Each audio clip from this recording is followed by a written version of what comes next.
You may be seated. Good morning, Your Honor. May I proceed? Yes, please. Your Honor, before the court today, we have the matter of Commonwealth versus Lindsay Clancy. Ms. Clancy is present. She is represented by Attorney Kevin Reddington, and the Commonwealth is represented by Assistant District Attorney Jennifer Sprague and Assistant District Attorney Shannon Buckingham. All right. Well, good morning, everyone. Good morning, counsel. Good morning. Good morning, Ms. Clancy. All right. What I want to do first, let me just talk to counsel just for a second. Well, before we get going, I just kind of wanted to remind everybody that there is a media order that has been issued on this case. And for some of the media and the individuals who've been here for the last couple of weeks, I'm sure are familiar with it. But I know there's a constant people coming in and out. So I just want to remind everyone that there is a specific media order that's been issued on this case, and everybody is presumed to have reviewed it and agreed to it. So if there are any violations or problems with that, we'll have to deal with it. But I just kind of wanted to remind everybody, especially people who may have just come into the courtroom recently. So if you have any questions about what that order is, you can speak to any of the court officers. They have a copy of it. We can get a copy of it to everybody who needs to see it and review it. All right, and with that, what we'll do is we're going to go, the defendant, excuse me, had filed a motion for addition to the witness list, to add to the witness list regarding a Ms. Thorndike. So what I'm going to do first, I'll hear from the defendant, then I'll hear from the Commonwealth. Thank you. Mr. Reddington. Thank you. Your Honor, basically, as the motion speaks for itself, there is a woman, her name is Emily Thorndike, who's a LACSW here in Massachusetts. She owns and is an independent operator of her own clinical social work establishment called Wise Mind Therapy. Your Honor has her resume. She graduated from Dover Sherburne High School, received a Bachelor of Arts in Sociology from Hartwick College, master's degree from BC, 2019, is licensed in Massachusetts. And interestingly enough, she did work at the McLean Hospital in the very short-term unit that the doctor was testifying that Lindsay was in for 5 days in January of 22 into 23. She worked for 5 years as a mental health specialist from May of 2014 to May of 2019. She was a clinical social worker manager of that unit from 2019-2021. So she's basically got about 7 years and 7 months of experience working in that unit for a majority of that period of time, full-time employee, and then for 1 year as a supervisor. She left, as the court is aware from the motion. I vetted her out. I obviously would be concerned if there's any so-called axe to grind, if you will, any lawsuits pending. Were you fired? Did you have any difficulties? Any claims for harassment, hostile workplace? Absolutely nothing. She has friends that are still employees that still work at McLean. And I do not know this woman. I have literally never met her. Her involvement in this case came about after one of the prosecutors, I don't recall which, made it out on direct examination that McLean is some kind of a 5-star institution where the doctors, the psychiatrists, the psychotherapists, the counselors were all banging into each other in the hallway trying to interview Ms. Clancy, who was just blithely refusing care and treatment, which is not the case. Patrick testified as to his observations. The court is aware that Patrick's testimony clearly in all fours landed on the fact that it was clear to him that there was no staff that was available other than kids behind plexiglass on their cell phones. She colored. She took walks. There was no therapy. She didn't speak to any therapists or counselors. So now the jury is left with that image that McLean is purportedly some kind of a 5-star hospital because they're affiliated, quote unquote, with Harvard. which you from your practice, I'm sure, as I know from my practice, is as far from the truth as can be possible, in my opinion. But it doesn't matter what my opinion is. I could cross-examine somebody till the cows come home. It doesn't matter. This woman posted a video on TikTok, which, much like yourself, I'm sure, I hardly know what TikTok is, but I received an email from one of the very, very active people in the community of TikTok saying, look, you got to check this video out. So I did. This is about a week ago, maybe longer now. When I saw her video saying that she could not stand for, and I quote, the lies and the misrepresentations from that witness stand about McLean Hospital, I then said to my private investigator, Bob Jones, I said, Bob, I can't find this woman because she had a pseudonym name or whatever. He went, we wrote, he called her, left messages. She never got back to us for like 3 days. He went to her house. He sat out in front of her driveway. She came home from work. They interacted. He waved, didn't want to scare her. And she said, I thought, and oh, by the way, I believe that my wife had written her a letter as well because she's a nurse and was trying to reach out to her to have her get in touch with me, to no response. She then tells Bob, I thought you guys were all AI. I didn't know that you were real. I thought it was spam. He then gave me her number. I spoke to her. She told me exactly what I put in the affidavit or in the motion, and she is available, ready, willing, and able to testify to an employee's observations over 7 years, including as a supervisor, as to what woeful environment McLean Hospital offers, especially on holidays such as major holidays like New Year's, which is fine. We all enjoy New Year's. But nevertheless, New Year's, the day after, that weekend, Monday, nobody was there. And I think it's important to rebut the inference that was created through the examination by the DA. All right, Mr. Brake, let me ask you this, and I'm going to ask the Commonwealth kind of the same thing. What's the relevance? What's the argument for the relevance of what McLean's was, at least because she wasn't there for about a year, if I looked at the motion. Is that correct? No, that's all right.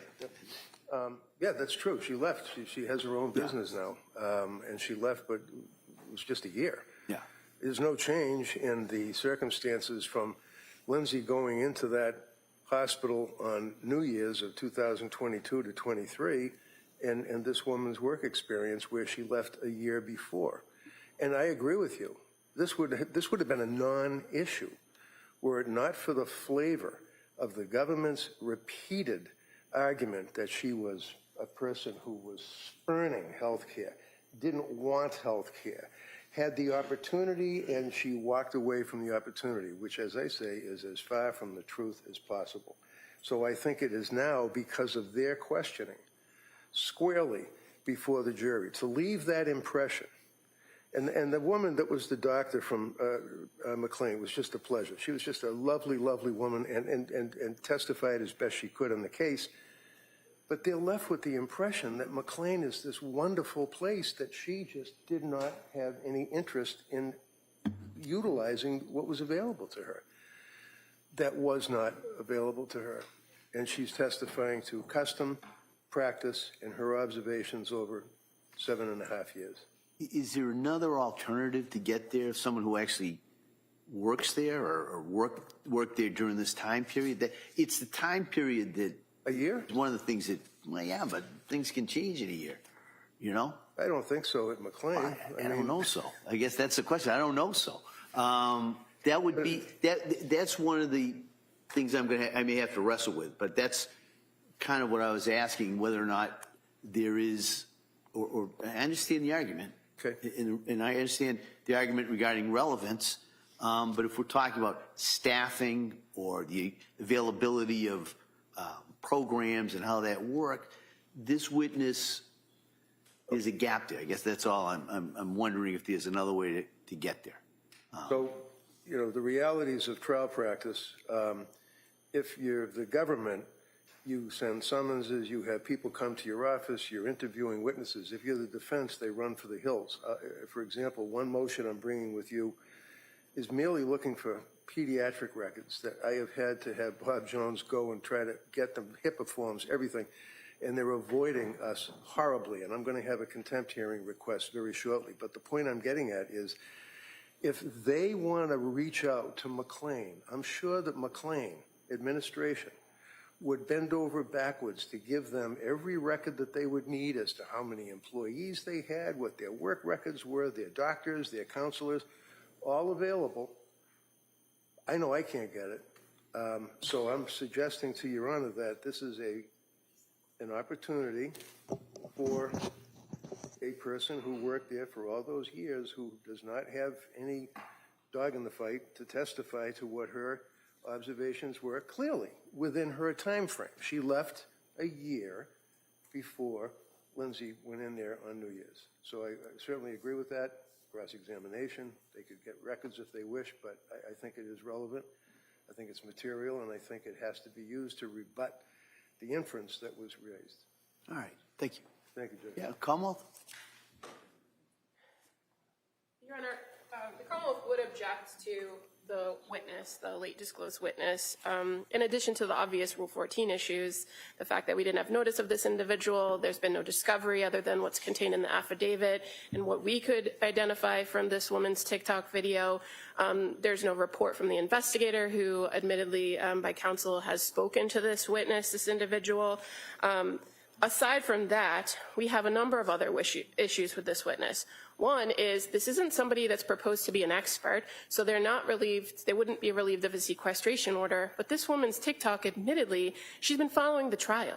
She goes on for several minutes in a very long TikTok video where she identifies what she thinks are lies based on her observations of Patrick Clancy's testimony. We have no idea what her thoughts are or what her comments are on the rest of the trial that we assume she's watched based on her comments in this particular video. That she outlines in this video her experiences at McLean and her observations and how they are different from what was portrayed in that particular witness's testimony. But in the course of this trial, we not only have that particular witness's testimony, we have records from McLean, and the records speak for themselves about what she was offered, what she did, what she declined, what the contact was with each and every person who wrote a note in that record. But this witness admittedly wasn't there, had no contact, has no knowledge of the case in of itself. And in this case, Your Honor, we deal with facts. We're presenting facts to the jury. We're not presenting somebody's opinion about what kind of care the defendant got during her stay at McLean. That's not what this trial is about. That's not what it should be about. And if it wants to play out in the court of public opinion, that's fine, but not inside the walls of these courtroom. So this person who said that she cares about Lindsay in this video, whether other people do or don't, this person who said that the prosecution of this case is an abomination, this person who said that the health profession needs to be held responsible for their care of the defendant, that's not a witness that presents facts to this jury. And I would also agree that there is a problem with what relevant testimony that she could give. There is no indication that what her experiences were in those 7 years up until December of 2021 are exactly the same as they would have been when the defendant was at that short-term unit at McLean. And the defense had the opportunity to ask that of Dr. Goodhart, and he didn't. So there is... Wait a minute. I think she said, I don't know what the staffing was. Didn't she say, I don't know how many people were on? I don't know if it was a skeleton crew? She said on that particular weekend she didn't know what the staffing was. Well, but she wasn't asked... That's the only weekend we're talking about. Right, but now he wants to make this an issue about the practices and the common practice of the hospital, but that was not a question that was asked of her, nor would Your Honor necessarily have permitted it where he was trying to tailor the testimony to the exchanges with the defendant. So to then have the witness available to answer those questions that was at the facility during that time period, and then not take that opportunity and offer this subsequent witness and call it a rebuttal witness, it's not a fair line of examination. It's not a fair line of rebuttal where she wasn't there during the time period. So we would object for all of those reasons. I mean, just so everybody knows where I'm going, I can't imagine that that witness would be allowed to give her, in a sense, review of McLean's. if it's 5-star, and she may say it's 2-star.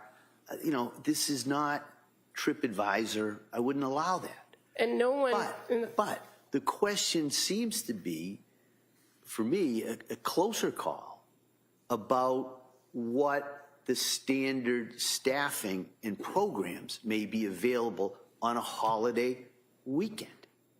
Because the Commonwealth's witness said, I don't know that.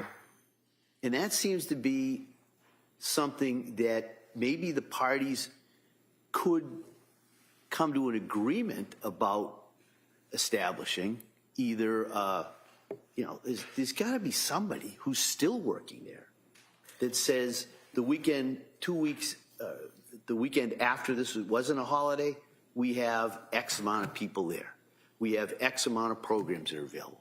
On the holiday weekend, we do or we don't. That's, to me, that's where the battle on this motion is. I do understand the Commonwealth's objections regarding allowing people who watch the trial to then say, I disagree with it, and I want to testify about what I disagree with. That's troubling, but I'm talking about the facts on this thing. And that's if it was anything other than those kind of facts, and this witness had not worked there, I'm not sure we'd even be having this hearing. And I would suggest that counsel indicated that in trial practice that people are reluctant to give information to the defense. But there are avenues, procedural avenues, that he could pursue to get that information involving the court or involving subpoenas, in which there's been no indication that he's actually tried to do. And again, I would suggest to the court that we have the McLean records from that time period in evidence, and they are the best evidence of the contact that people there, staff that were there that day, had, or those 4 days, had with the defendant on that day. So from the perspective of if there's missing information, there are avenues he could pursue if he wants to rebut it. I would suggest that this person's testimony is not relevant because they weren't there. And I would agree that the better option, if defense wants to present this as a rebuttal, would be from somebody that was there, but he doesn't have that. And so for those reasons, this motion should be denied. And you don't have to commit to this at all, but it seems to me that it would be a very simple solution to get the staffing records or somebody at McLean's who can testify to this. What was the program availability on the mid-December weekend, if you went in there, as opposed to the weekend of New Year's? And it may be no different whatsoever, and that kind of eliminates the argument. So I think probably the best way to deal with this is to maybe have a voir dire of this witness in regards to what, so then the record's clear too. But it also allows the parties to consider while we're setting this up, maybe there's another way to do it, a lesser alternative, so to speak, that would reduce the prejudice to both parties.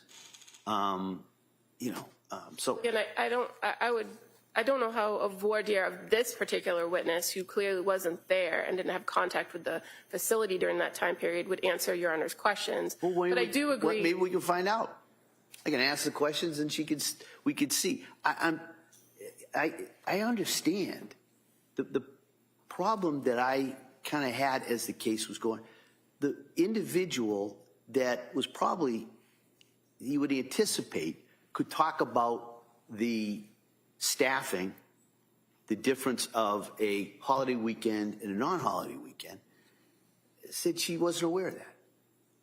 So, well, I don't know that she said she wasn't aware of the difference. She said she wasn't aware of who was there on that weekend because she wasn't working that weekend. So I think there's a slight distinction in that. But again, the witness was available. Counsel could have crossed her on that, subject to any sort of objection, and we could have addressed it at that time when the witness was on the stand.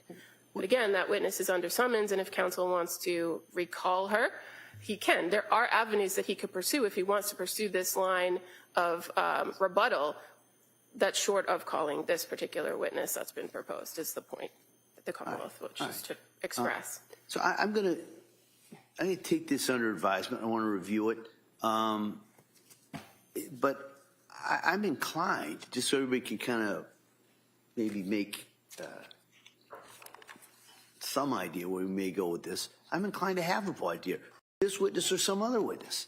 So maybe the defendant can get somebody who hasn't watched the trial, because I do understand there's an issue regarding sequestration, but that may be a function of a trial like this that's being broadcast. You know, how do we guard against that? But that's not going to affect really the relevance, the prejudice, the determinations I have to make, you know, under, you know, really under all the rules, you know, 401, 403, all of those considerations that I have to make. So I'm inclined to do that unless the parties can think of a I won't say better alternative, that's not fair to this witness, a different alternative that might address everybody. I don't think we're going to be able to agree on anything, Judge, so it would really be up to I know, the but referee to make a decision. Right. What I'm trying to do is put that out there. If the parties can agree, I think the three of you know me. I don't have a problem making a decision. I really don't. But I just kind of wanted to give everybody that opportunity to maybe craft a solution. And if I have to do it, that's kind of what I'm saying by saying I'll take it under advisement. So I'll let the parties know. Can I just ask, Sure. Your Honor, if you're reviewing this, taking it under advisement, that you do look in more detail at those records, the McLean Hospital records, Sure. and Yeah. current evidence, so that Your Honor can see the extent of the contact, the extent of the notes of people who actually dealt with her. Because again, that is the issue. That is the factual issue here, is the contact that she actually had, not what maybe she wasn't offered at other points, but what she had while she was there. So I ask that you just review. All right. I'll review that. I'll review my notes regarding the doctor who testified from McLean's, and then we can deal with this. This would be a witness that would be called later in the trial anyway, so it'll give me a chance to do that, review that, get a decision to the three of you, and then we can, depending what happens, either schedule a voir dire or go from there. All right? But all right, thank you for everybody for kind of agreeing to argue this a little bit earlier, so it gives me a chance to review the records and the arguments. All right, with that now, we ready for the jury? Yes. Come on.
Court, all rise. Jurors entering.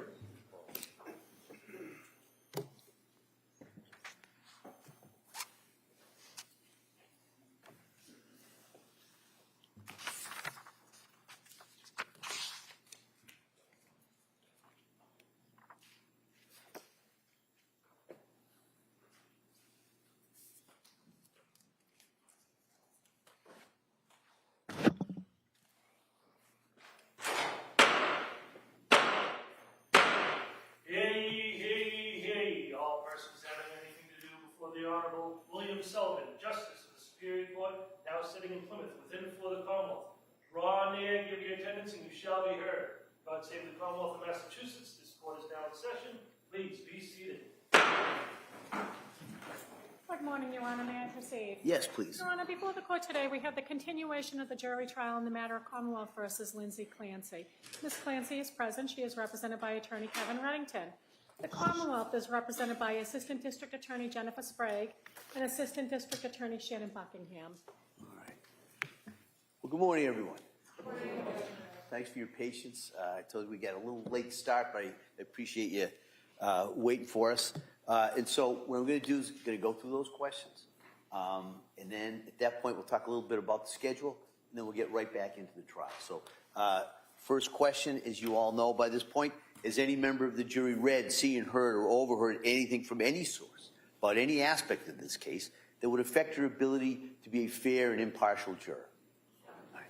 Second question is there any other serious matter or concern bearing on your service as a juror in this case that anybody needs to bring to my attention? Again, thank you for following those instructions. And then in regards to today's schedule, I'll probably be wrong again, but the best aspect, I think it'll probably be similar to yesterday, okay?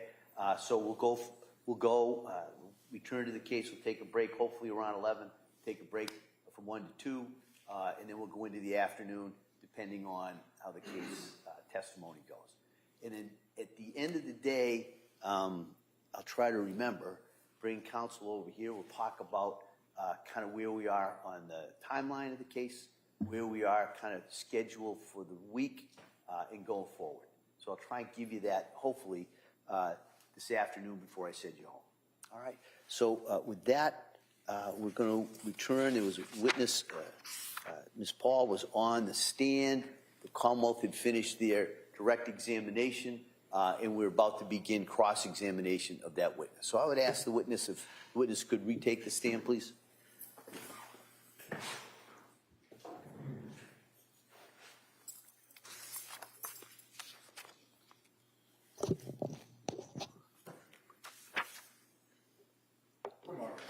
Good morning. Do solemnly swear that the testimony in the evidence you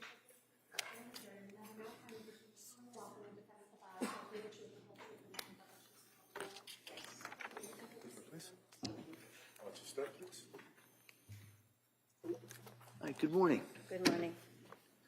All right, Mr. Reddington? Thank you, Judge. Morning, Nurse Paul. Good morning. And if I understand, you now live and perhaps work in New Hampshire, is that right? That's correct. And are you still doing the same type of work that you were doing with the social health? Yes, I am. Excellent. Very good. You obviously are a very, very dedicated person to this field, if you will, and helping people that are pregnant women after they had birth and during that postpartum period, right? Correct. You worked with Lindsay, and the reason you were involved with Lindsay is because, if I understand it correctly, her mother-in-law, Patrick's mother, Sue, worked with a friend of yours. Correct. So basically, Sue asked her friend if she could reach out and have you kind of step in and help out. That's correct. And that's what you did. Yes. And you stepped up and you treated this woman, obviously, with care and professionalism, in my opinion. Thank you.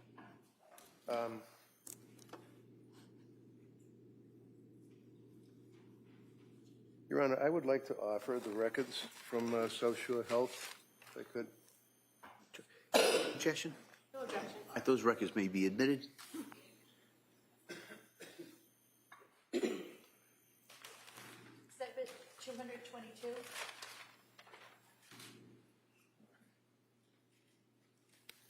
And in the course of your treatment of Lindsay, actually, you went so far as to give you a cell phone, if I'm correct. Is that right? She did have my cell phone because I called her on my day off. Yes, sir. Okay. I don't have any other questions, Judge. Thank you very much for your care. All right. Counsel, anything further?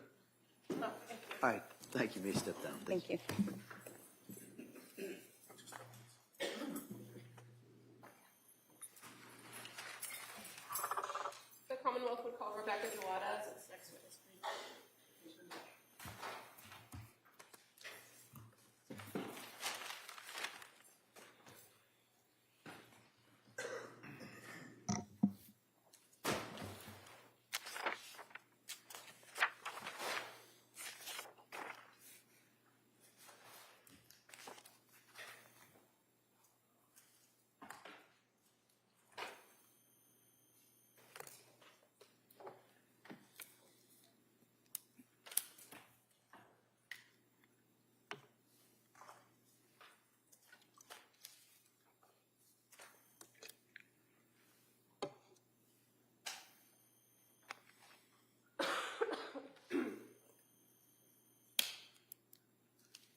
Good morning, ma'am. Stop right there and raise your right hand to the clerk, please. Good morning. Do you solemnly swear that the testimony you'll give in the issue shall be the truth, the whole truth, and nothing but the truth?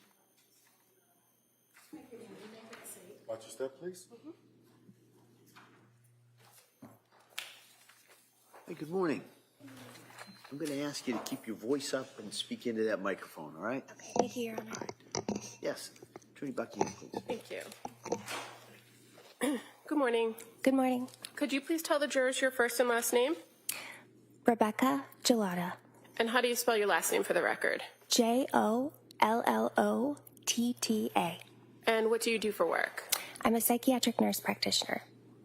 And what kind of training and education did you do in order to become a psychiatric nurse practitioner? Thank you.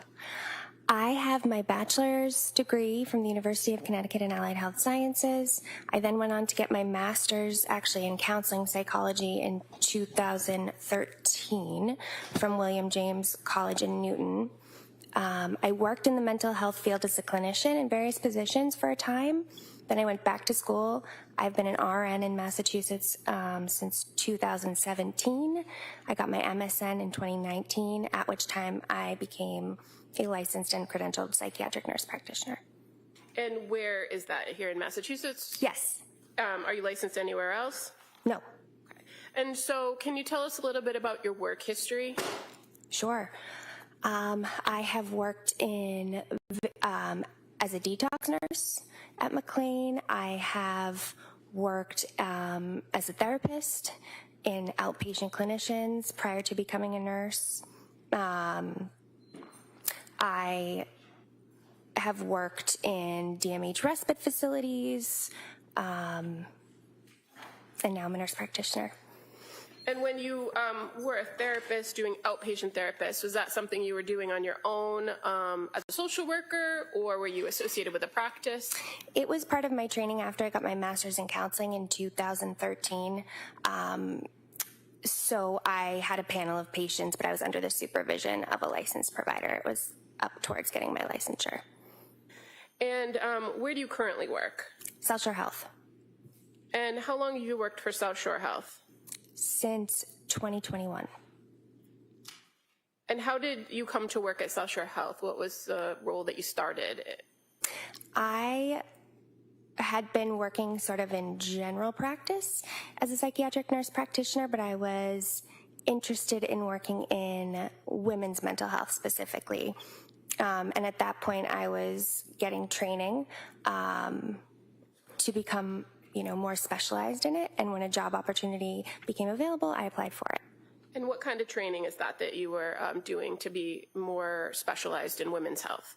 So Postpartum Support International is the certifying body so that somebody can become certified in perinatal mental health. I did the 2-day, well, actually it was a 2-day training plus a 3rd day specifically for the psychopharmacology track of it, and then I took a examination and passed the examination. And so are you certified by the Postpartum Support International? I am. Now, as far as the South Shore Perinatal Behavioral Health Clinic, how did you become affiliated with that? That was the job I applied to in 2021. Okay. And so when you came to the clinic, who was running the clinic, or who was the director? Julie Paul. And as far as the clinic itself, what is the clinic's, what's the patient base, or who does the clinic service? So we specialize in working with women who are pregnant and postpartum up to 2 years after the birth of their most recent baby. We offer medication management. We have a clinician on staff to do counseling. We have a few nurses that work in our program. We work with moms for any range of psychiatric disorders, including addiction. And when we talk about the range of psychiatric disorders in women who are postpartum, what are we talking about? Postpartum depression, anxiety, postpartum psychosis, bipolar disorder, panic disorder, obsessive compulsive disorder. And so you mentioned postpartum psychosis. Have you Yes. yourself had the experience of treating women with postpartum psychosis? I have, yes. And how many patients approximately over the course of the last 5 years? Approximately 5. And how about postpartum depression and postpartum anxiety? Hundreds. And in the range of services that the clinic offers and the work that you do you oftentimes collaborate with other community providers to offer additional referrals or services to patients if they need it? We do. And how about when somebody appears before you and you believe they need a higher level of care than what you can offer? Do you have relationships with hospitalization programs, or are you able to make referrals to for people for those services? Yes. Is that pretty common practice? Yes. And you mentioned that one of the services or one of the things offered to patients at the clinic is medication management. Yes. Is that a big part of what you do as a psychiatric nurse practitioner? It is. And what kind of training do you receive in order to be a prescriber? So in order to be a prescriber, it's part of my master's in nursing. So you take courses like in advanced pharmacology, advanced health assessment, pathophysiology. It's part of the coursework of my degree. And then you actually have to take a certification exam, and you have to pass the exam. You have to go on and get a DEA license, a Massachusetts controlled substance license. You have to go on and get your advanced practice registered nursing license. So it's education and certification and licensure. And so you've done the education, you did the certification, and do you have all the licensures that you just described here in Massachusetts? I do. And you also mentioned part of the services of working with social workers in the clinic. And what do the social workers do? They provide short-term counseling to patients, again, because we specialize in up to 2 years postpartum. They could be available to provide counseling during that phase. And traditionally, postpartum period is a year after birth, right? Correct. So why does the clinic offer support for women up to 2 years? We do acknowledge that while the highest risk period is the first 3 months postpartum, some women can struggle later on in the first year. They may have symptoms that emerge 9, 10 months in, so we want to really be able to cover them and treat them if that happens and get them stable. And does it sometimes take some time to get a person stable? Absolutely. And would that be why the program or your program goes up to 2 years? Yes. I want to draw your attention to a particular patient, Lindsay Clancy. You're familiar with that patient? I am. And how did you become involved with the care of Lindsay Clancy? I became involved, she had initially seen Julie, and Julie was going to be leaving the clinic in December, and she wanted somebody to take care of Lindsay, again, longer term, since she would be leaving. And at that time in 2022, when Julie was leaving, how many psychiatric nurse practitioners were at the clinic? 3. And that includes Julie? Yes. And so who was the other nurse practitioner? Andrea Warden. And fair to say you had a conversation with Julie about transferring care of this particular patient? Yes. And did you have more experience than the other nurse practitioner in the field, if you know? Not necessarily. But as far as taking Lindsay on as a patient, you were agreeable to taking over for Julie? Yeah, in all likelihood, Andrea Warden only works 2 days at our clinic, so it could have been that I was working 5 days at that time, so I would have been more available. So do you recall when the first contact you had with Lindsay Clancy, what date it was? It was November 29th, 2022. And so that was prior to Julie actually leaving, right? Correct.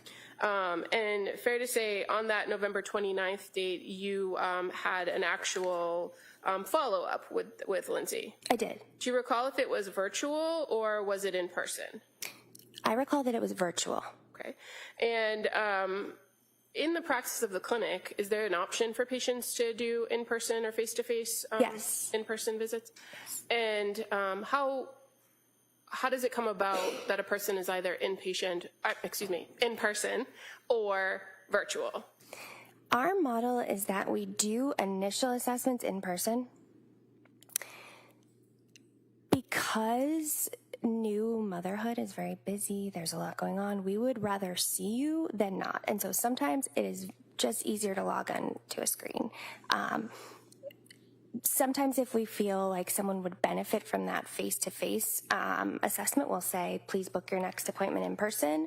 And I know I did see Lindsay in person on at least one occasion, but my first was virtual. And as far as kind of that choice about whether a patient appears virtual or in person, is part of the calculus the patient's choice, what they want to have happen? Yeah. And if there were circumstances where you believed or insisted that an in-person visit was required, would you articulate that to the patient? Yes. And then have them scheduled for an in-person? Correct. And as far as your first contact with Lindsay Clancy, were you aware that Julie Paul had done that initial intake with her in person? I was. And you had the chance to speak with Julie and to also review the records prior to meeting with her? Correct. And so were you aware that the day before, on November 28th, that Julie had some contact with Lindsay Clancy? I was. And that there was some phone interaction and there had been some messages sent to the clinic prior to you scheduling the meeting with her? Correct, yes. So would you agree that there was an issue that needed to be discussed and that led to you to have this appointment with her prior to Julie actually leaving the program? Yes. When you met with Ms. Clancy, did you go through kind of a history of her presentation or present illness and kind of things that had occurred in the past? I did. And did you do kind of a nuts and bolts start to finish, or did you rely on some of the previous information she had disclosed? I relied on some of the previous information she had disclosed, things like where she grew up, where she went to school, past clinical history, medication trials, but otherwise I would add my own clinical assessment. Okay. And you were aware that in the history she presented to the clinic that she had previously been on some medications from another provider? Correct, yes. And that she started with Zoloft and Ativan and Benadryl? Yes. And that at some point she had visited the South Shore Hospital emergency room? I believe it was November 16th. And as a clinic that's associated with the South Shore Health System, do you have access to those records to review when you're dealing with a patient? I do, yeah. And so you're aware that when she went to the ER on November 16th that they prescribed her trazodone? I am. And that she was reporting significant sleep issues at that time? I was aware. And then as far as the course of treatment at the clinic, were you able to review her course of treatment with Julie? I was. And fair to say that had been very recent, correct? Very recent, yes. Her first contact with the clinic was actually November 20th, correct? Correct. So you were aware that Julie had originally prescribed Prozac and had already changed the medication plan? Yes, I was aware. So in this meeting on November 29th, what was Lindsay reporting to you as the issues? Would I be able to refer to my note, Your Honor? Sure, you can. I know most of it by memory, but just.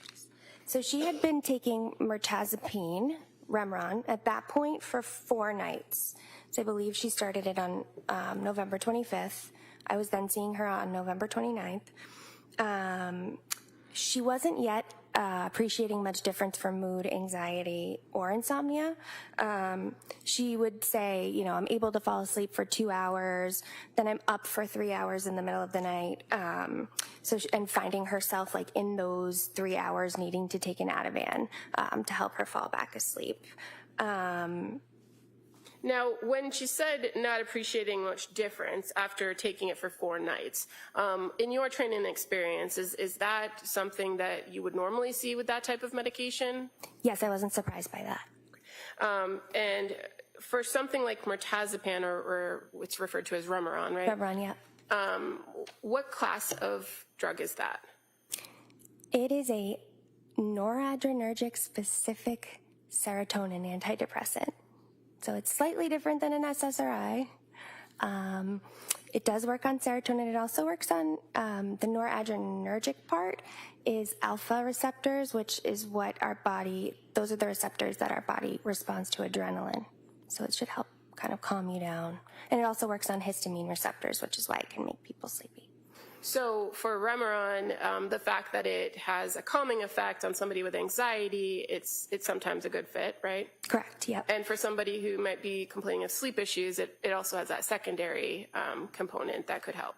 Yeah, it is a good choice for somebody who's having depression with prominent anxiety, insomnia, decreased appetite, because it can also increase appetite, which sometimes we want to happen. And based on your view of her course of treatment with the clinic, those were issues that had arisen, right? Mm-hmm.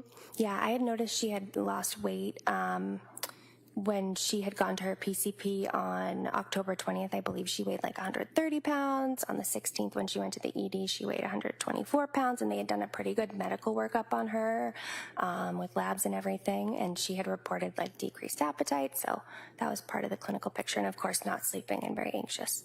Okay, and so with a medication like Remeron or mirtazapine, does it take time to work or to see results? Yes. And typically, what's the time frame for that drug? I usually tell patients 4 to 6 weeks at a given dose is really going to give us a good idea of what that dose is going to do. You may start to see improvements in the first 2 weeks, but full clinical benefit can take a month, sometimes 8 weeks even. And you were aware prior to her coming to this follow-up appointment with you that she had been reporting after taking the Remeron feeling disoriented, forgetful, not feeling connected to the body, and anxious about whether she would actually sleep. Correct. And so were you aware that on November 28th that one of the nurses actually advised her to increase the Remeron? I was. And in addition to the medication, there was also the recommendation that she add some cognitive behavioral therapy to her treatment plan. Yes. And at that point on November 29th, by November 29th, were you aware of whether she had met with the social worker at the clinic? She had not.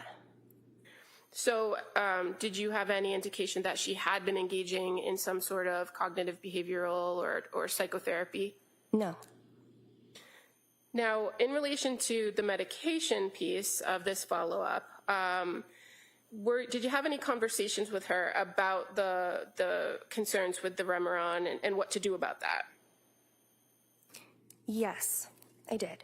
I explained to her that it takes time to work, that it has only been 4 days. So I did encourage her to give it some more time.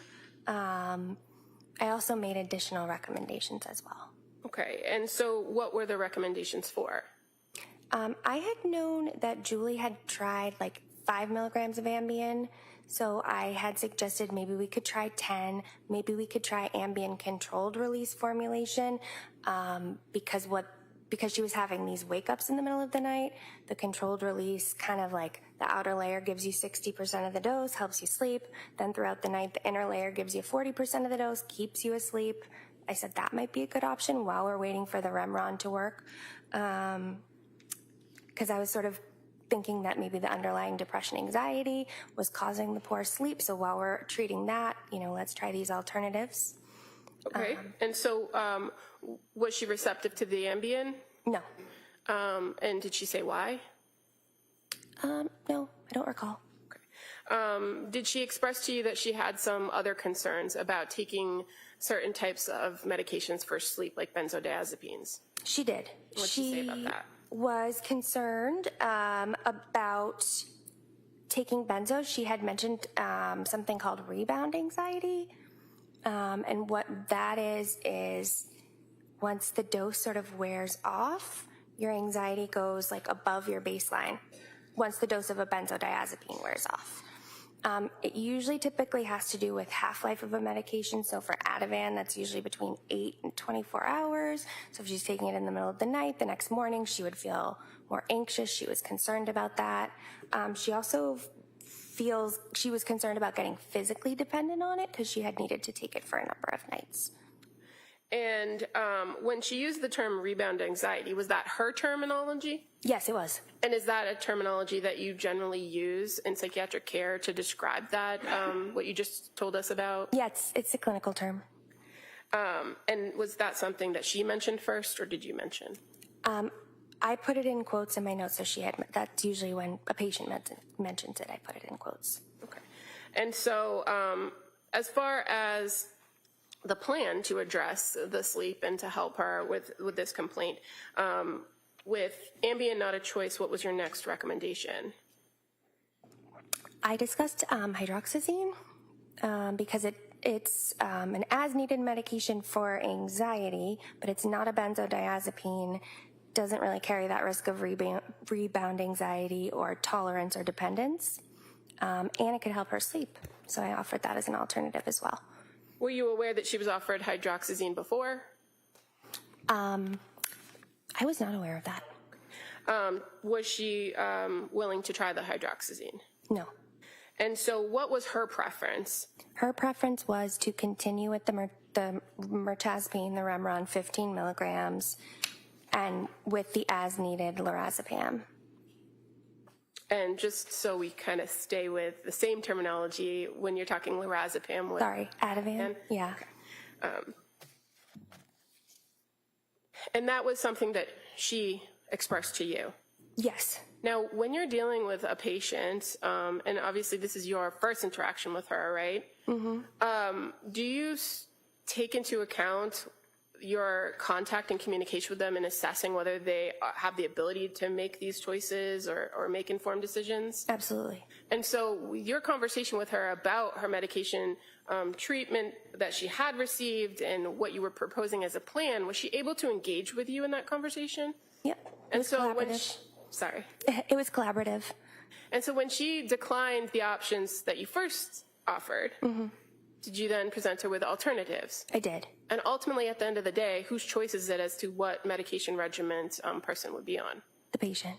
And why is that? Because they have autonomy in their decisions. I'm only making recommendations based on my education, experience, training, what I'm seeing in terms of symptoms. The patient has the autonomy. Are there instances where you're dealing with a patient where you have concerns that they shouldn't have autonomy? Or that, maybe if I rephrase that question, are there instances where you're dealing with a patient where you're concerned that they don't have the ability to make the right choice for themselves? There would be, yeah. And what options do you have in those instances? In those instances, I mean, that sort of comes down to like competency, capacity to make decisions. Sometimes we might get our legal or ethics team involved to make a determination about whether this patient needs like a healthcare proxy to make their decisions, things like that. And what about if a person presents with a very serious risk to their own physical health or the health of others? What are your options then? I guess it would depend, if they had capacity to make their decisions.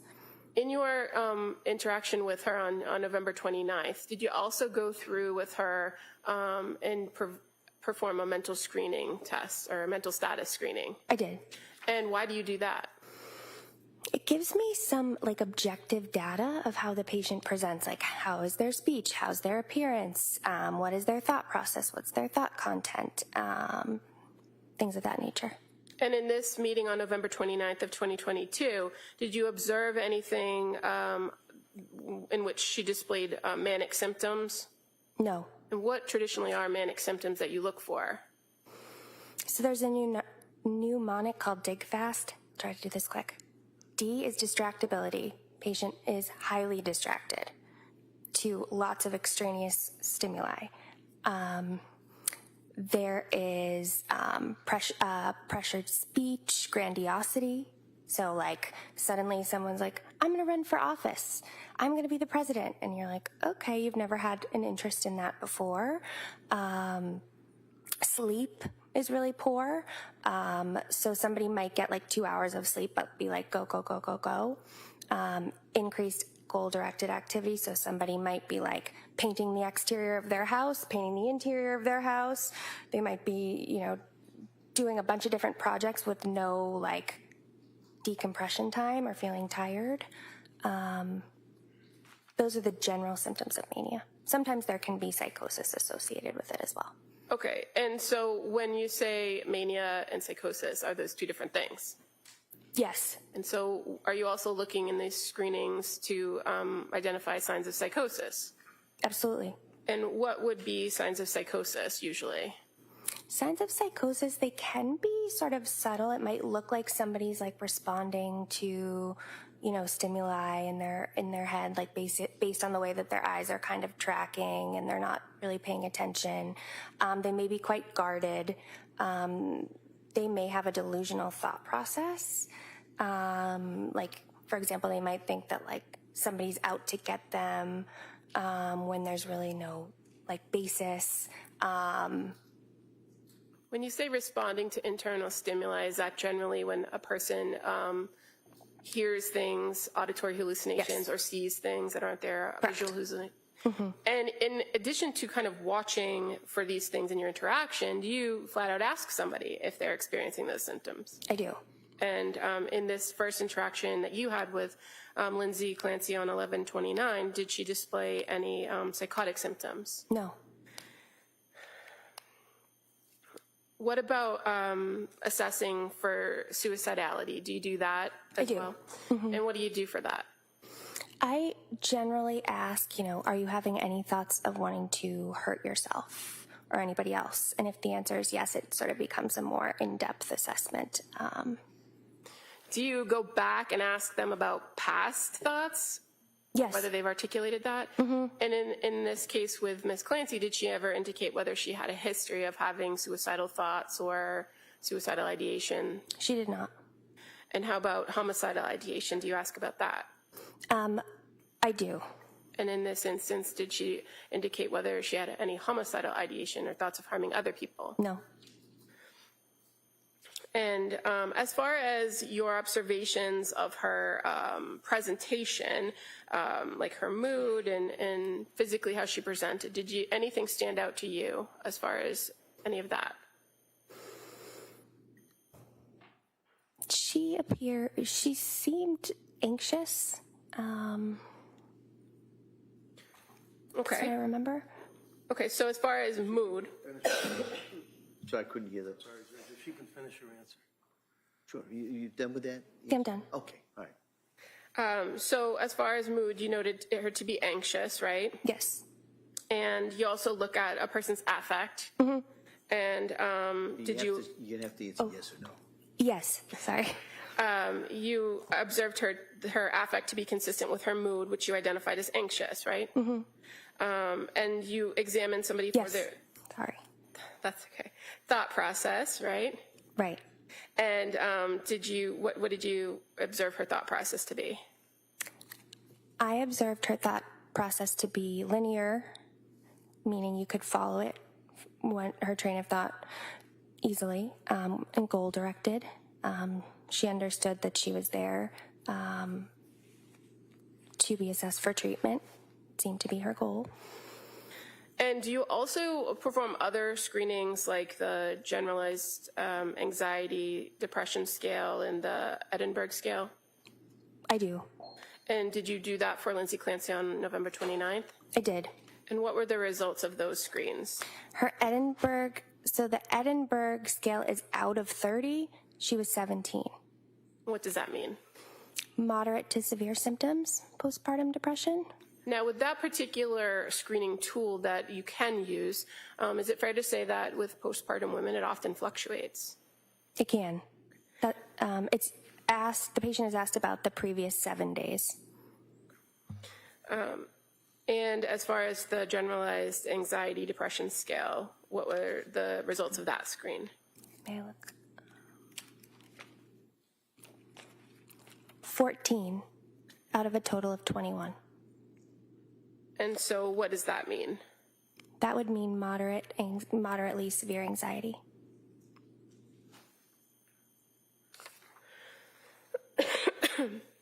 And do you recall about how much or how long your interaction with her was on this telehealth visit? It would have been 30 minutes. And as a result of your interaction with her, did you come up with a plan moving forward as to what to do to address her issues or her concerns? Yes. What was the plan? Continue Remeron 15 milligrams nightly, Ativan as needed. Those medications had been prescribed to her already. I did not write her any prescriptions at that visit. And again, you indicated that you kind of encouraged her to stick with the Remeron and give it a chance to work. Yes. Was she receptive to doing that? Yes. And as far as, again, the sleep issue, based on your conversation with her and her request to continue with the Ativan, that's what you recommended? Yes. Did you also recommend other types of treatment that were not pharmacological? Yes. And what were those? I recommended therapy, mindfulness, physical activity, meditation. And you're aware that in the past she had reported physical activity was something that had been helpful to her? Yes, I believe with her postpartum period with Dawson, her middle child, she had some anxiety, but it seemed to resolve with exercise in particular. And fair to say, as it pertains to that experience, her postpartum with Dawson, she had reported at some point to the clinic that she had sought medication after having Dawson and that she didn't end up taking that medication, right? Correct. Now, after this particular follow-up, what's your practice when you're dealing with a patient to have them have an intervention if they need to get in touch with you or they have concerns before your next scheduled meeting? I generally advise for non-emergencies, you can message me on the Epic portal. Is that generally referred to as My Chart? My chart, yeah. And so My Chart, you could kind of go back and forth with messages, right? Yes. Did you encourage Lindsay to utilize My Chart if she felt the need to reach out to you before your next scheduled appointment? Yes. And at the end of that meeting, what was the plan for the next scheduled appointment? What was the track that you would ask her to be on as far as regular visits? 1 week. And is that typical, 1 week? 1 to 2 weeks would be typical for a new patient. And based on her report of symptoms or potential symptoms, was it important to you to identify if there were any changes? Absolutely. Now, were you aware by the time that meeting was completed that she did have an appointment scheduled with the social worker at your clinic, Letitia Dukes, for December 2nd? I was aware of that, yes. Now, after this meeting, so this was approximately 10:30 in the morning on 11/29, right? Yes. Did you have communication or contact with Lindsay Clancy on November 30th? I did. How did you have contact with her on that day? She messaged me on the My Chart portal.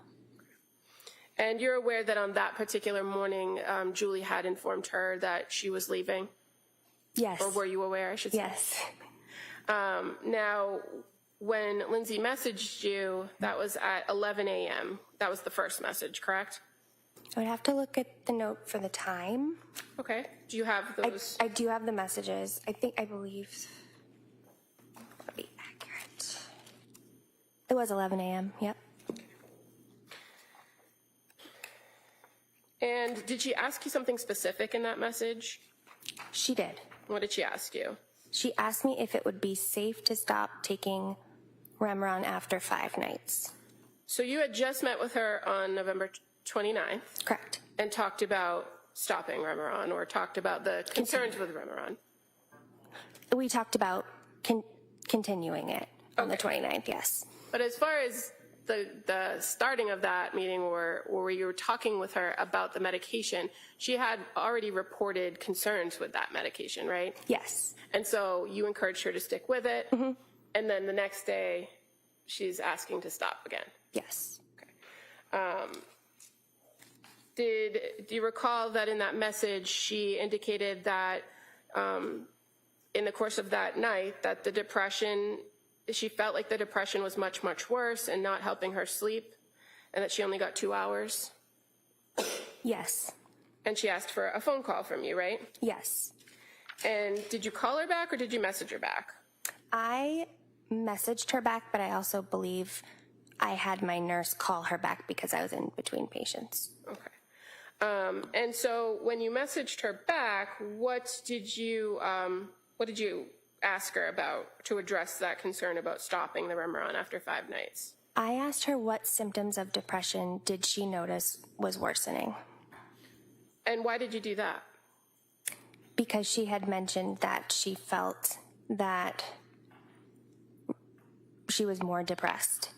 She was attributing it to the medication. But in her original message, did she give you any detail about what was worse? Yeah, no, she did not, sorry. Is it important to you to know what symptoms are worse so that you know how to advise the patient? Absolutely. And did you again express to her a concern with stopping that particular medication after the short period of time she had been on it? Yes, I shared with her that from what I understood, there had been really short medication trials since October, a short course of the Zoloft, a short course of Trazodone, and now what would be a short course of the Remeron. And I reiterated that sometimes it can take 4 to 6 weeks before these treatments start to work. Okay. And you also knew from Julie Paul that she had only taken Prozac for approximately 4 days. Correct. So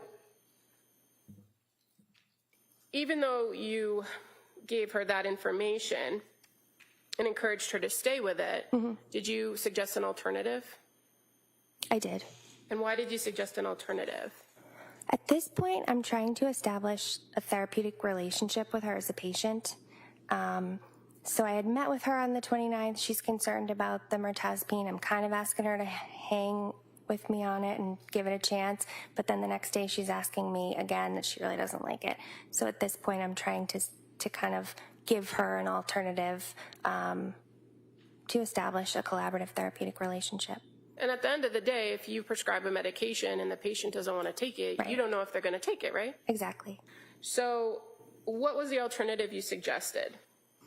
I had suggested Prozac again just because I had known that she had taken it in like 2012 whenever she was in nursing school, and she was able to take it for a year, and she tolerated it okay. So I was kind of thinking maybe we could try to get you to retrial it, and it would be helpful. And in making that recommendation to potentially restart it, had you reviewed the notes from Julie Paul in which the defendant, or Lindsay Clancy, indicated that when she took the Prozac, she felt disconnected, and that she was concerned about that, and that Julie had told her to stop it? Mm-hmm. Yes. But you still felt that it was worth giving it another try? Mm-hmm. And did you suggest anything else to pair with the Prozac to help sleep? I did. What did you suggest? I recommended Seroquel, 25 milligrams.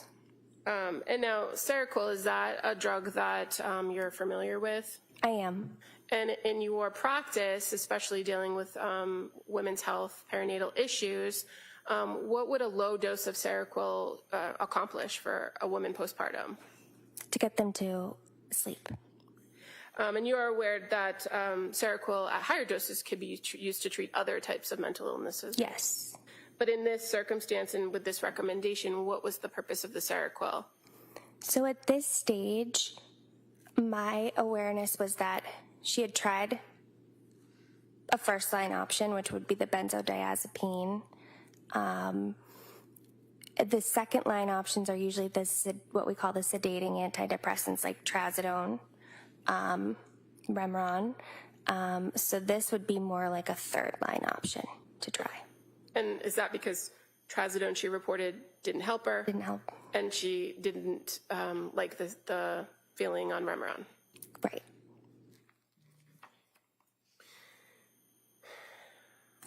And so ultimately in that message, you kind of reiterated what your overall recommendations were, right? Yes. And it was to continue with the Remeron for another 10 days, and that the alternative would be to restart Prozac and add the 25 milligrams of Seroquel nightly for anxiety and insomnia. Is that Yes. fair? Yes. And so were you recommending that she be on all of those at the same time? That she do the Remeron, the Seroquel, the Prozac? Yes. And in your experience in psychiatric care and prescribing medication, is it a common practice to pair low doses or doses of particular types of medications together to effectively manage a person's symptoms? At this clinical juncture, my thought was the combination of Remeron with the Prozac to treat the depression with prominent anxiety, the Seroquel to help alleviate the sleep. And you're also addressing the concern of benzodiazepine dependency, right? Correct. Did you encourage her to do something to help you to kind of manage her treatment track going forward? Yes. What did you encourage her to do? I had noticed that Lindsay was attributing a lot of her symptoms to her medication. And so I attached to the MyChart message 2 different mood charts. And what those one is daily, one is weekly. What it is it asks the patient each day to rate their mood from like 0 to 3. Good mood, bad mood, normal mood. It asks about like, did you take your medications? What doses? What were they? Check the box. How many hours a night did you sleep? What's your anxiety level? What's irritability? And what I wanted from that was, because it had all those parameters about mood and then also the medication, did you take it? We'd be able to track over time what the progression was. Was it getting worse since we started the medication? Was it actually getting better? I just wanted more data. And were you aware that she was actually tracking those things herself? No. Now, you continued to have some back and forth messages with her throughout the course of the day on November 30th, correct? Correct. So we have, she reached out to you at 11.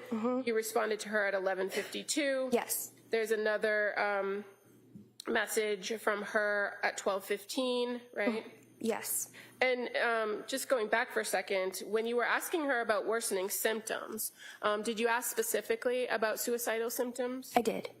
And why those, if she was expressing some depression and sleep issues? Suicidal thoughts can be a symptom of depression, and I just wanted to make sure I assessed that one because of its severity. And is that something that's important to do before you make a recommendation to change a medication? Yes. Now, when she responded at 12:15, did she tell you anything about the suicidal thoughts, or if she was having any? She said she's not at the point of being suicidal. Okay. She also indicated, but I'm really feeling as if I can't go on like this, right? Right. And she asked you to call in the Seroquel. She did ask me to call in the Seroquel, yes. So based on her response, did you feel that she was taking the alternative that you were offering? Yes. And then at 12:29 p.m., you get another message from her where she asks for a phone call, right? Yes. And again, at that point, did you have a phone call with her, or did you continue to interact with her on the MyChart portal? I interacted with her on the MyChart between patients, and I had my nurse give her a call. And again, you said in between patients, so did you have the opportunity to pick up the phone and call? I did not. Okay. And is that one of the benefits of the messaging portal, that you can get back to somebody quicker? Yes. So when, before you were able to respond, did she send you some additional messages on MyChart, if you remember? Or if you could look at your notes. Okay.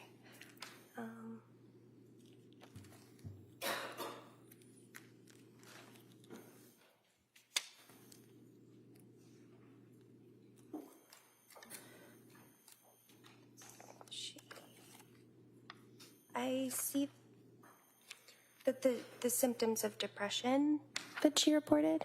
Yep, so just drawing your attention to 12:58 p.m. Yes. You get another message from her where she says, the symptoms of depression that are much worse are just feeling completely hopeless and unmotivated to do anything at all. And that she says, I printed the daily mood chart and we'll start it. Now, you said that you did ask your nurse to give her a phone call at some point, and so you're aware that a nurse did call her on November 30th at approximately 3:10 p.m. Yes. And during that phone call that Lindsay agreed to the plan and that she was going to pick up the Seroquel. Yes. Now, at that point, you had another meeting scheduled with her for a week out, right? But Yes. prior to that, did you also continue to communicate with her via MyChart? Yes. So moving into December 1st, again,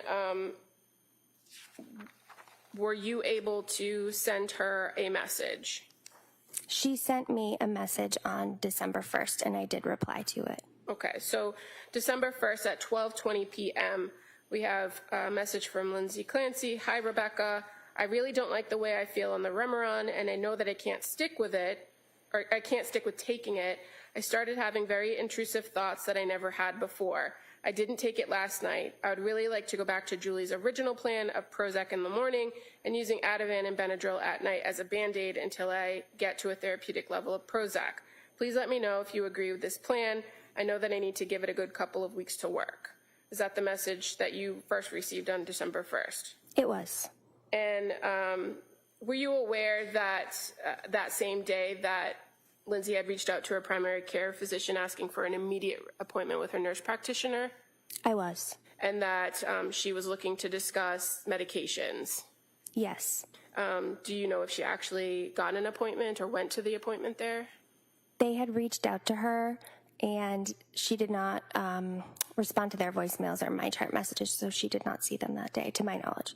So you're able to review the notes from the network of South Shore Health, right? Correct, yes. So you were able to review that she asked for an emergency appointment. They were able to find her an emergency appointment, but she didn't get back in enough time to actually get there. Correct. Okay. And so in the meantime, you're having a back and forth with her during the course of that day, December 1st. Yes. When she indicated to you in this message on December 1st about having intrusive thoughts and not liking the Remeron and not taking it, what was your response? I sent her a detailed message of signs and symptoms of postpartum depression and anxiety, including factors like onset, risk factors, predictors, common symptoms, and it highlighted how intrusive thoughts are quite common in postpartum depression and anxiety, and I asked her, I'm wondering if that's what's going on here. I then asked her if she was able to take the Seroquel that night and if she noticed any improvement in terms of sleep or anxiety with the Seroquel. Now, by giving her this information about postpartum depression and postpartum anxiety, was that consistent with a diagnosis that either you or Julie had given her in coming into the clinic? Yes. We were thinking this could be some postpartum anxiety, and I wanted to familiarize her with the symptoms so that she had them written down and she could report them to me and understand that they are part of these disorders. Okay. And you also gave her some information about obsessions and compulsions, right? Mm-hmm. And you said you asked her about the Seroquel and asked about sleep, right? Yes. And did you also reiterate that you were still encouraging to keep up with the Remeron for a period of time? Yes. And you further indicated to her that you wanted to kind of see if there was a correlation between the symptoms and the medication and that you just didn't have enough data. Right. In response to that message, she actually responded at 2:36 on December 1st, correct? Yes. And she indicated, thank you for the information, it was helpful. That she says, I panicked last night and just took Ativan and Benadryl, but tonight I'll stick with the plan and try the 15 of Remeron and the 25 of Seroquel. Do you recall if you had ever had a conversation with her about kind of using Ativan and Benadryl as a backup, or if she just felt like she wasn't getting any relief? I recall having a conversation about using the Ativan as a backup. I believe it was, yes, in my initial, I said continue the Remeron and the Ativan as needed. Okay. Yeah. And what about the Benadryl? The Benadryl I don't recall discussing. But you were aware that she had reported the combination of Ativan and Benadryl had worked for her before. Right. And in that message, she also says, I'm sorry for all the messages. It's just a scary, very scary, stressful time for me. And starting new meds with side effects is very scary to me. I'll check in the morning and let you know how it went, right? Right. Okay. And again, you continued to have some contact with her on that same day after that. I believe I responded to that, reassuring her that it's understandable to have fears, concerns about starting medications, and I sent her a detailed description of common question and answers I get from patients about medications, things like what to expect, how long does it take to work, what are common side effects, risks for, is there any risk for suicide, homicide with medications, So in providing all this information with her, what were you trying to do? Provide information because she had said it was so scary starting medication, so I wanted her to be equipped with understanding and, what to expect possibly. And based on your interactions with her and your review of Julie Paul's interactions with her, this was a person that was very receptive to taking information, right? Yes. And as her role as a nurse, she was not afraid to ask questions. Is that fair to say? No. Yes, she was not afraid. And one of the things that you provided her, or the information you provided her in this detailed response back to her on December 1st at 3:04, was that there are other sources or resources that she could utilize that are available at the clinic, right? Yes. And Oh, go ahead.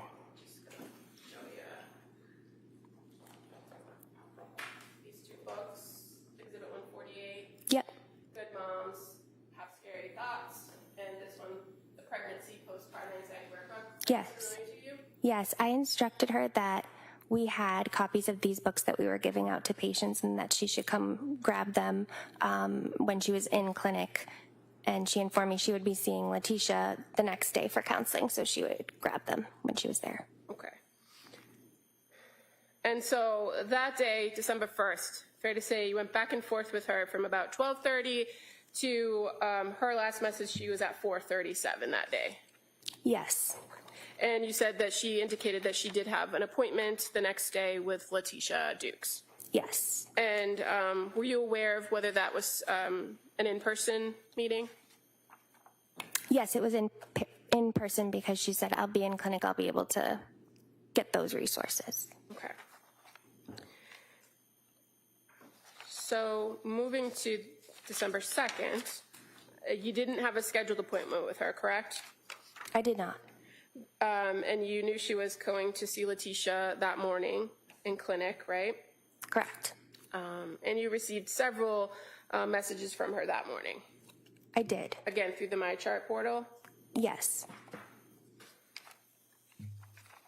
Beginning at 7:51 a.m., where she sends you a message saying, "Hi, Rebecca. I took the 15 Remeron and 25 Seroquel. I woke up at 12 with horribly intrusive thoughts of wanting it to be all over. I took 1 milligram Ativan and went back to sleep, and the thoughts went away. Now that I have the Ativan on board, I really need to explore the option that I'm addicted to Ativan. I have a therapy appointment with Letitia in your office. I would really like to speak with someone in the substance use clinic to explore the option." Do you recall getting that message? I do. And did you respond to that message? I did. I am credentialed at Cellshare Health and Addiction Medicine, so I felt that I could be that person to discuss those concerns with her. Discuss the substance use Yes. concerns? Mm-hmm. And so, and you're aware that the social workers can also screen for those as well? Yes. So at 8:51 on December 2nd, you respond to her, right? I did. And what do you tell her about the concern she just expressed in her 7:51 message? I fully appreciate and understand the concern for benzo tolerance. It's not something I want to happen to my patients ever. That being said, there's a place for benzodiazepines, especially at the beginning and acute phase of treatment and getting someone stable. And then we would always pull back slowly. I think another thing to try tonight would be to take 50 milligrams of Seroquel, the 2 tablets, and see if that works better. The intrusive thoughts are part of postpartum depression, anxiety, very painful to think and experience, but I want to reassure you that it's not uncommon and mean nothing about who you are as a mother. Let me know what you think. And so the recommendation from 25 to 50 milligrams of Seroquel, is that still within the range for treatment for insomnia? Yes. So would you characterize that as a low dose, a high dose? A low dose. And as far as her statement about intrusive thoughts, fair to say your response doesn't ask her more specifics about those thoughts, right? No. But you reiterate to her, just as you had in the lengthy messages where you provided information, that intrusive thoughts are pretty common. Correct.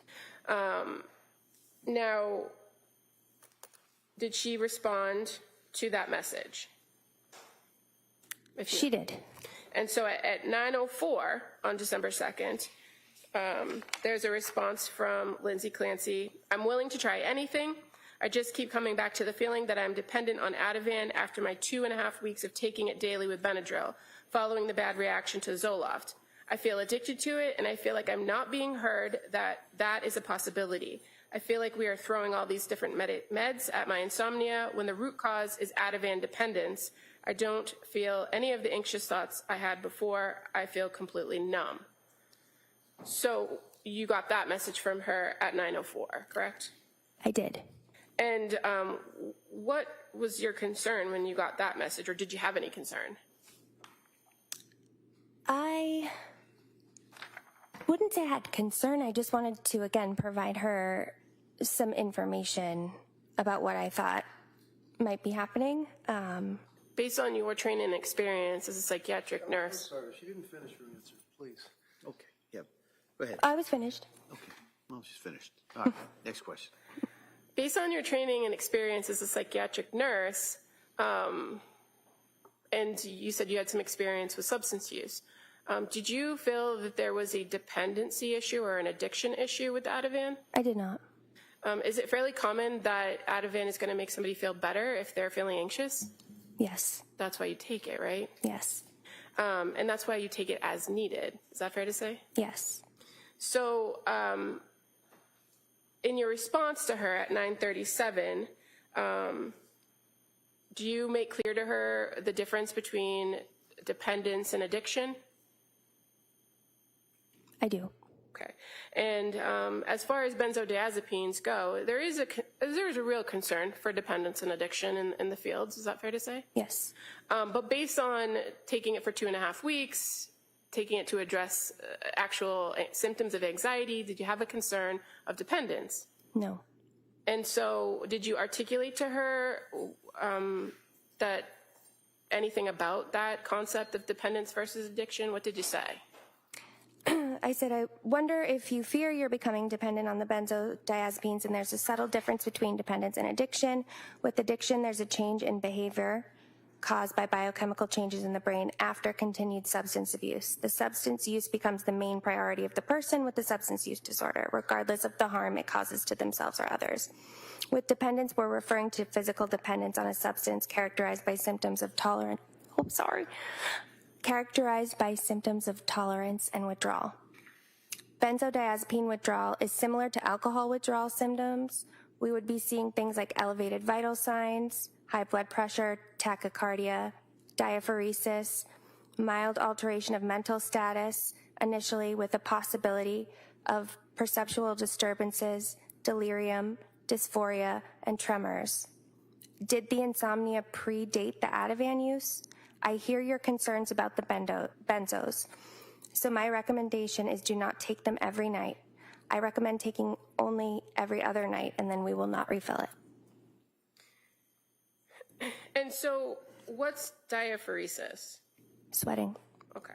And in the fields of prescribing psychiatric medications, do you often have to deal with physical dependency and then addressing it later? I wouldn't say often. Is there a way to address that Absolutely, yeah. And so that wasn't a concern of yours regarding Ativan, was it? Not at that time. And what about her statement about not being heard? Did you see that in her message? Where she says, I feel like I'm not being heard about addiction. That being a possibility. As a psychiatric nurse practitioner dealing in psychiatric medicine, is it important to you when a patient tells you that I don't feel I'm heard? Yes. And do you take that in consideration when addressing them and continuing to build that relationship? Yes. And so in this case with the defendant, with Lindsay Clancy, did that change your approach with her at all? It's why I sent the message that I did, trying to explain what addiction versus dependence and tolerance is. And I wanted to reassure her that we will try to have you take these less frequently and we don't need to continue them moving forward. So she advocated for herself and you took that into consideration and created an alternative plan or suggested an alternative plan? Yes. Did your care of her change at all when she told you she wasn't being heard? I wouldn't say it changed. You treated her as you would any other patient, right? Correct. Now, you continued to have messages with her throughout that day. Is that fair to say? Yes. And so at 10:02, you receive a message from her. It says, the insomnia started from the Zoloft, but then after the 2 weeks of daily Ativan and Benadryl use, that's when the insomnia was at its worst. I've tried so many different sleeping aids at this point, Trazodone, Ambien, Remeron, Seroquel, and they all seem to barely touch the sleep until I take Ativan with them. So tonight I will try 15 of Remeron with 50 of Seroquel. I fear that if I wake up in the middle of the night with intrusive thoughts again, I will feel like I need Ativan. Do you recall her sending that message at 10:02? I do. And that she sent another message, it's kind of cut off, but it's still within the 10 o'clock hour, where she adds, I also just feel concerningly numb right now, like I have no emotion whatsoever. I feel like I'm going to die and I don't care. What do I do about this? I do recall that message, yes. And this is a message that she sent when she would have been or have seen Letitia Dukes already, right? If she had a 9 o'clock appointment? Yes.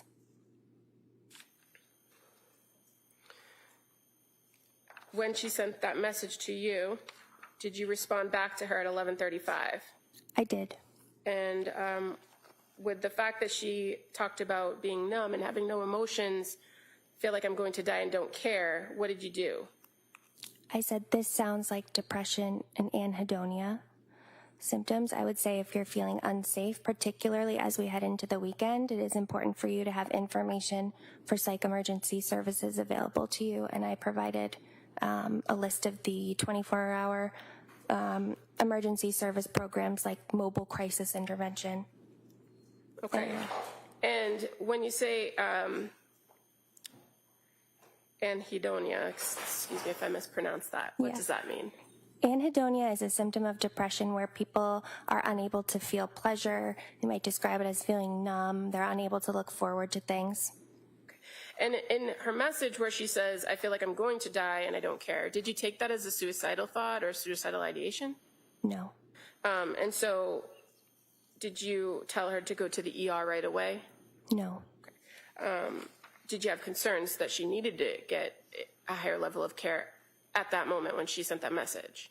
My concern about that statement was that I wanted her to have access to resources if it escalated or if it worsened. So I made sure she had it. Okay. And fair to say you also, at the end of that message, indicate, are you able to get rest or reach out to your support system so that you can be helpful, so they can be helpful to you right now, and that this is hugely important? I did say that, yes. And 11:41 a.m., she responds, yes, I have support. My parents are here to help. And again, this is 12:02. Does this sound like side effects to Remeron or Seroquel? I have never felt anything like this before. And then 11:57, she sends another message. Do you think over time these symptoms will go away over time? 12:04, another message from her. Is there any chance you could give me a call to discuss when you have a minute? At 12:10 p.m., and just to confirm, your recommendation for tonight is 15 Remeron, 50 Seroquel, and avoid Ativan, even if I'm not sleeping. So you got those messages in succession, right? I did. And were you able to eventually respond to her with a phone call? I responded to the message at 12:12 p.m. I wrote it down for her. And again, in your response to her, did you reiterate that these are pretty common signs of depression, and that what she was expressing to you wasn't uncommon in women with postpartum depression? Correct. I said it sounds more like depression than side effects. It's not uncommon for me to hear, I've never felt anything like this before, or I just don't feel like myself. All of this sounds like postpartum depression. And did you further try to give her some encouraging words? Mm-hmm. I shared a passage from a book called This Isn't What I Expected. And is that book kind of centered around postpartum depression? Yes. And did you also tell her this is going to get better? I said, even though they feel terrible, remember that they're symptoms of an illness that is very real and very treatable. This is going to get better. And after that message on 12:12, did you in fact send her another message? I did. And fair to say that next message was to kind of address the concern about her question, what to take. Yes. And you confirmed to take 15 milligrams Remeron, 10 milligrams Prozac, and 50 milligrams Seroquel. Yes. And that taking Ativan every other day might help. I said, I would say taking Ativan every other day might help you to see you are not addicted, as one cannot be addicted to something they don't take every day, but we can also decide to let me be concerned about whether you have a problem with the Ativan and simply take it nightly for now. And if I have concerns about your use of it, I will make them apparent to you. My primary concern at this time is that you sleep, and if that means taking the Ativan for middle of the night wake-ups, that is what it means. I'm confident we can safely and successfully get you off Ativan in the near future. And then I also go on to make recommendations about if she does have trouble in the middle of the night, certain sleep hygiene techniques that she could do, like getting out of bed and doing something non-stimulating, and then go back down to try to sleep again when you feel drowsy. So an alternative to medication intervention. Yeah. And then at 1:40 p.m., she responds, thank you, I'll stick with that plan. I really hope it works, and to feel like myself soon. Right? Yes. And then at 2:35, you respond, we will follow you closely. We have lots of alternatives. If this for some reason isn't the combination, we'll find one that gets you back to feeling like yourself. I did say that, yes. In all your treatment of women, the women that you've treated with postpartum depression, is this common that you have to kind of trial different plans in order to find the right one? Yes. All right, Ms. Buckingham, it's 11 o'clock. Why don't we take the morning recess at this time? All right? Thank you. So we'll take the break. Court, all rise. Jurors, try and close your notebooks. This is on the stairs, please. This way.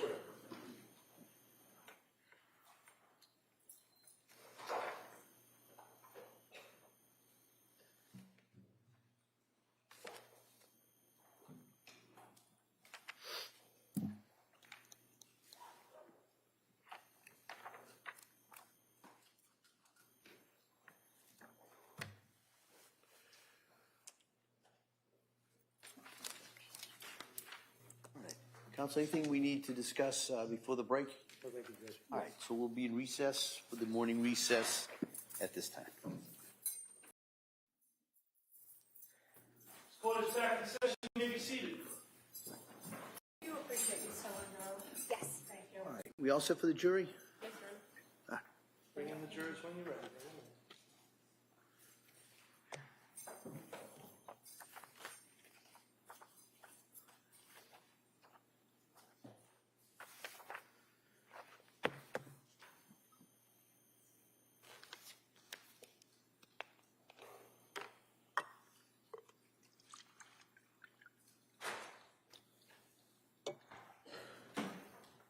Court, all rise. Jurors entering.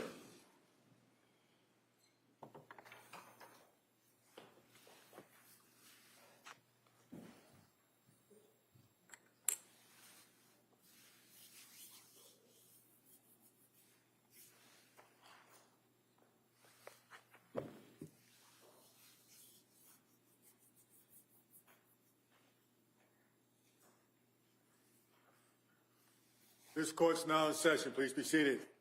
Your Honor, for the purpose of the record, we return back to the matter Commonwealth versus Lindsay Clancy. All parties are present, including the 18 jurors. All right. Attorney Buckingham, please. Thank you. Nurse Gelato, when we broke, we were talking about your interactions via my chart with Lindsay Clancy on December 2nd of 2022, right? Yes. And so the last one on December 2nd at 2:35 p.m. was from you to her. And then on December 3rd, do you recall that a My Chart message was sent on that day at 7:24 p.m.? I do. And you were able to review that message some point after it was sent? I was. And she reports to you basically that she didn't want to wait to let you know some things that were fresh in her mind. And it says, last night I didn't take Ativan. My dose had been the night before at 1 a.m., only slept about 4 hours at the beginning of the night, about 9:30 to 1:45. Then I dozed off for maybe another 45 minutes from 4:30 to 5. Today, all day, I had horrible, intrusive thoughts and felt deeply depressed. I finally took a 0.5 of Ativan at 6 p.m. and now the thoughts are gone and I feel good. You recall receiving that message? I do. Okay. And fair to say there was no more communication between you and her until December 6th. Correct. I believe December 3rd was a Saturday. And you actually were out of the office on the 5th with sickness. I was. But you were aware that Lindsay Clancy did reach out to the office on December 5th. Yes. And that the nurse was able to respond to her to let her know that you were out sick, right? Yes. And Lindsay Clancy responds at 8:30 a.m. that day that she would just reschedule Lindsay reaches out to the nurse and says that's fine, she'll reschedule, and that she, in fact, changed her appointment with Letitia Dukes to a virtual appointment for that day, for December 5th. Yes. So on the 6th, when you return, did you have a scheduled meeting with Lindsay Clancy? Yes. And on this particular meeting on December 6th of 2022, do you recall if that was an in-person or a virtual visit? It was an office visit. Okay. In person. And so just kind of looking at the note from that day, from December 6th, it says encounter date December 6th. It says filed on December 7th. In the under chief complaint history, do you have it in front of you? Yes. The second paragraph says patient has verbally consented to this video visit. Is that just something that sometimes pre-fills into the narrative? Yes. But your memory was that this was an in-person visit. It was. Was Lindsay Clancy there by herself or with somebody else? She brought in her husband, Patrick. Had you met him before? I had not. Had you talked to him before? I had not. As part of your treatment plan or your course of treatment with Lindsay Clancy, was it your practice to speak with collateral individuals? Yes. And in this instance, did you feel a need to speak to collateral individuals up to this point? Not up to this point. If you did, would you have requested that of her? Yes. And do you need her express permission to do that? I do. So on this particular day, she presented with her husband, Patrick, correct? Correct. And was there anything different about your approach to the meeting than your previous meetings with her? No. You still go through history, you go through how she's doing now, you do your mental status exam, you do your screenings, right? Yes. And so first, just let's talk quickly about the screenings. The Edinburgh screen, what was her score on this day when she came in? Do you remember? 21. Okay. And the GAD-7, fair to say that screen was a 19. Yes. So would you say that it was pretty consistent with the last time that you saw her? Objection. What's your objection? My objection is that that's not right. He's now got a 21 Edinburgh scale. Prior testimony was not anywhere near 21. It's deteriorated. Well, I'm gonna allow that question. On cross-examination, you can certainly explore the basis of what her opinion was. So I'm gonna allow that question. Go ahead, Como. Well, let me ask you about that score of 21. It's 21 out of how much? 30. So in what range is that? Moderate severe. Okay. And on your previous encounter with her on, or your actual telehealth on November 29th, you reported that the score was 17, and that's moderate. Moderate. Right. Yep. And then on the GAD-7, on this particular day on December 6th, it was 19, right? Yes. And on the previous visit, it was 14. Yes. Okay. So as far as your observations of her on December 6th,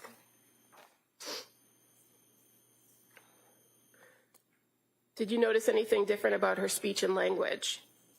No. How about her mood? What did you note her mood to be? Anxious. And the affect, fair to say, consistent with mood, meaning anxious, right? Yes. And thought process. Thought process was linear and goal-directed. And thought content, did she indicate to you whether she was experiencing any auditory or visual hallucinations? No. Any delusions? No. Any suicidal ideation, a plan, or intent? No. And as far as your observations of her during this interaction, this in-person visit, did you observe any signs of psychosis? No. Did you observe any signs of mania? No. Did you observe any signs of obsessive thoughts or compulsive behaviors? No. Now, when you met with Lindsay and Patrick on December 6th, did she or did they report why Patrick was there? I don't recall if they indicated why he was there. I understood it to mean he was there to provide collateral and support for her. Were you aware that he was coming to the appointment? I don't recall if I was aware beforehand or not. And you had engaged in a pretty significant my chart back and forth with her in the days preceding this this meeting on December 6th, right? Yes. Did she ever indicate to you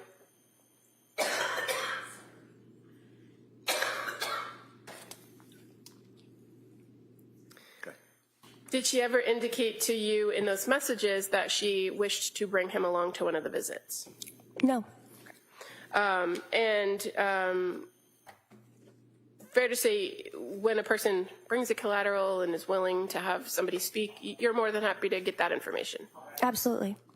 This person, this collateral person, can they offer you a different perspective about the patient and what they're going through or what they're, how they're presenting? Yes. In this December 6th meeting, or the visit, did she report to you some changes in her sleep or significant concern for sleep? I would have to review the note.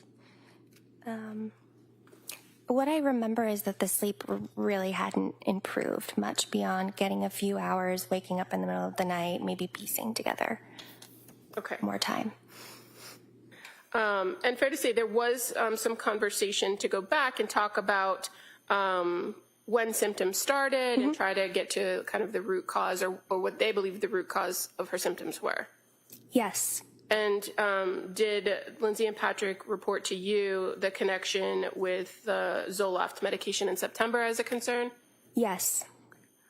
And that at that they reported that, or she reported, that exact night I went from 25 to 50 milligrams. I didn't sleep for 48 hours and I wasn't tired.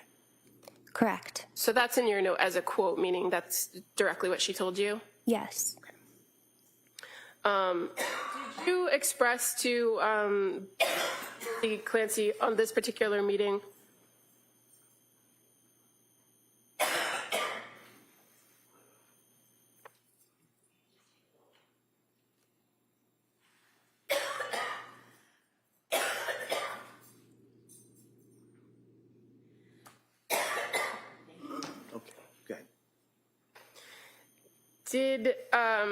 Did you express to Ms. Clancy thoughts that you had about her diagnosis based on your interactions over the last few weeks? I did. And what was that? I discussed with her and her husband the possibility of potentially an underlying bipolar disorder. I based this on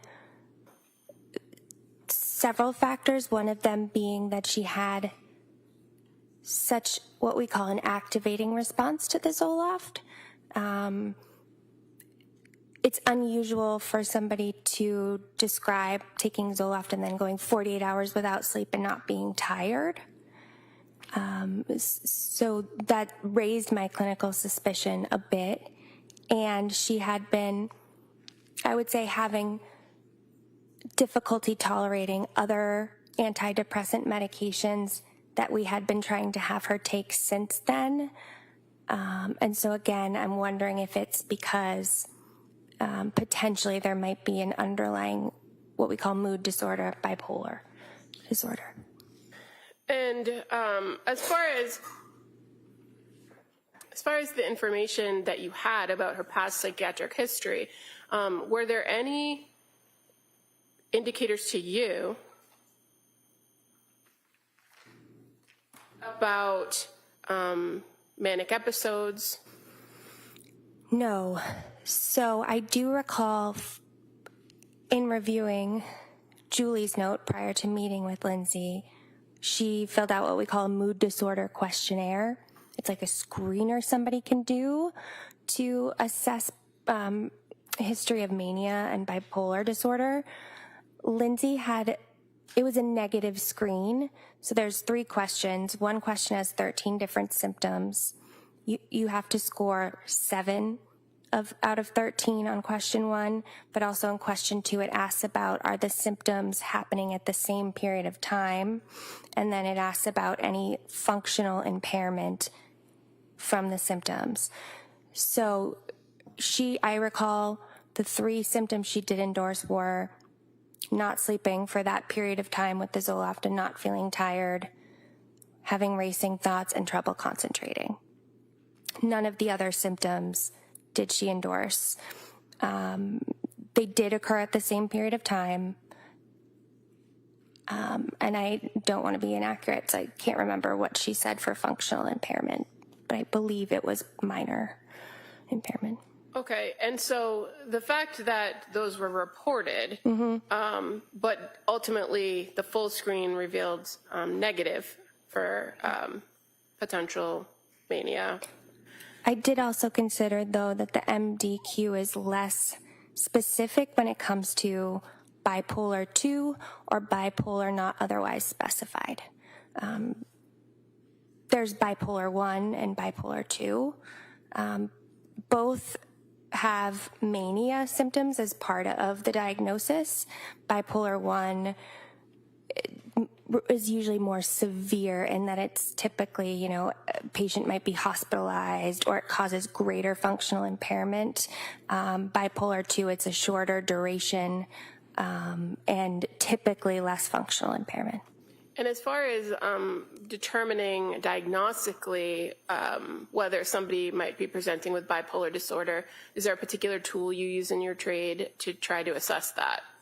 Typically something like the MDQ, and then you'll do more of an interview asking the patient about symptoms specifically and if they can ever recall a time where this may have happened in the past, because sometimes patients can't always remember when they're manic. So I was glad to actually have Patrick in the visit because he could sort of help us look at Lindsay's history more longitudinally, or at least since the time he knew her.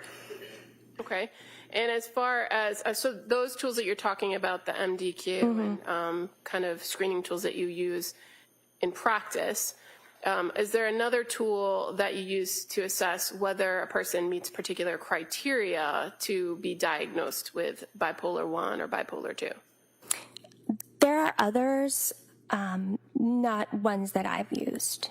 So are you familiar with the DSM-5? Oh, yes, yes. Okay, so while that's not the end-all be-all, it is a guide that tells you specific criteria, how to determine if episodes are manic or depressive, right, when it comes to bipolar. Yes. The difference between mania and hypomania. Yes. And so while you noted that there were some concerns reported, did what was reported to you rise to the level of diagnostic criteria for bipolar disorder?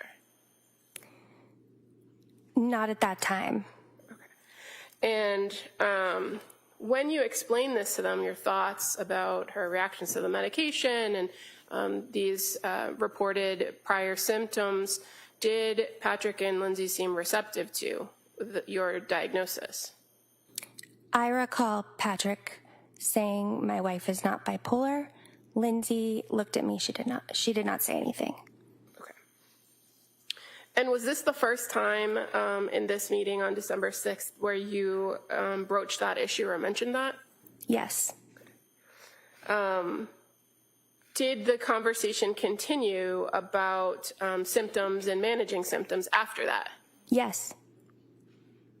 Were you able to get any more specific information from Patrick during that meeting? Not what he said particularly, but did you get additional specific information that kind of helped you assess whether you would change your diagnosis at that point? No. And were there still concerns in that particular meeting that the focus was trouble sleeping and the potential for addiction? Yes.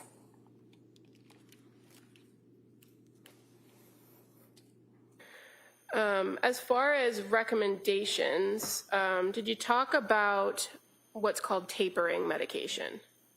Yes. And what were your recommendations regarding tapering? So we talked about her concerns about the benzos. And we decided to come up with a plan to taper off of them. And the last that had been reported to you via the MyChart messages was that she tried not taking it at all, ended up having horrible thoughts and felt deeply depressed, then took it and felt better. Right? So was it realistic to recommend completely stopping? No. So what is a taper? Like, why do you recommend tapers? I recommend tapers to slowly get somebody off of something. And tapers can be useful because we might have somebody at a dose and they might say, oh, I'm too anxious to stop this, or I'm not ready to step down to another level, and we can kind of keep them on it longer. But at this point, since I had met her on November 29th and throughout the MyChart messages, there was multiple concerns voiced about benzodiazepines, and again in this visit. So I even did what's called a CWA assessment, which is something we use to determine if somebody's having actual withdrawal from benzodiazepines or alcohol. Again, I really wanted to show her I was assessing this and taking this seriously. When you say CWA assessment, is that an acronym for something? Yes, so it's What are the letters, just for the record? CIWA.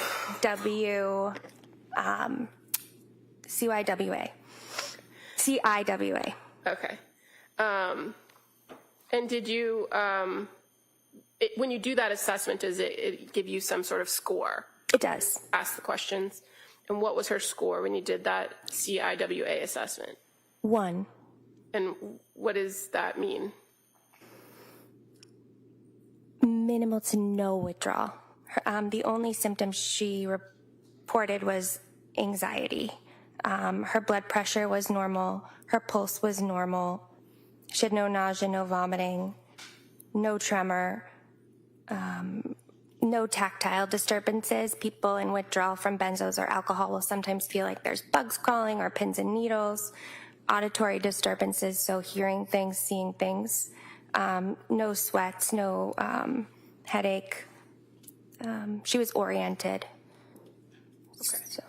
So with that, and knowing that she wasn't in withdrawals for Ativan, did you still recommend the taper and an alternative? I did. What was that? I recommended Valium. The reason I recommended this is she had discussed rebound anxiety with me at our very first visit, feeling that rebound anxiety above her baseline once the benzo wears off. Valium has an extremely long half-life. It can, as in like 100 hours. It has a longer clinical duration of action. So I wanted to offset the chance that she would experience rebound anxiety. And it's often used when we're tapering somebody on shorter acting benzos. It's common practice to switch to longer acting benzos to do this. And did you also have conversations about the other medications that had been at issue, the mirtazapine and the Seroquel? Yes. What did the defendant, what did Lindsay Clancy express to you as far as Seroquel? Did she want to continue with that? No. Did she explain why? So she felt like when she took Remeron and Seroquel together, she felt weighed down and exhausted, but her mind was still awake and alert, and she just didn't seem to think there was a benefit to being on it. And so did she express to you a desire to want to go back to trialing Prozac? Both Lindsay and her husband expressed that that was their preference. And was that something that you agreed with? I did. I had shared with them that I had concern this could be bipolar. It's in my differential diagnosis, which is just all the typical diagnoses we might be considering. and that typically SSRIs are contraindicated, but she did have that history of being able to tolerate Prozac at 20 milligrams and do okay with no mania. So I thought that's what they were wanting to do, so we could do it. We could try it. When you say contraindication, Okay, sorry. what does that mean? It means typically not something you would want to do if you were sure somebody had bipolar disorder, because if you put somebody on just an SSRI or like Prozac, like Zoloft, it can create a scenario where people are flipping back and forth between manic symptoms and depressed symptoms, or they're called rapid cycling. It's not that antidepressants or SSRIs are never prescribed in bipolar disorder, but you often would want to have a mood stabilizer on board at the same time. And so, despite your suspicions, you listened to the patient and went along with her request. Yes. So at the conclusion of that meeting, did you indicate that she could discontinue the Seroquel at that point? Yes. With the plan that she was going to restart Prozac? Yes. Which I had been recommending the Prozac. Earlier, I believe even on November 30th, I had recommended it. And with that previous recommendation, it was in addition to the Seroquel? And the Remeron, yes.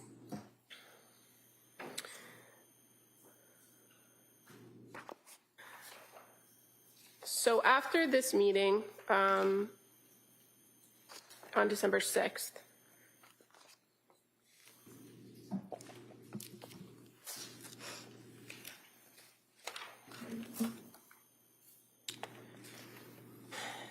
did you have additional communications with Lindsay Clancy via the MyChart messaging on December 7th? Yes. And fair to say that those communications started as early as 9:48 a.m. when she sent the first message, right? Let me just make sure.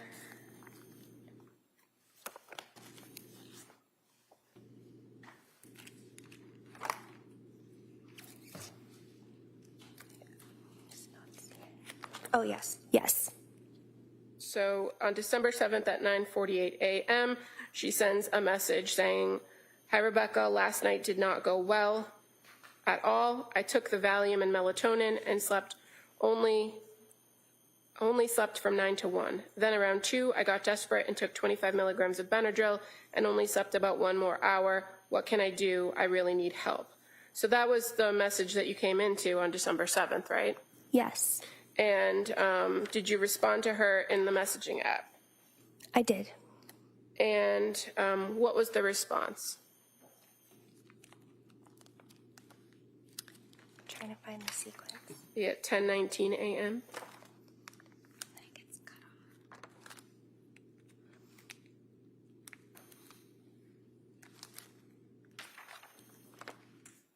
Okay. So I discussed, I mentioned, so your husband made a good point yesterday. Despite taking the Ativan in the evening, you were still only able to get a 5-hour stretch of sleep, which, yes, is improvement, but does sort of dispel the notion that benzodiazepines are the only thing that are helping you sleep right now, as you are still getting less than the target of 6 to 8 hours with Ativan, and the Valium did not help for sleep much at all.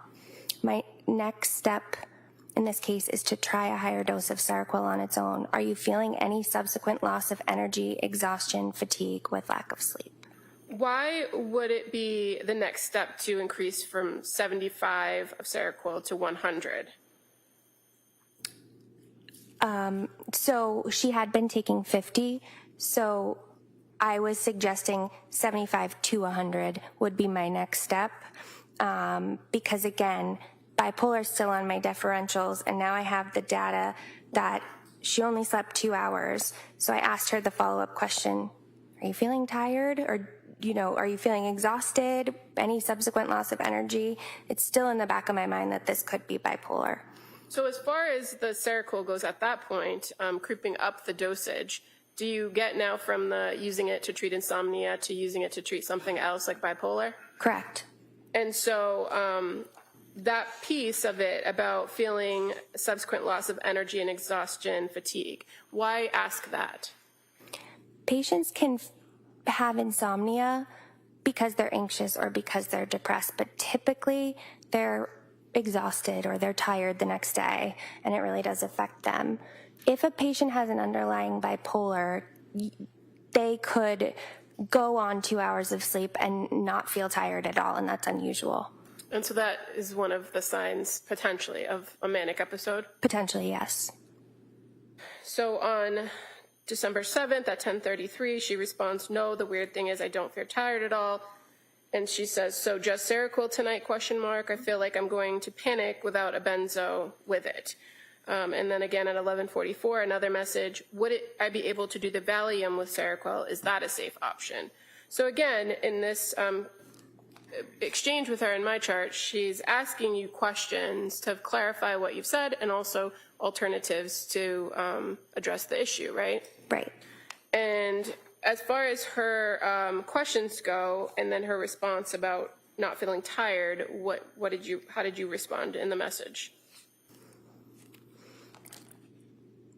So she kind of sent those in succession. So I don't feel tired, would I be able to do the Valium with the Seroquel? So I respond by, if you're not sleeping well with the Valium alone, there's no need to continue it, and I will prescribe a short taper to get you off benzos altogether. Because you are not tired at all and had a significant reaction to Zoloft at 50 milligrams, I'm concerned this is an underlying mood and bipolar disorder. I know you and your husband did not necessarily agree with that, but I feel that I'm going to send along this information to review. So I sent her a list of symptoms of bipolar, risk factors, so that she could have it to refer to. And again, at this point, the only symptom she was reporting of mania was this not being able to sleep and not feeling tired, right? And yes, and the racing thoughts and the trouble concentrating. Okay, is that things that she had reported to you in your visit on the 6th? No. Okay. In these messages that she was sending to you in her, on December 7th, she didn't talk about racing thoughts, did she? No. Okay, she just talked about the sleep? Mm-hmm. Okay. But based on a review of her history, she had at one point indicated that she was feeling those in relation to a symptom she was describing. Is that correct? So at this point, what do you recommend her to do? I explained the importance of knowing if this is bipolar is significant because SSRIs like Zoloft and even Prozac would be contraindicated. My recommendation is to do 100 milligrams of Seroquel tonight, 200 milligrams of Seroquel tomorrow night, 300 milligrams on 12/9, 400 on 12/10, and we will hold there. I actually say hold the Prozac as I'm concerned this is a hypomanic mixed manic state. And what about the Remeron at that point? Where did this fall into the mix, if it fell in at all? I had recommended a very short taper on December 6th. I think I advised her to take half of a 7.5 milligram tablet for 3 nights, but in her message to me on December 7th, she had not taken it that night. So I had assumed she had just stopped that entirely. Okay.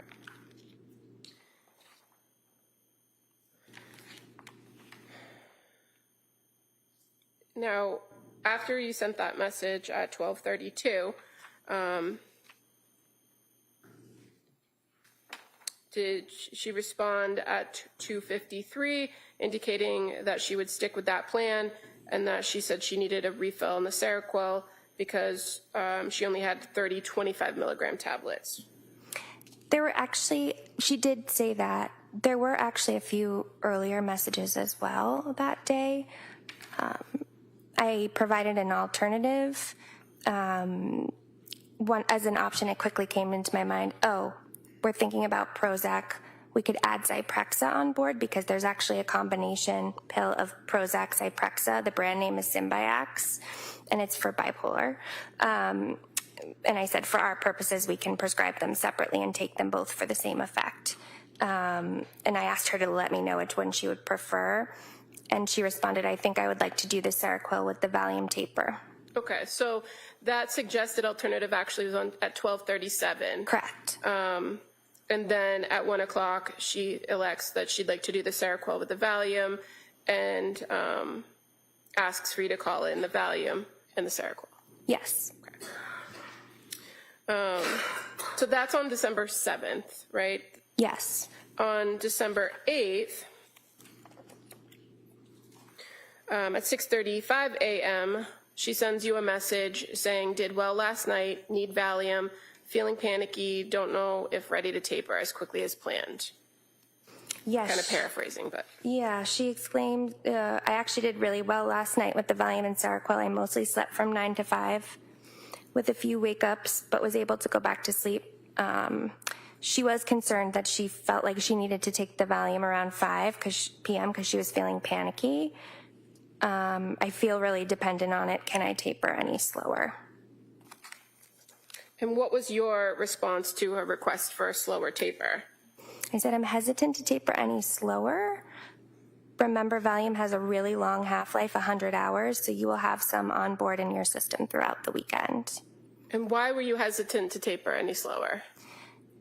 I felt like she was anxious about being dependent on it, and so I was trying to facilitate the process of tapering her off, and I was clinically thinking we could cover her symptoms of anxiety as we titrated the Seroquel, because Seroquel actually has several clinical trials that show it has really good efficacy for anxiety. And this conversation about the request to taper, that actually goes into December 9th of 2022, correct? Yes. And in her response to your indicating you were hesitant to taper, she indicates that she took the 5 milligrams of Valium and that she didn't have any left and that she was afraid that she was going to take Ativan. Correct. And had you recommended to take Ativan as an alternative or in lieu of Valium? No.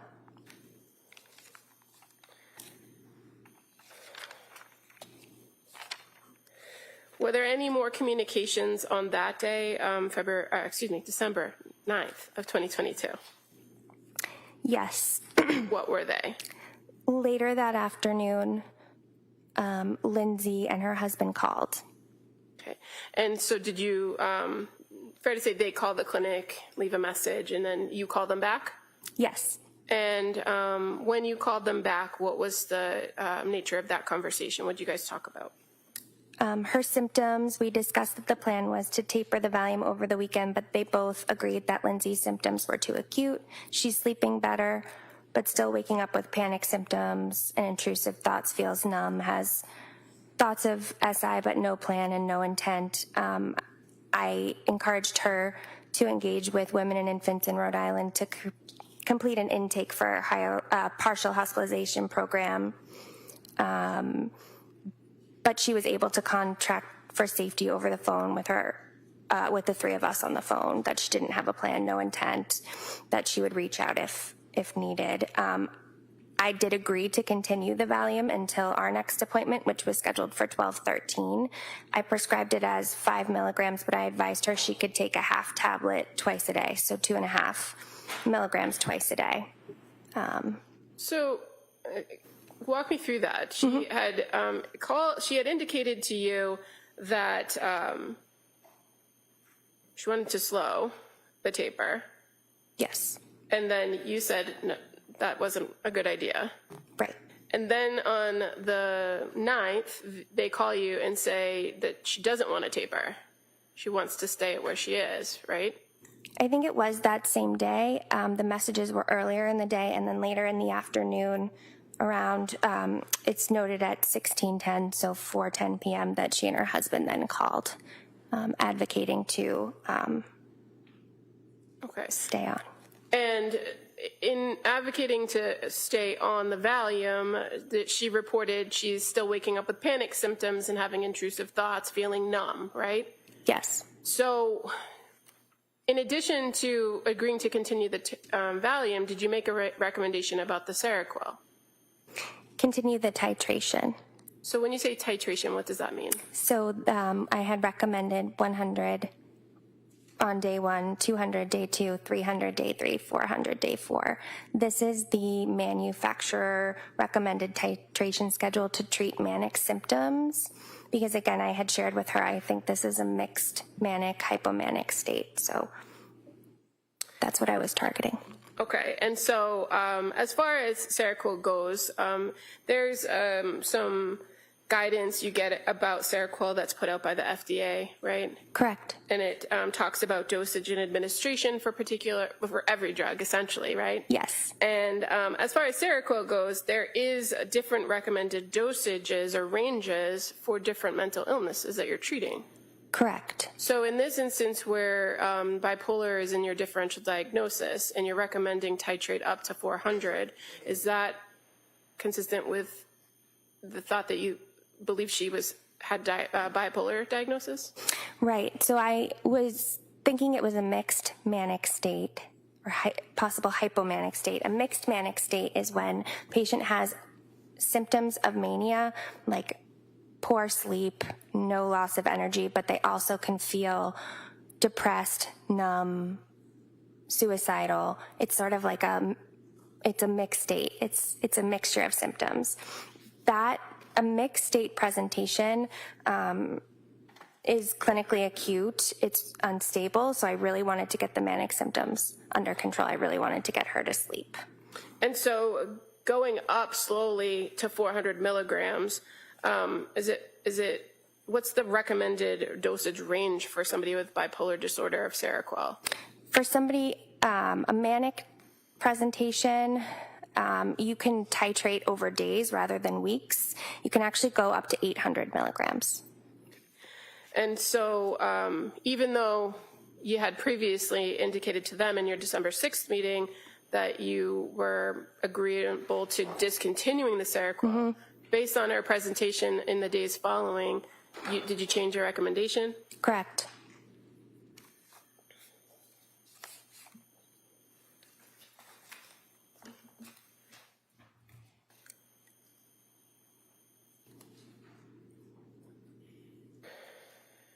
And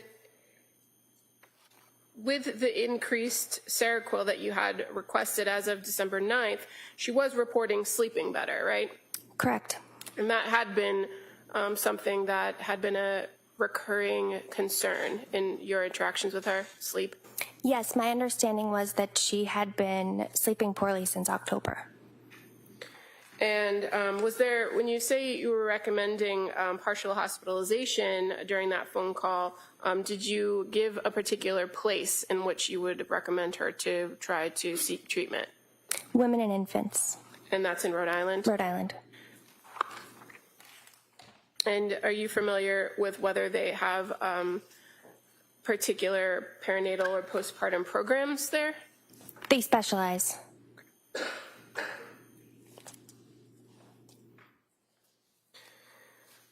After that call with the Clancys on December 9th, when was the next time you had contact with Lindsay? December 9th was a Friday, so I believe it was Monday, December 12th. Now, people are able to send MyChart messages all hours of the day, every day of the week, right? Correct. But in this instance, you did not receive any messages over the weekend? No. So the next MyChart exchange was actually on December 12th of 2022, correct? Correct.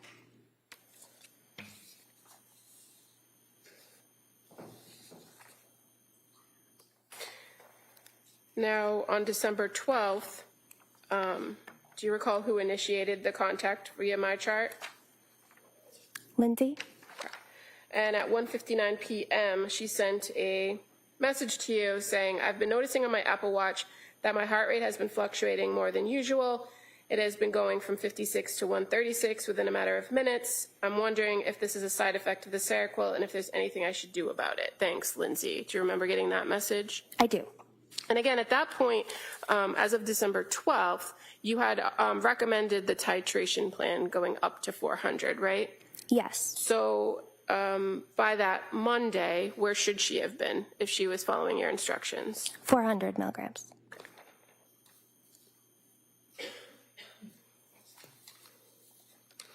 And did she report to you whether she took 400 milligrams of Seroquel? She reported she was taking 200 milligrams. Did she say why? No. But your recommendation was that she should have been up to 400 at that point. At that point, yes. As far as the concerns about the fluctuating heart rate, were you able to address that with her in a response? Yes. I explained that medications like Seroquel can cause something called orthostatic hypotension, which is basically when you get up from sitting or standing, your blood pressure doesn't compensate in time, so it goes low, and people can feel dizzy. I explained that the mechanism for that is alpha adrenergic blockade, so the alpha receptors that help us with like adrenaline. They're also part of the picture here with Seroquel. It's often accompanied by orthostatic tachycardia, meaning getting up from sitting to standing, your heart rate can fluctuate. I said both can be common in the first days of medication exposure or when the dose is being increased. It's generally benign, meaning non-harmful, and self-limiting, meaning it goes away on its own over time. I also advise it sometimes necessitates slowing a dose titration or dividing a dose into like 2 or 3 smaller doses. Okay.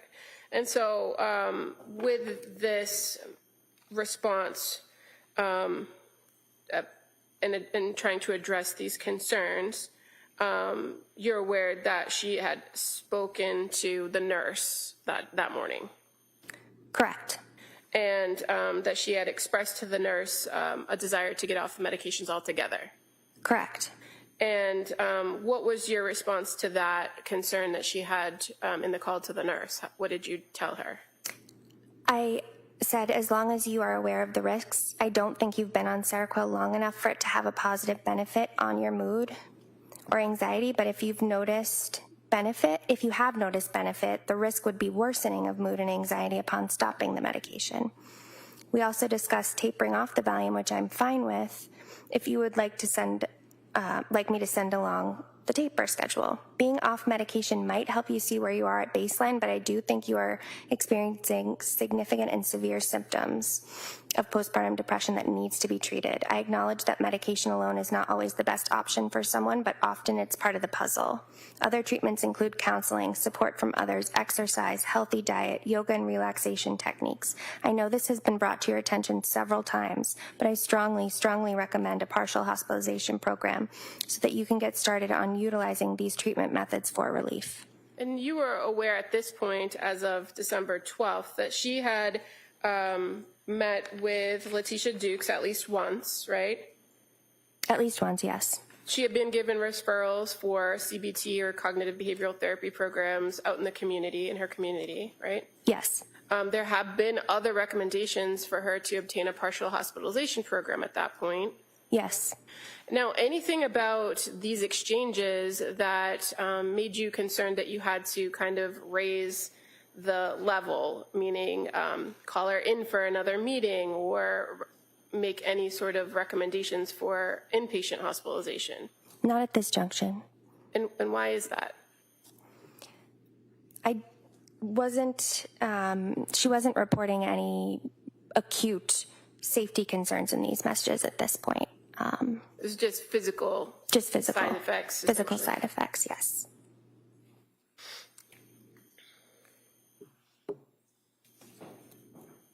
So the messages continued on December 12th, correct? Correct. So at 2:44, Lindsay messages you saying, "Thank you, Rebecca. It does seem to be orthostatic, and I'm glad to hear that it's benign and known side effect." And then she tells you a little bit more about the prior nights, right? So she says, so the last 3 nights I've taken 2.5 milligrams of Valium and 200 of Seroquel. I have to say that I do like the way it makes me sleep very deeply and soundly for around 7 to 8 hours, but I don't like the way I feel in the morning and most of the day. Incredibly depressed and unmotivated to do anything at all. What would you recommend for tonight? Is that the next message after you explain to her the side effects? Yes. Okay. So, and for 10 p.m., you respond to her, don't you? Yes. And what did you recommend to address those concerns about incredibly depressed and unmotivated? So at this juncture, I recommended at least continuing the 200 of Seroquel because at least now she's sleeping. So I felt like although I had recommended getting up to 400, we had gotten sufficient activation symptoms down. She was sleeping. And the 2.5 of Valium. I think I advise that we need to give time for Seroquel to work for your mood. Let's continue to accumulate good nights of sleep, as this can only be a good thing in terms of recovering and feeling better moving forward. I would say take them tonight, and we will discuss further at our visit tomorrow. And you had a visit scheduled for December 13th, correct? Correct. The message continues on that day where at 7:17 p.m. where she says, okay, thank you. I need to make our visit virtual tomorrow. I will not be able to make it to the office. Can you please change it to that? Is that Yes. right? Yes. So after having met in person with her on December 6th, having had subsequent communications with her all through the date of December 7th and kind of, again, changing a little bit about the medication plan and having further communication with her on December 9th and now December 12th, the plan was for her to, again, come in person on the 13th, correct? That was my recommendation, yes. Why did you recommend in person at that point? This was somebody who was communicating with me every day, and I did feel that she had significant symptoms of depression, some mixed symptoms with mania, anxiety. I felt that her symptoms were severe and significant enough that I wanted to touch base with her weekly, and I wanted to see her in person. But again, I was okay with her doing virtual because I'd rather see her and lay eyes on her and try to treat her than not see her at all, if that would have made her just cancel the visit outright. Because generally you do the same thing whether you're in person or virtual, right? As Right. far as getting the history, going through symptoms, asking how they're feeling, doing the mental status exam, Right. right?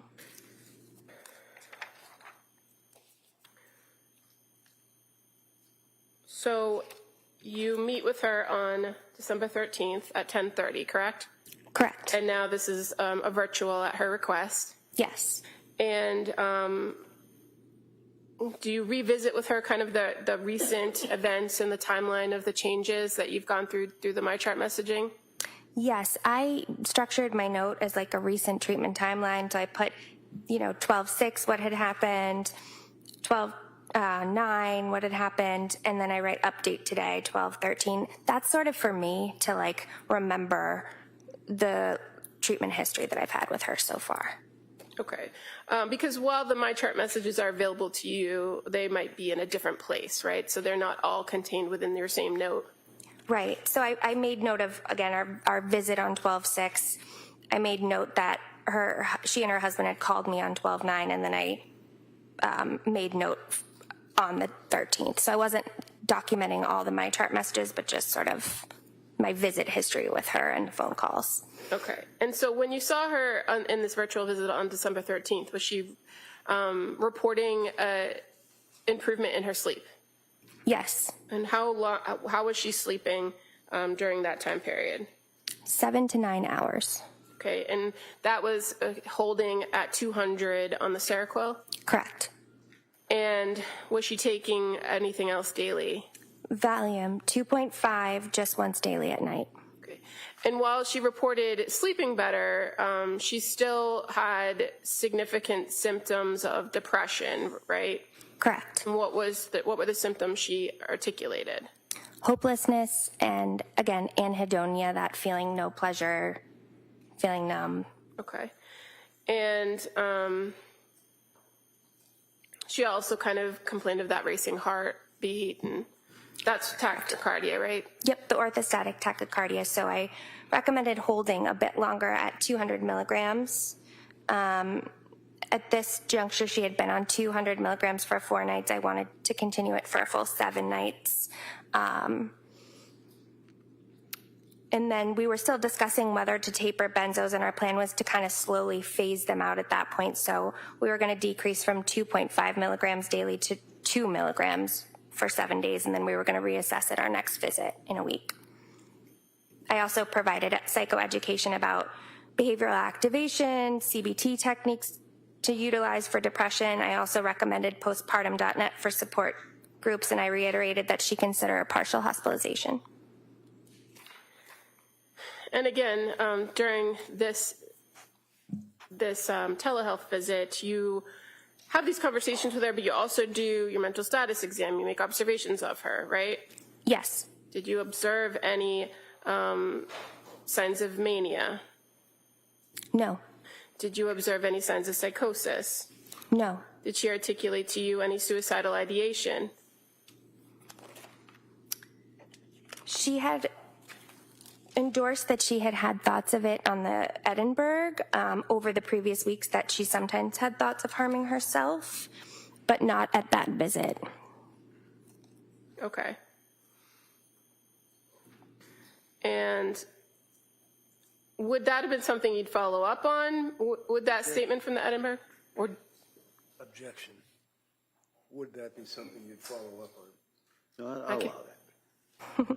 So just to clarify, so again, the Edinburgh, After coming from the witness, Judge, I'm sorry. Objection overruled. Next question. the Edinburgh is over the previous 7 days.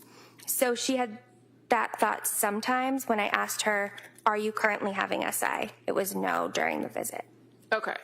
And it just was the response sometimes. Yes. And so did you ask further in your interaction with her on that day, on the 13th, about whether she was experiencing suicidal ideation? Yes. Did she say she was? No. Did she indicate whether she had any plan or intent? No. And as far as intrusive thoughts, did she speak about intrusive thoughts during that meeting? No. Did she tell you she was having horrible thoughts? No. She had previously used that terminology in your MyChart exchanges, correct? At some point? I do remember the intrusive thoughts that she would mention. Intrusive thoughts. I don't recall horrible thoughts Okay. in my chart messages. As far as the intrusive thoughts, were they things that you followed up on in your telehealth or in-person visits? And was she able to articulate to you? Yes. Yes or no? Sorry. Was she able to articulate to you what types of thoughts she was having? Yes. What were they? Intrusive suicidal thoughts. So thoughts of harming herself or just wanting to die? Thoughts of wanting to die. At any point did she ever indicate to you thoughts of wanting to harm her children? No.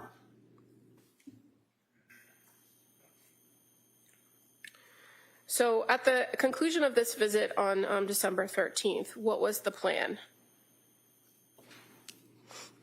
The plan was to continue Seroquel 200 milligrams and Valium 2 milligrams. Okay. And again, in this December 13th meeting, did you also indicate to her that she should engage with other services like support groups or partial hospitalization programs or CBT? I did.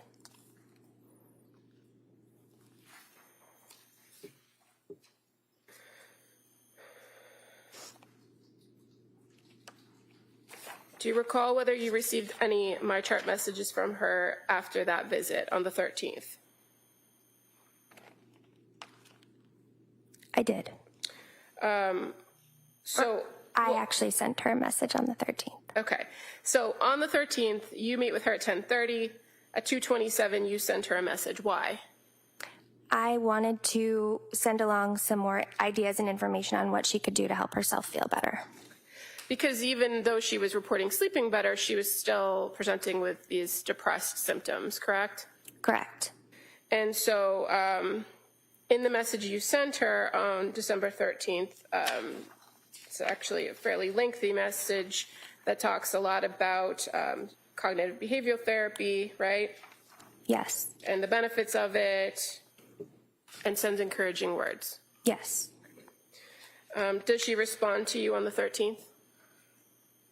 No.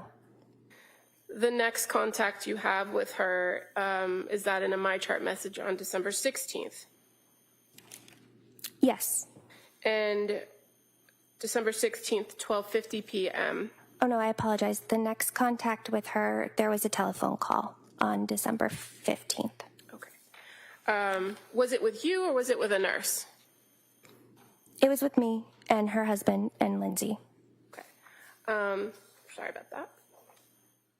So December 15th at 3:53 p.m., you have a phone call with them. And what did they report to you in this phone call? What does Lindsay report? They informed this has been the worst day for Lindsay, is having persistent intrusive thoughts of suicide, no active plan. But both Lindsay and Patrick agree that higher level of care may be necessary at this time. Discussed options, they state they are likely to go to MGH ED, as they have perinatal psychiatry as well as an inpatient psychiatric unit. Lindsay also deciding about McLean. This writer advised that they keep us posted and sign a ROI, release of information, so that we can communicate with treatment providers at higher level of care. Lindsay verbalized understanding and agreement.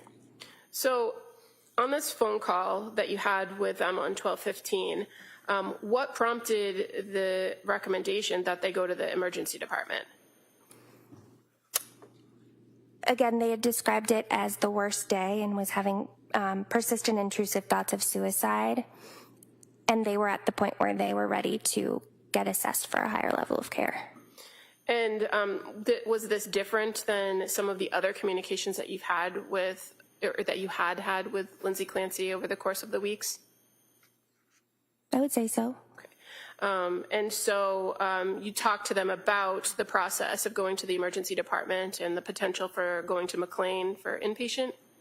I recall advising them that if they were to go to their nearest ER, which would either be BI Plymouth or South Shore Health, the process would be that they would get evaluated, but if they were determined to need to go to a higher level of care or an inpatient psych, those facilities did not have inpatient psych units.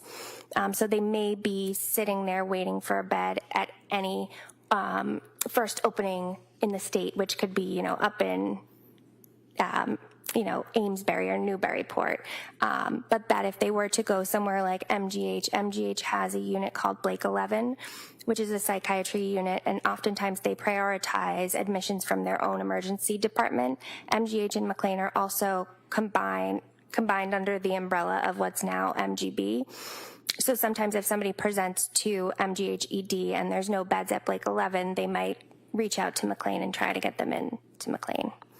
So you communicated all of this information to them to kind of give them options on what the best course might be to get inpatient. Yes, I summarized it in my note, but that's my recollection of the phone call. Okay.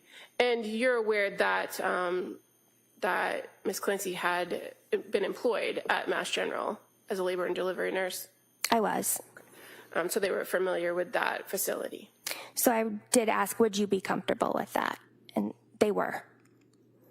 And so, to your knowledge, after this conversation, did they go to the Mass General Emergency Department on December 15th? They did. And so then you were able to communicate with Lindsay via MyChart that next day on December 16th, correct? She reached out to me on December 16th via MyChart, yes. And she indicated to you on December 16th at 12:50 that she, after visiting the ER yesterday, I opted to remain outpatient and pursue the partial program at Women and Infants. And Women and Infants, that had been the program that you had previously recommended in Rhode Island, correct? Correct. She indicates, I'm waiting on a call back for them to schedule. In the meantime, I want to know how to proceed with my meds. Do you still recommend the 2 milligrams of Valium and 200 of Seroquel nightly? Again, it's making me sleep well, but still not improving my mood. So I will need a refill on those meds. Please let me know. So in this particular message, she indicates to you that she was waiting to schedule with women and infants, correct? Correct. Were you aware that prior to that Letitia Dukes had already initiated the referral process for women and infants? Yes. And so on this particular message, she's kind of updating you, but also asking you if she should stay on the same track for her medication. Yes. And what was your response? So December 16th at 1:14. I said, "Hi, Lindsay. I know Letitia may have called you yesterday about information about women and infants, so I hope you were able to connect with her. Target dose for Seroquel treating depression is 300 milligrams, so we can increase it to 300 milligrams if you are willing. Yes, continue the volume. Let me know what you think."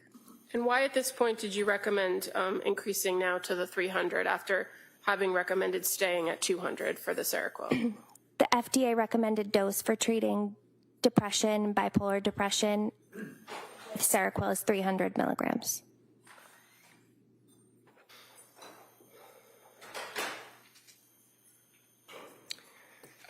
So on December 16th, you continue to have messages with, my chart messages with Lindsay Clancy, correct? Correct. In any of, or do you know that she went to see her previous psychiatrist on that day, December 16th? Yes. And so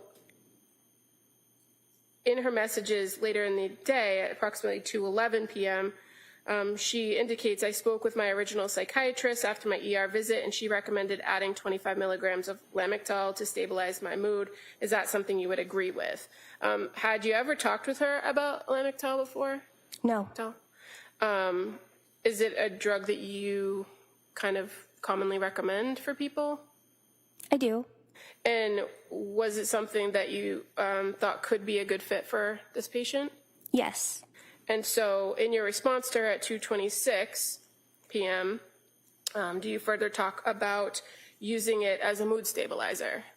Yes. I state absolutely lamotrigine works well for mood stabilization and depression. I talked to her about the side effects of it. I'm fair to say those side effects are like rash and skin changes, fever. Can we find out what the witness feels the side effects are rather than counsel? Well, why don't we let the question be, what was she told? All right? I think that's the proper question. So why don't you ask what was told or what was said or messaged to the defendant? Can you tell us what you messaged her the side effects were? So I recommended it needs to be a slow titration, meaning titration, increasing the dose due to risk of SJS, which means Stevens-Johnson syndrome, which can be a very serious rash that somebody can get. There's a higher risk of it if somebody takes Lamictal, which is why the FDA recommends such a slow titration, 25 milligrams for 2 weeks, 50 milligrams for 2 weeks, 100 milligrams. You can't really go quick with it. But I also specified it can cause a benign rash as a side effect. So any skin changes you notice, you want to be sure are not accompanied by things like fever, malaise, pharyngitis, swollen lymph nodes. Also watch for a rash that is purpuric or tender. Benign rash would be spotty, non-confluent, non-tender, and no systemic features like fever. Otherwise, I find this medication to be quite well tolerated. Take with food to minimize any risk of GI, such as nausea. I will send this to your I can send this to your pharmacy along with the dose change in Seroquel. Any luck with hearing back from women and infants? So the Lamictal, am I saying that correctly? Lamictal. Is that something that you would add to the Seroquel? Yes. And why would you add it to Seroquel? They work differently. They have different mechanisms of action, and they can work well together. And so at that point, on December 16th, do you recall kind of what the last version of the medication recommendations were? From me? Yeah, so I at this point, you added a medication. So what was on the prescribed or recommended list for you, for her, as of December 16th? So I asked her if she needed me to send along the lamotrigine, and she said that she had had her psychiatrist send it along. Okay, so, but as far as now what you know to be the medications that she's been advised to take, what are they at this point, December 16th? Lamotrigine, 25 milligrams, Seroquel, 300 milligrams, and Valium, 2 milligrams. And the Valium, is that still a daily recommendation? Yes.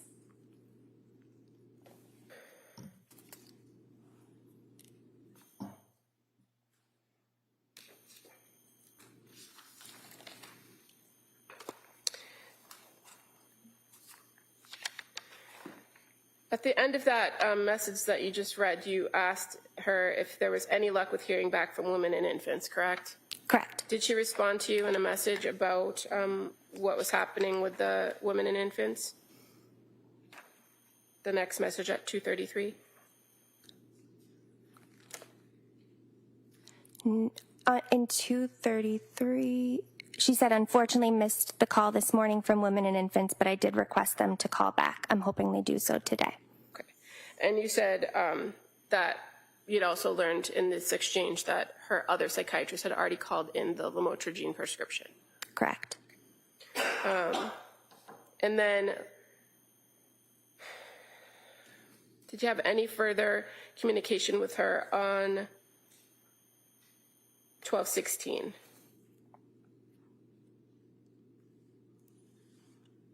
I said, okay, sounds good. I hope so as well. And that was it.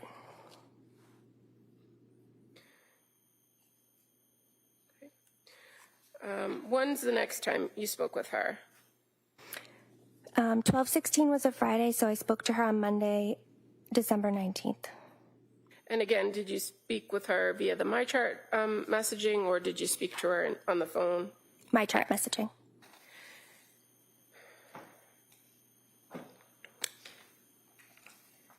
And were you aware that on December 19th she had another appointment scheduled with Letitia Dukes for that morning? Yes. And in your communications with her via MyChart, they started at 11:04 a.m. on December 19th? Yes. And does she indicate to you in that message that she is starting with women and infants partial hospitalization tomorrow, meaning the 20th? Yes. And that she's concerned because she has an appointment scheduled with you already, and she's asking what she should do about that, correct? Correct. And what was your response to her? So she has an appointment, but should be in the program. Should I call and cancel or reschedule because she thought the program would be starting her medication? I said, I'm so glad you were able to get into the program this week. That's great. So feel free to call and reschedule. The only issue is that I am on vacation next week, so it might be 2 weeks out that we touch base again. If that's okay with you, let me know what you think. Okay. And her response at 1:24 that says, I think since I'll be followed by women and infants, that 2 weeks out will be okay. My only concern is potentially needing more Valium before that. I'm trying my best not to take it at night, but have still been taking 2 milligrams every other night. Can we refill that just in case I continue to need it, right? Right. So at that point, when she sends that message saying she needs the new prescription for Valium, was that in line with the recommendations you made for a taper of Valium? I had recommended that she take it daily. Okay. And so in this, she indicates to you that she's trying not to take it at night, but taking it every other night. Mm-hmm. Correct. And on December 19th, you respond, sure, no problem. When will you be out of Valium? And she responds, I'll run out tonight. And then you agree to send in a refill. Yes, I wanted to make sure she had an appointment rescheduled with me, and then I would refill enough of the Valium to get to that next appointment. And so did you refill the prescription based on what she reported she was taking, or what your recommendation was that she take of the Valium? What my recommendation was that she take.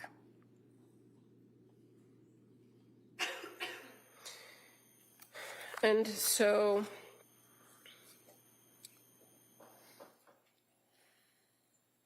do you recall receiving a message on December 20th via MyChart from Lindsay?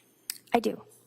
And she reported to you that she had been discharged from women and infants that day, correct? Correct. And that they recommended she find help getting off the Seroquel, and that she was indicating that she'd like to taper the Seroquel. Yes. Did you respond that day or the next day? The next day. Okay. Her message came in at 8:05 p.m., so I responded the next morning. Okay, 10:57. Yes. And what were your thoughts about her report that she was discharged and the recommendation for tapering the Seroquel, or getting off the Seroquel, I should say? I said I'm not opposed to that. However, I'm concerned she discharged you, as I do feel you could benefit from the groups and added support separate even from medication changes.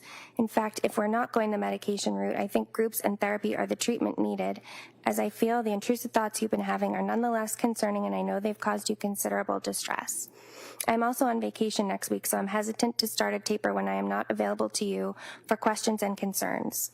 Again, I'm open to starting a taper, but I want to be available to you as it happens. You mentioned you are connected to your previous psychiatrist. Would that be someone to consult as well?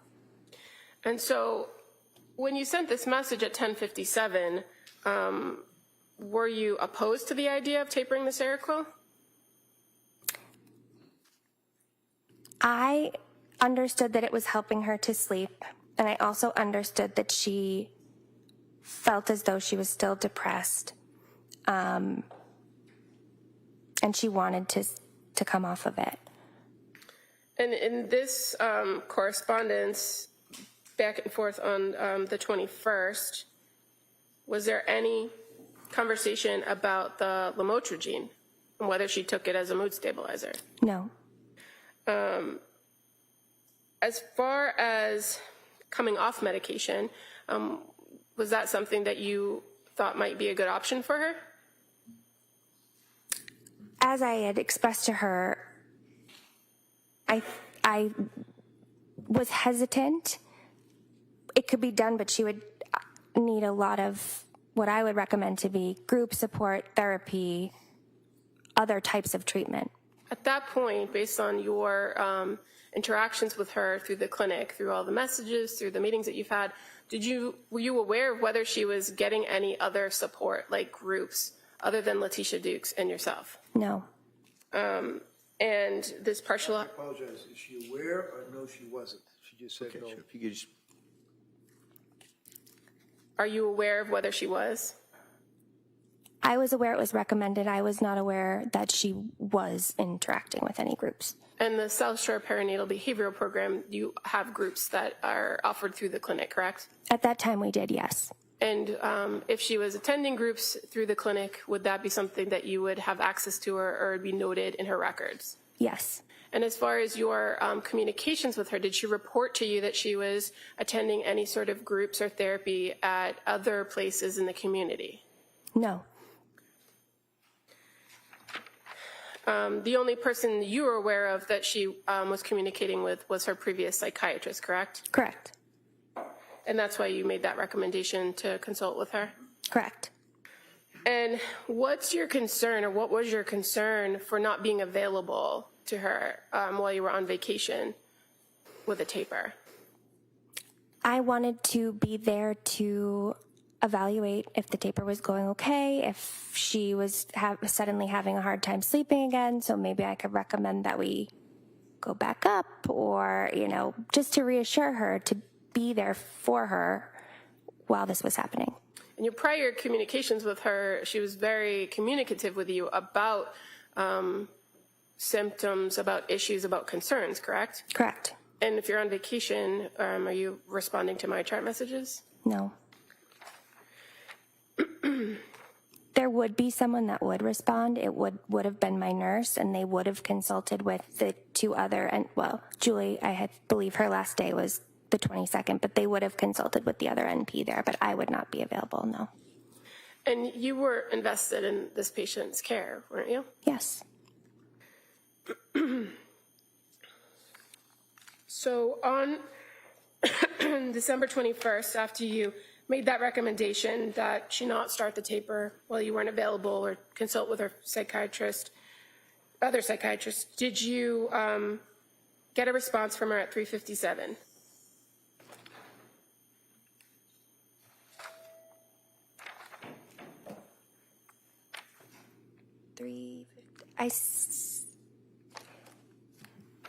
On December 21st? Yes. I see 3:47.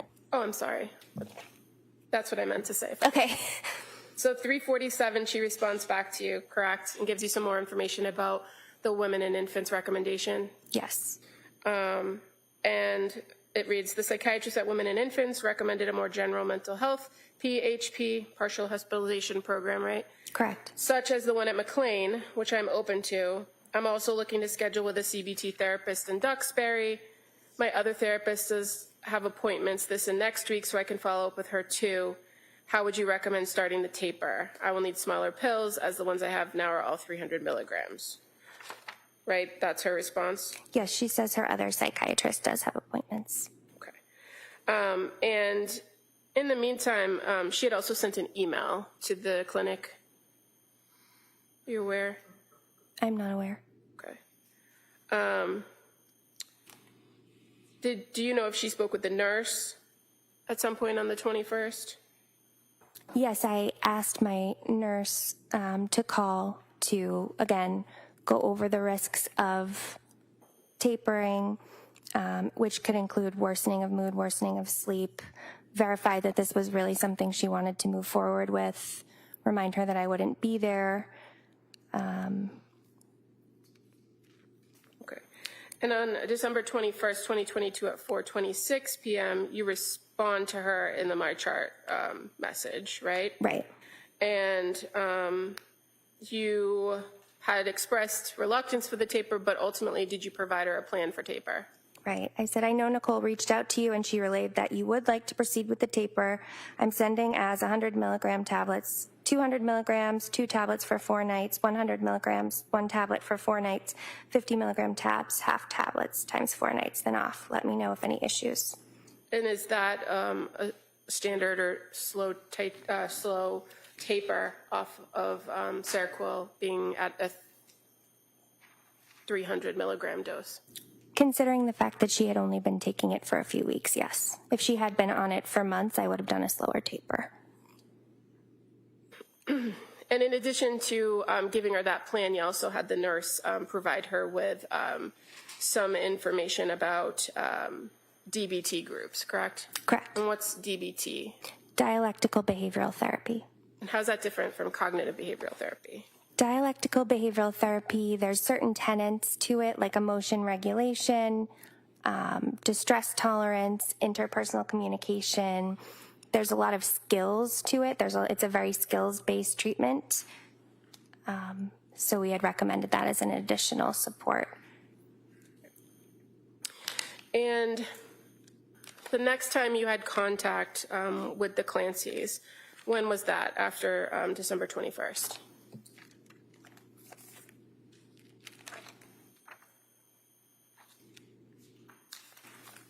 I believe that was my last contact with Lindsay. Okay.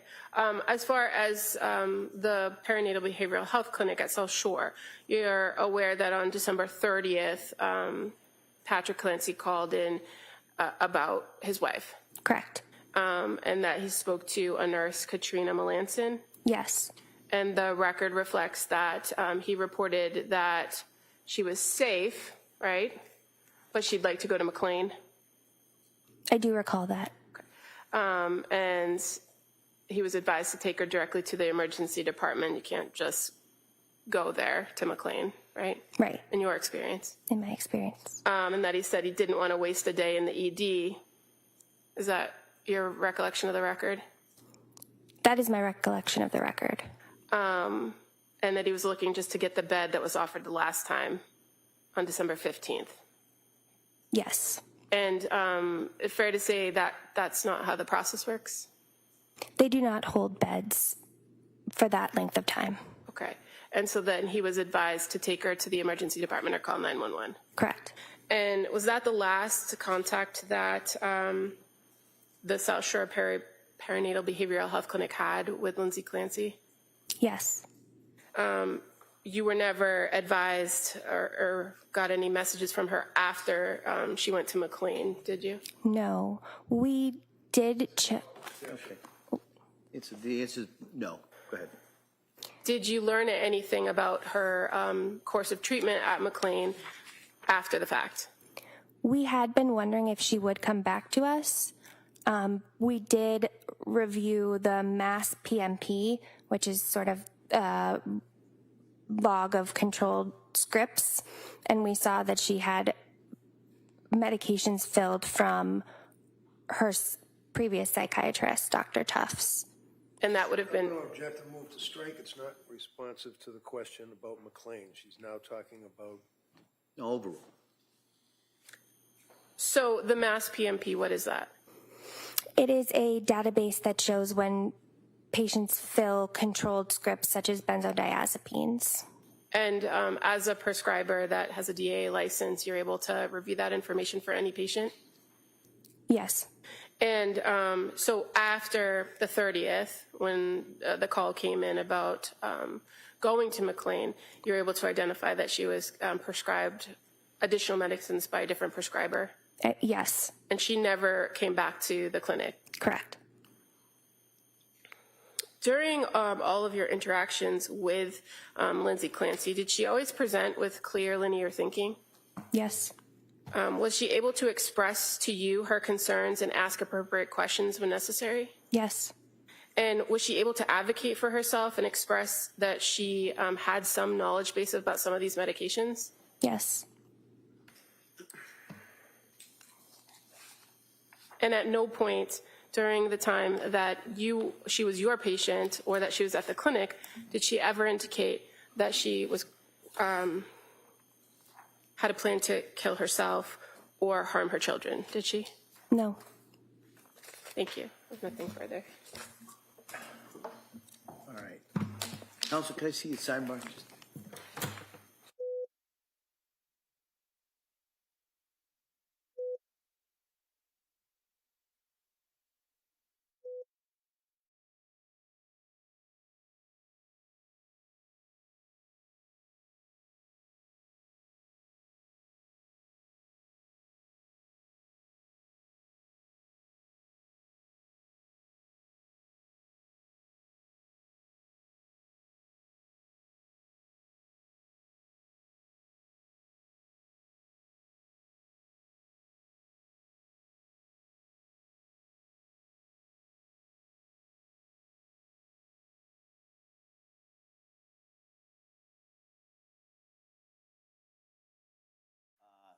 So I'm going to excuse you till around 2 o'clock. Same instructions, no research, no talking about this case.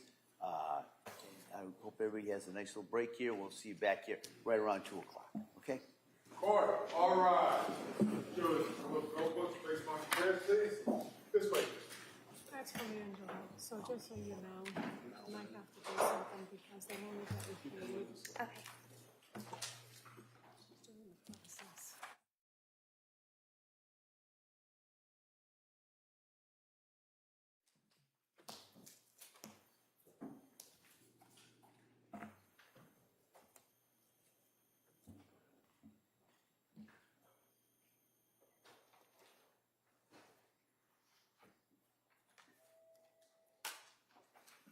Jurors have exited the quorum. All right. So we'll be in recess on this matter till around 2 o'clock. Okay?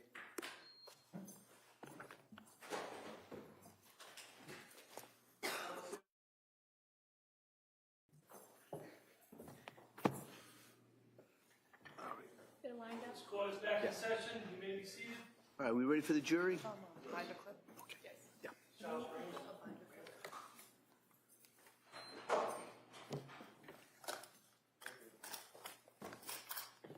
Court, all rise. Jurors enter.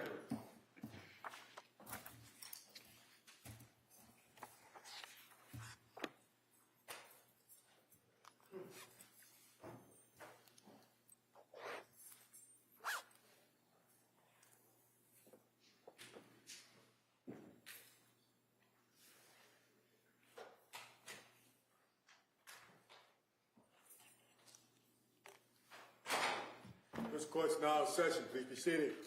Your Honor, for the purpose of the record, we return back to the trial of Commonwealth versus Lindsay Clancy. All parties are present, including the 18 jurors. All right, thank you, Madam Clerk. Mr. Reddington?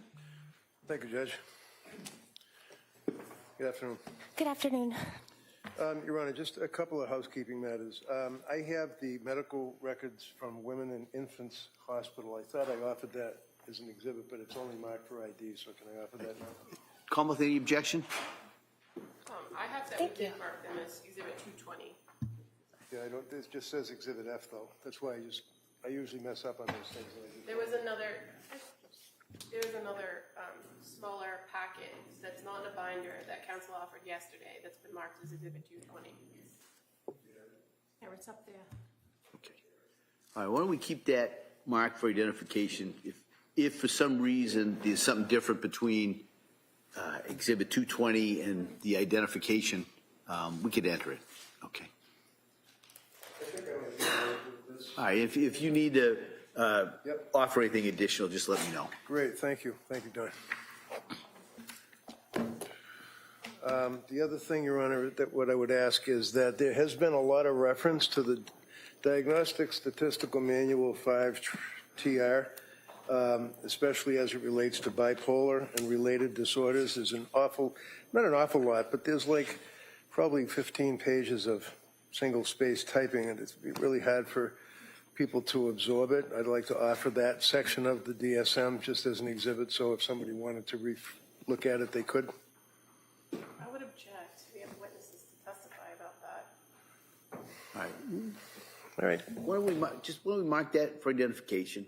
I guess That's my book, though. I need it. I don't want to take away your book. But why don't we can readdress that. Okay, sure. Yep. In regards to that, and if we're going to do it, it would just be portions of the Yes, it would only be DSM-5. that one section. Like the book. But we'll see. Well, I'll give the Commonwealth the opportunity to be heard. Okay, thank you. So you, in the course of your employment at the South Shore Health, is it? Yes. How many times did Lindsay meet with you? Meet with me was 3. And how many times did she meet with, does that include medical? Yes, I saw her twice, telehealth once in person. And do you know how many times that, you know that she had a psychiatrist that had been treating her since end of September, early October, right? I knew that she had a psychiatrist that treated her in September. And who was that? Dr. Tufts.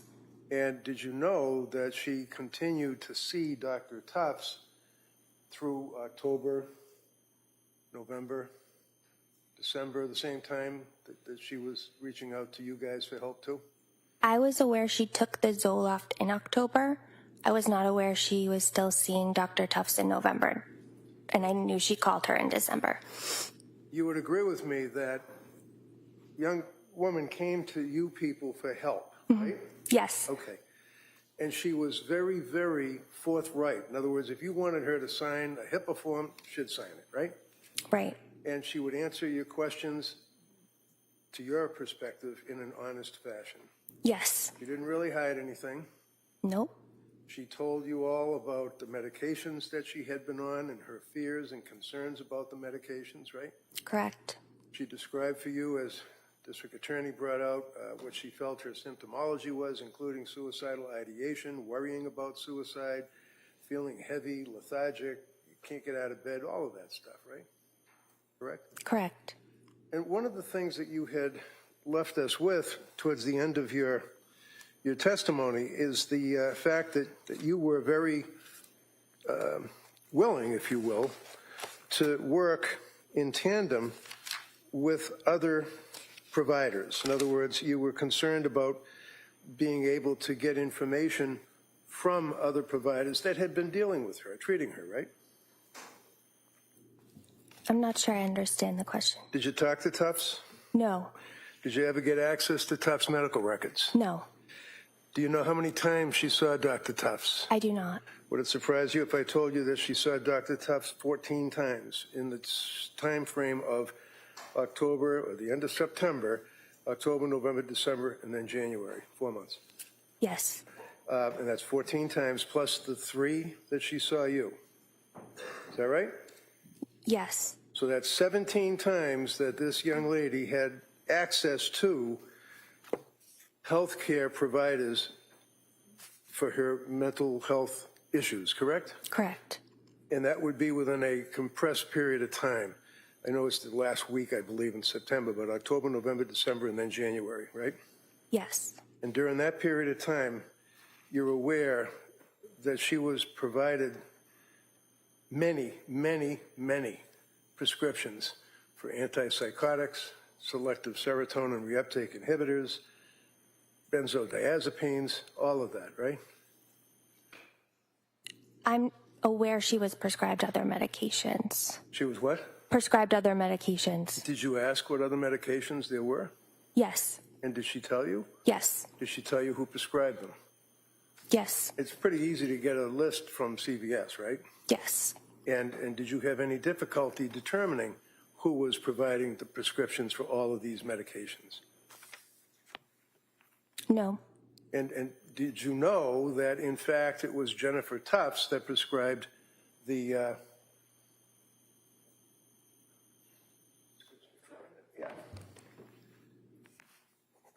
sertraline, September 15th of 2022, 30 count, 25 milligrams, was Jennifer Tufts. You knew that? I did. You know that Jennifer Tufts on October 21st, a 7 count of lorazepam. You know that? I did. And 5 days later, Jennifer Tufts prescribed on October 26th hydroxyzine, 25 milligrams with a 30 count. Did you know that? I did not know that. Did you know that on the same day, Tufts prescribed 30 count of lorazepam? Did you know that? I would have known that, yes. Checking the PMP for controlled substances, yes. You do recall that you checked with it? Yes. When you download, do you download that information and kind of put it in the file, save the file? No.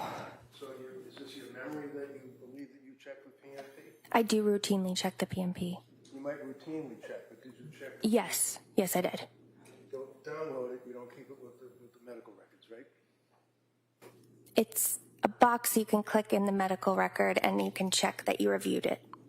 Okay. Is it in your medical record that you reviewed it? I'm not sure how it would have gotten printed out. It doesn't like go into my note, but it is a box that I would have Brought checked to a it. box in the computer? Yes. Okay. October 26th, buspirone, 5 milligrams, 30 count, same day by Tufts. You knew that? Buspirone. Yeah. I was not sure that it was Dr. Tufts that had recommended the buspirone. Okay, so if I suggest to you that the prescriptions that we have in evidence on the chart indicates that on October 26th, Dr. Tufts prescribed a 30 count of buspirone, would that either refresh your memory or would you accept that as being a medical history? I would accept that. Okay. And what is buspirone? It is a medication used to treat anxiety. Okay. And lorazepam, what is that? Benzodiazepine. And hydroxyzine, what is that? It is an antihistamine medication. And lorazepam, again, prescribed on October 21st as well as 26th by Tufts. That's the same thing you just told us what lorazepam is, right? Yes. Sertraline, of course, is Prozac. Is that right? Zoloft. Zoloft, Prozac. They're both SSRIs, right? Yes. So from October 21st up through November 9th, she was prescribed all of this group of drugs until she saw a Kayvon Izadapana, Izadpanah. Do you know who that person is? They work in the emergency department at Social Health? All right. And that would have been on November 16th when she went into the emergency department, right? Yes. Prescribed trazodone, 50 milligrams, right? Yes. And then she started to consult with your clinic around the 25th of November. That would be around Thanksgiving or so, correct? November 25? I believe her first visit with Julia was November 21st. Okay. So What I'm saying is that it was around that time in November that she started to consult with your clinic, correct? Correct. You know that she was referred to your clinic by her mother-in-law, Pat's mother, who was a labor and delivery nurse. Yes, I am aware. Referred her to Julie Paul, who kind of stepped in for a very short period of time to try to help out, right? Yes. And then Julie left, went to New Hampshire to continue her work, and you picked up on November 30th of 22. Is that right? November 29th. On November 30th of 22, you wrote a script for quietapine, 30 count. Is that right? Yes. And what is quietapine? Seroquel. You also, a week later, wrote a script for diazepam, 5 milligrams. Is that correct? Correct. And then the next day, you wrote a script for, December 6th, you wrote a script for diazepam, 5 milligrams, right? Correct. December 7th, you wrote a script for diazepam, 5 milligrams, right? Correct. December 7th, again, you wrote a script for quietapine, 30 count, right? I would need to check my. You can look at anything you want. If Okay. you have your records, feel free, please. Okay. You said Yeah, it would December. be December 7th. And I'm looking at quietapine, 30 count, 100 milligrams.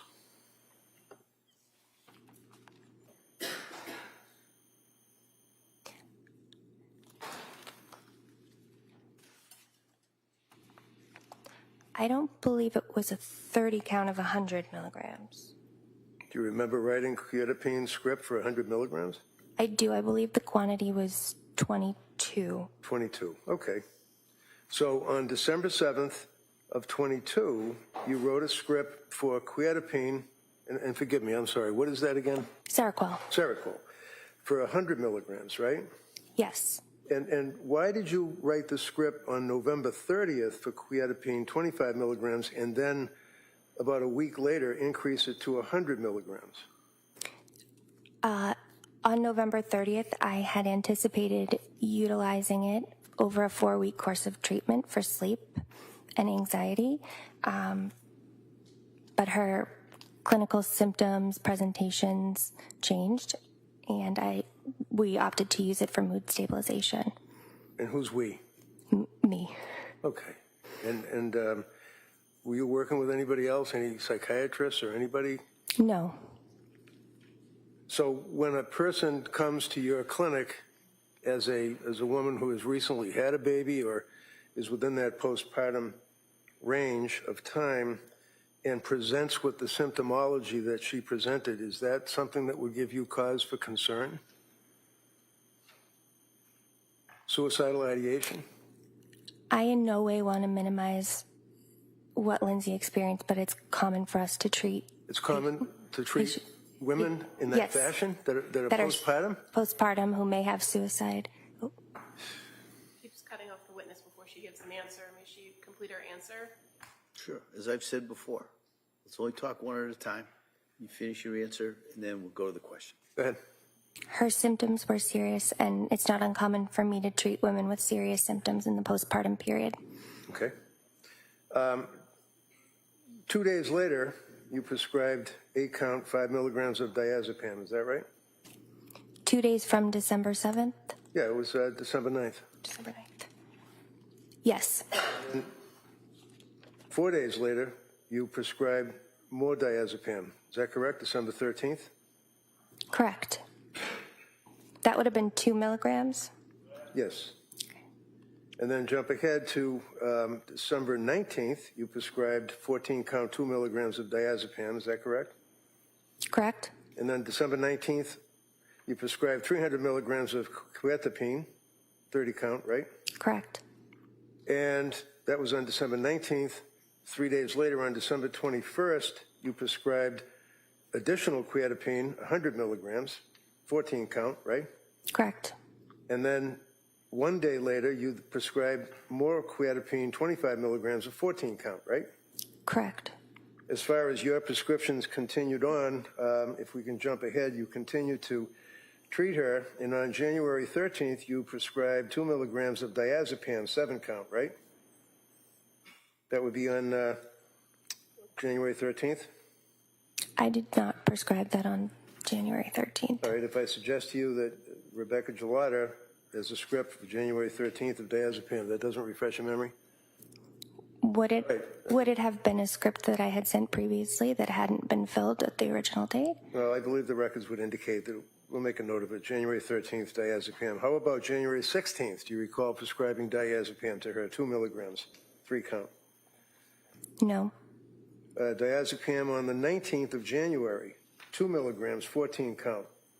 No. No? So you're not able to prescribe medications, somebody else can't use your name, right? Right. Okay. And you have the DEA license to prescribe medications, correct? Correct. Now, one of the things that you went through was a lot of, obviously, it's a little confusing with the names of the various drugs, and the district attorney said to you blithely, she said, well, she's a nurse, so she knows what those drug names mean. Do you recall that question? I do. Yeah. And you just said yeah, right? Mm-hmm. So you're assuming that a woman who gets her RN at the age of 24 in a one-year program and then works for 7 years as a labor and delivery nurse is familiar with these names and what they are, what drugs they are? She seemed to be familiar with them. Yes, she understood. Right. Did you know that she was Googling 60, 70, 100 times a night what benzodiazepines are, what Seroquel is, what all of these medications are? I did not know that. Did you ever ask her where she acquired what appeared to be, apparently to you, her ability to know what these medications are? I'm sorry, I don't understand the question. Well, you wouldn't know the medications that a labor and delivery nurse uses when they're helping a woman who's giving birth, would you? Not necessarily. Okay. In any event, one of the things that you left us with is the fact that you were very, I think the word was invested in Lindsay Clancy and were concerned about her treatment, right? Correct. You knew that she had gone to the Rhode Island program for Women and Infants Center, Behavioral Health Day Program in Providence, Rhode Island. You knew that, right? I did. And you basically gave her the referral. You didn't make the referral. I think it was Latasha Dukes that might have done that. Correct. So you were aware of the fact that a recommendation was made to Lindsay that she reach out to someone else for help, right? Lindsay made me aware of that, yes. And she needed help, didn't she? Yes. And she went to Women's and Infants Hospital on December 20th, right? She did. And was she treated at Women and Infants? I don't believe so. Why not? I wouldn't want to speculate or assume, but it seemed to be her intake appointment. Her what? Her intake appointment. Okay. So without assuming or speculating, you referred her to this provider, right? Yes. So you have this woman who you know has been seeing Dr. Tufts, a psychiatrist, right? Right. You knew that. You didn't get access to Tufts records. You didn't know what Tufts was doing, but you knew that for a period of time before she saw you, she was dealing with a psychiatrist, right? Yes. You knew that she was a woman who had just given birth like 5 months ago, right? Yes. You knew that she was obviously in trouble. She was sick, right? Yes. You told us that she was suffering from, and your words were, a mental health illness that was very real. And you told her that this will get better. And that was in December of 2022. Yes.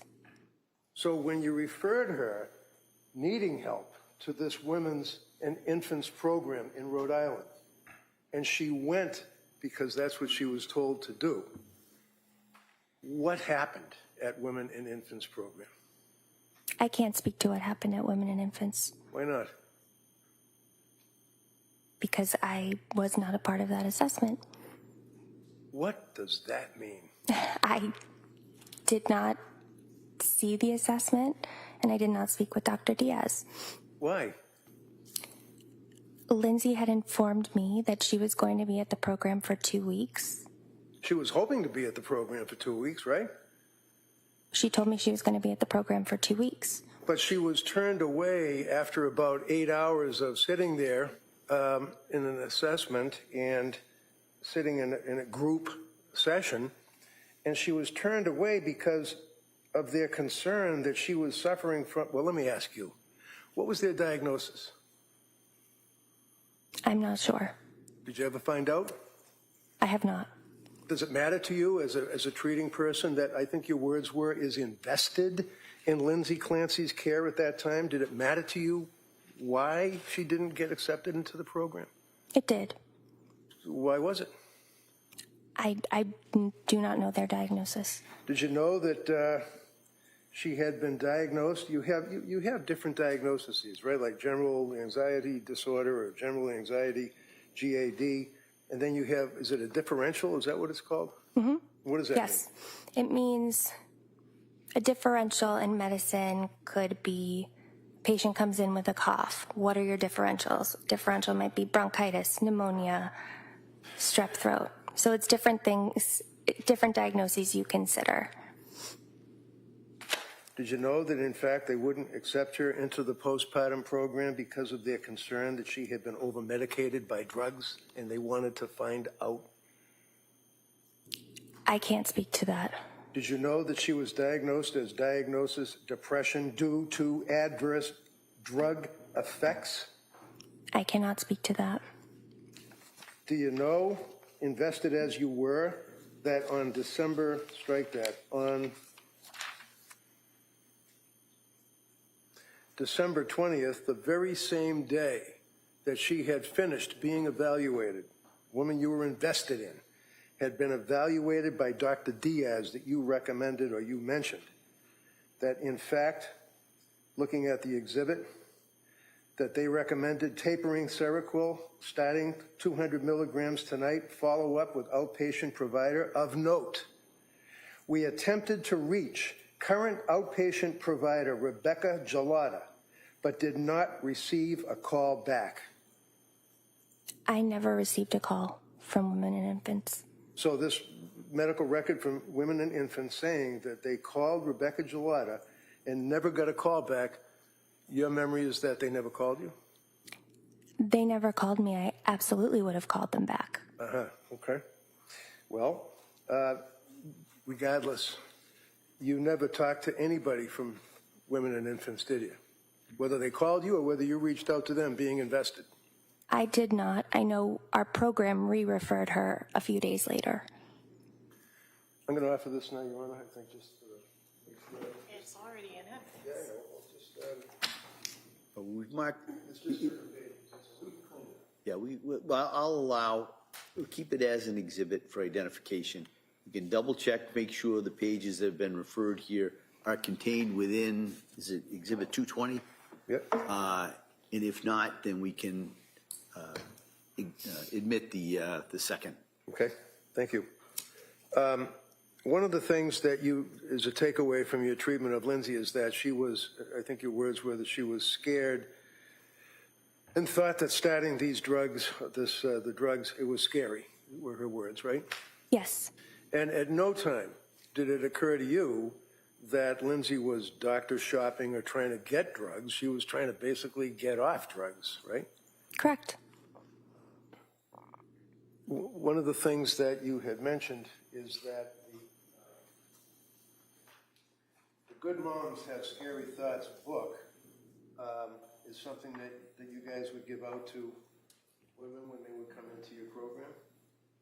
Yes. And hopefully it would be a good source for them to read things and maybe get some comfort from it, right?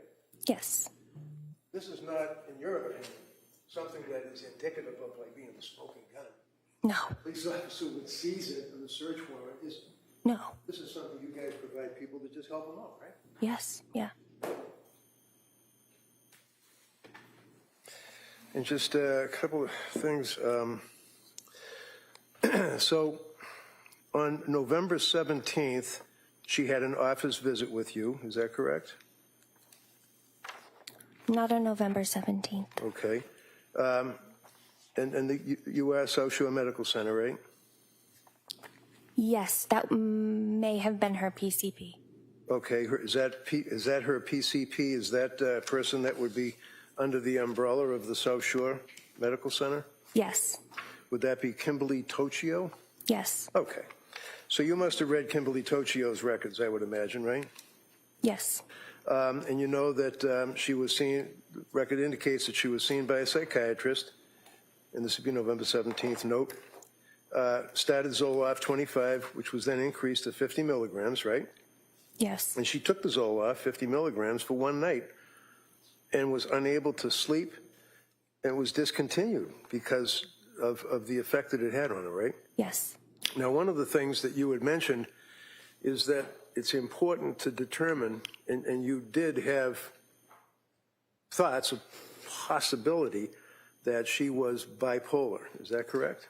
Correct. And one of the things that is contraindicated to someone who does suffer from bipolar, whether it's 1 or bipolar 2, is that you do not place them on a selective serotonin reuptake inhibitor drug, such as Prozac or Zoloft, right? Correct. Because it can have an effect on them, isn't that right? Correct. And what's the effect it can have on them? It can cause what we consider rapid cycling, meaning you can swing from mania symptoms to depression symptoms relatively rapidly. On November 21st, did she have a meeting with you all? If you recall, looking at the records, did she meet with Julie Paul? If you know? Yes. Okay. And she gave Julie a history of what she had been going through, is that correct? Correct. And in that history and in her talks with Julie, she had disclosed the fact that one of the things that she did in November was took a marijuana gummy, one gummy to try to sleep, right? Correct. And again, her medical tests, blood tests, urine tests, everything showed that she had no alcohol, no THC, nothing on board, but she still disclosed the fact that to try to get some sleep, she took one gummy in November, right? Yes. So again, she's reporting, trying to be honest with you people as a provider, correct? Yes. And the scales that counsel asked you about, you were talking about the depression scale, you were talking about the Edinburgh scale, and I think we all know that the Edinburgh scale is geared for an evaluation of a person, of a woman who is in that postpartum period, and you evaluate whether or not they are, as a result of being postpartum, severely depressed, right? Yes. And you indicated that at some point her Edinburgh scale was initially, what was it, 15, 17, if you know?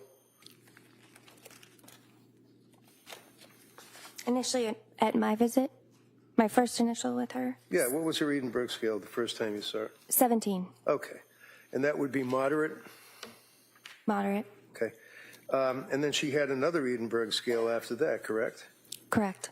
And when was that, if you know? December 6th. And what is EPDS? What does that mean? Edinburgh Postpartum Depression Scale. All right, so would you look at November 21st, please, which would be, so November 21st, she was administered a Edinburgh test, right?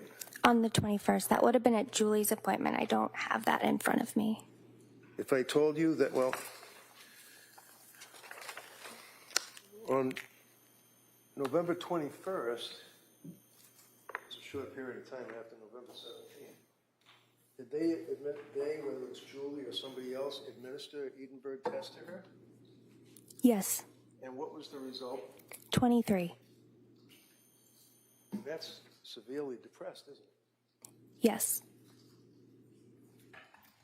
So in like 6 days, she decompensated from Edinburgh scale 17 to Edinburgh scale 23, right? So she was 23 on November 21st. Right. And 17 on November 29th. Okay.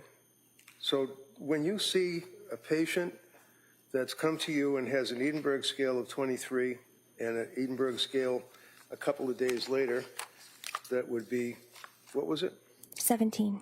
And what was it when you first saw it? You referenced it before, 17? 17. Yeah. That's still pretty high, isn't it? It's high, yes. Would that give you pause in conjunction with the symptomology that she's referring to and self-reporting, what she's feeling? I mean, the fact that she has a 23 on the Edinburgh scale, which is very high, and then followed up a couple of days later by a 17, taken in conjunction with what she was saying her symptoms were. That's of a concern, isn't it? Yes. So on November 20th, which would be the day before that Edinburgh scale of 23, and the jury will have access to all these records, she was reporting struggling with postpartum anxiety, right? I can't speak to Okay, that. that's fair enough. We'll go to when you treated her. Yes. Did you have a chance to review Julie's notes at all? I did. Okay. Yeah. And when was the first time that you actually met with Lindsay? November 29th. Okay. Which would have been after Thanksgiving, obviously, right? Yes. And you would have reviewed the records up to that point, right? Yes. So one of the things that you would have reviewed was what she had indicated or reported to Nicole Harden Francis. Do you know her? Yes. And who is Nicole Harden Francis? She's the nurse at our program. All right. And this would be on November 28th that she was speaking with Nicole, the nurse. You read the report before you met with Lindsay on the 29th, right? Right. So you knew that she had been reporting panic symptoms, that she was disoriented, that she was forgetful, that she was not connected to her body. Is what she told her, right? I would have to review that just to be accurate. Right.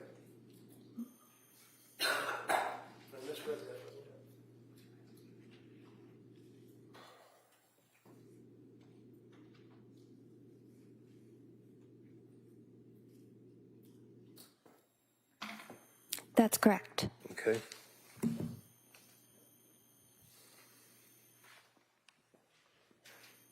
And would you agree with me that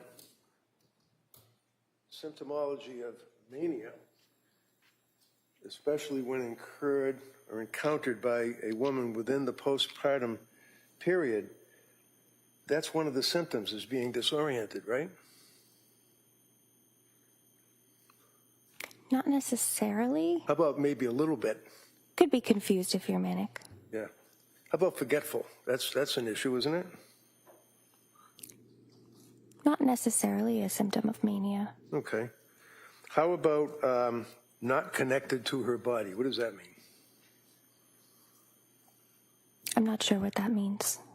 So if you have a patient who's coming to see you, who's indicated the day before that she has the panic symptoms, disoriented, forgetful, not connected to her body, wouldn't you ask her what she meant by that? Yes. Okay. So when you saw her on November 29th, you diagnosed that she had postpartum anxiety, right? Mm-hmm. Adjustment insomnia, right? Correct.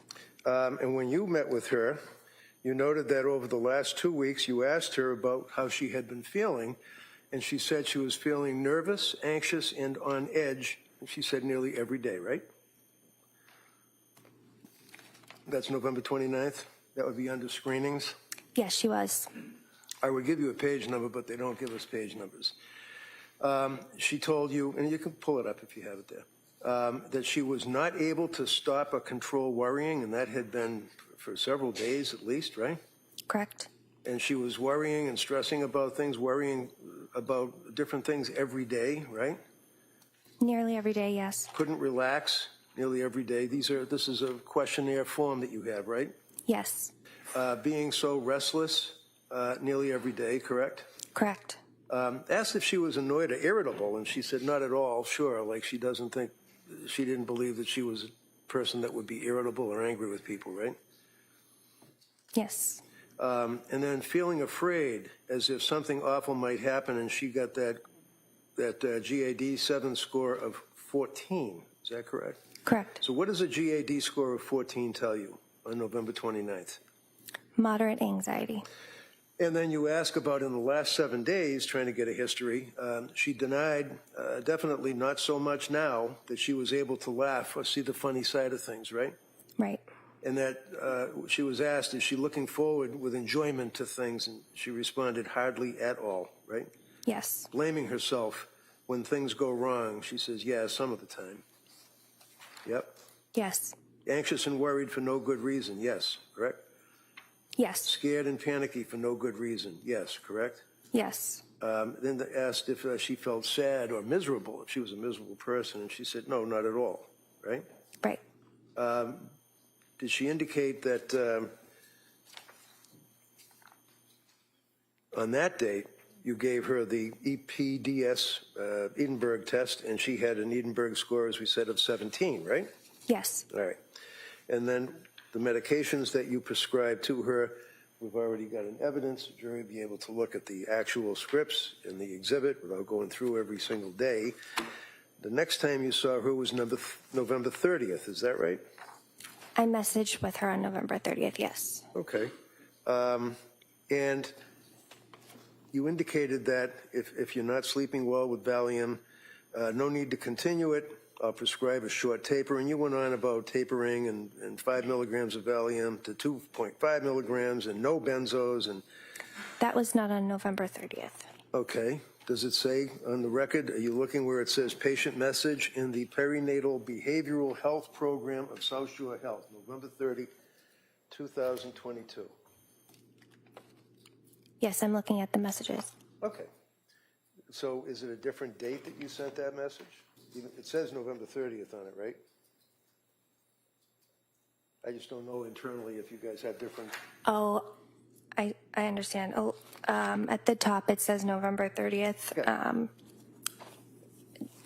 More specific, it'll say Okay. the dates, but the header will say November 30th, so I understand. Okay. And basically you indicated that you were going to send along information about bipolar 1 or bipolar 2, which actually would be what's known as a bipolar spectrum disorder. Is that correct? Yes, that was on December 7th. Okay, but it's underneath November 30th, so forgive me for looking at it that way. Yeah, I don't know why I That's printed all right, it. no problem. So one of the things with the mania that you refer to and that you talk about is excessive activity. Is that it? Excessive cleaning sometimes, right? Sometimes. Excessive exercise. Sometimes.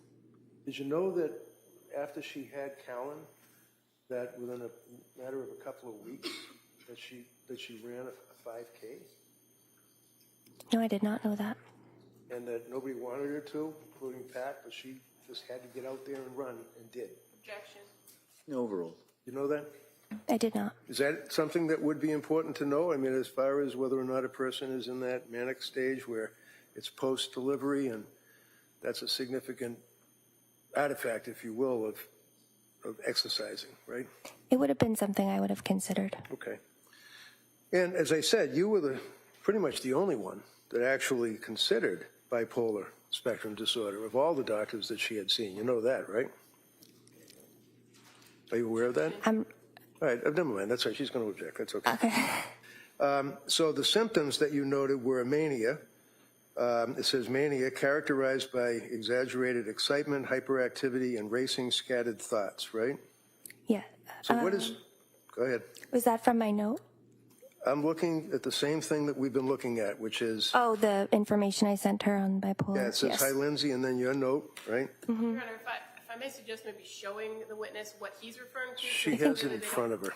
I think I understand what he's referencing, but thank you. If the witness has a problem in regards to that and you need to look at some, just let me know. Okay. All right. Thank you. Thank you. If you move ahead to, I think, the message portal or whatever it's called, on November 30th, it's captioned "Stopping Remeron." And Yes. okay, you're with me. And it says, no, this would go to the fact that she was still not sleeping. It was a huge problem for her, right? Yes. And she told you in her message thing, no, the weird thing is I don't feel tired at all. Correct. And that's one of the things that you had told us earlier is a symptom, correct? Correct. A person that is not getting sleep but doesn't feel tired. Correct. What is the symptom of? It's a symptom of mania that we look for. Okay. And when we looked for that mania, did you notice that? And did you factor that into your diagnoses? Yes. Okay. How many times, if you recall, did Pat come with his wife to meet with you? Was it 3? He came to a visit once. I believe I spoke with him and Lindsay on the phone twice. Would you agree with me that, as counsel asked, did he get permission to be there? And you indicated no, that you would welcome the third-party contact, right? Correct. And did it appear to you that he was very, very invested in her care and was very scared and worried? Yes. And he was complaining about the fact that he believed, that they believed, that she was being over-medicated, right? I believe he was concerned about her symptoms. He felt that they started once she started being medicated initially. Right, because she indicated that when she first started taking the SSRI back in October, I believe, that she ended up having it increased and then had a period of almost 2 days where there was no sleep whatsoever. That was one of the instances, right? Yes. She also, counsel had asked you, and you did not recall her saying horrible, intrusive thoughts. So if you would just look at November 30th patient message. It says, "Hi, Rebecca." And then it begins, "I don't expect you to answer this until Monday."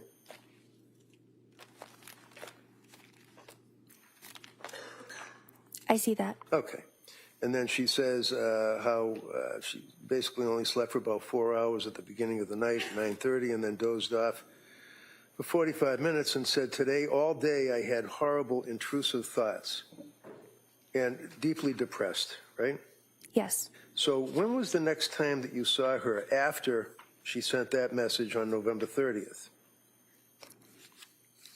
I would have seen her on December 6th. She had sent this message, I believe, on December 3rd, and I saw her on the 6th. So on December 3rd, and again, it would be the way that they print this thing out. It has a date of November 30th, but then underneath it, it would be a different date of December 3rd. Is that right? Yes. Okay. And when you, as an invested nurse practitioner, receive a message from a woman who is postpartum, who has been through what she's been through and the symptomology that she explained and the doctors that she's seen, not to very good results, you'd be concerned when you see a person saying, "I have horrible intrusive thoughts," right? Yes. All right. So as a result of seeing on December 3rd that Lindsay Clancy, with her history, had been telling you that she had horrible intrusive thoughts, what did you do? Did you call her? She had told me that she took the Ativan and now the thoughts were gone and she had felt good. So, But I did speak to her about it. yeah, but she told you At her that next appointment. she told you that in her message. Right. That she had today, all day, I had horrible intrusive thoughts. Deeply depressed. I finally took 0.5 of Ativan at 6 p.m. And the thoughts are gone, is what she told you, right? Yes. Did you ever bother to ask? I don't know. I mean, would you ask the patient what the horrible intrusive thoughts were? I would have, yes. Did you? Yes. What did she say? She described them as thoughts of not wanting to be here. How about, did she ever describe to you that she was hearing voices? No. How many people have you treated for postpartum psychosis? 5. And of those 5 people, did they hear voices?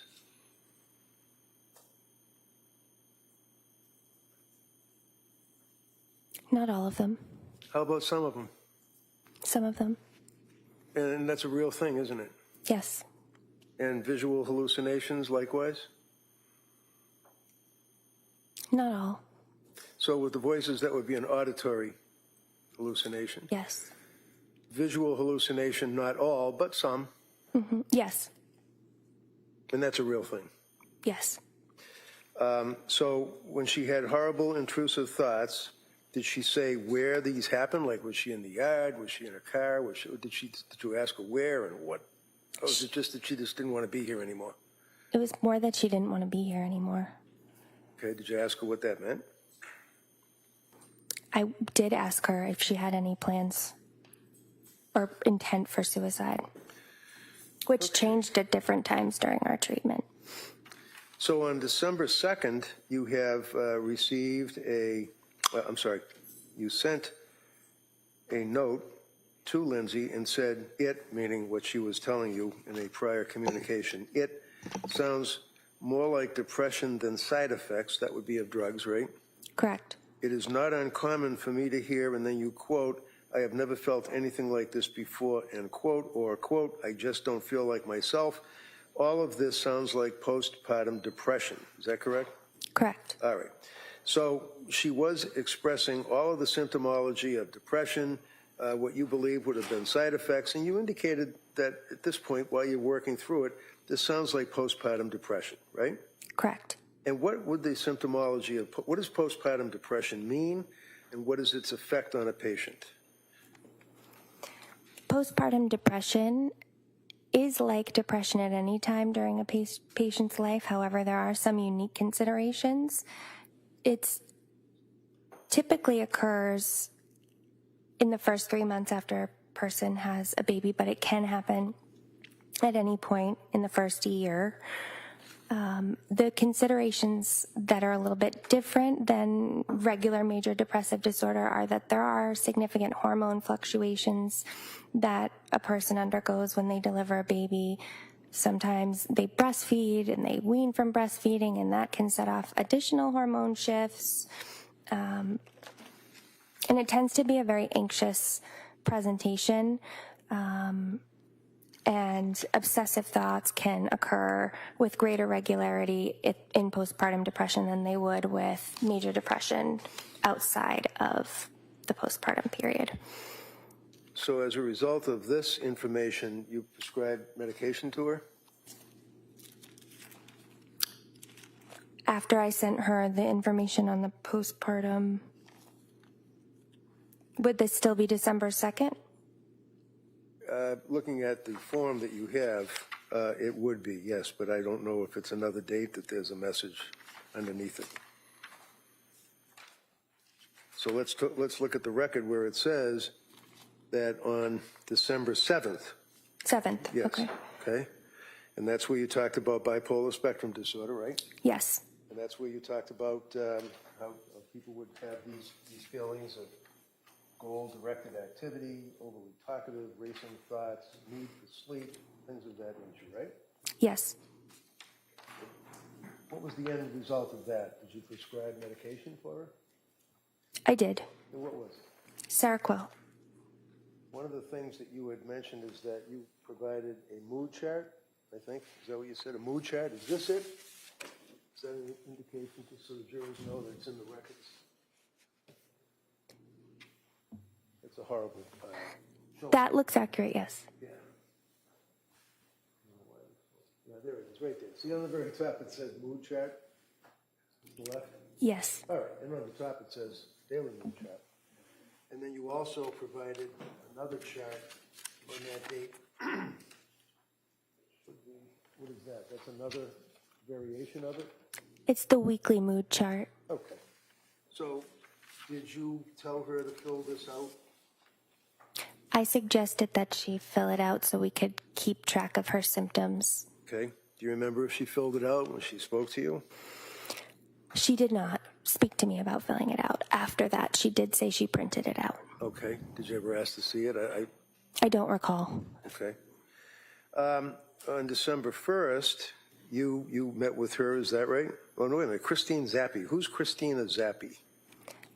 I believe she's also someone that works at South Shore Medical Center. All right. Do you know that she saw Christine Zappi on December 1st? Christina. I'm sorry. It says Christina. I'm not sure if she saw her for a visit that day. Okay. Have you seen in the pool of records that you have that she did see this individual and noted that she had been dealing with the problems, the insomnia symptomology, for over a month and a half, and medications keep changing, and it doesn't seem like much is helping? Did you ever see that? That does sound familiar. Okay, so she was somewhat this is almost hand in glove with saying, I'm not being heard, right? Same Yes. idea? Did you see her on December 2nd, the next day? I spoke to her on December 2nd. Okay.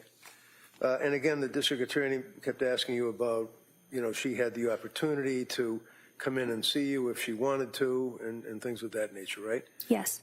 And would you agree with me that it's sometimes better to have a face-to-face actual meeting with a patient rather than just on the computer? Yes.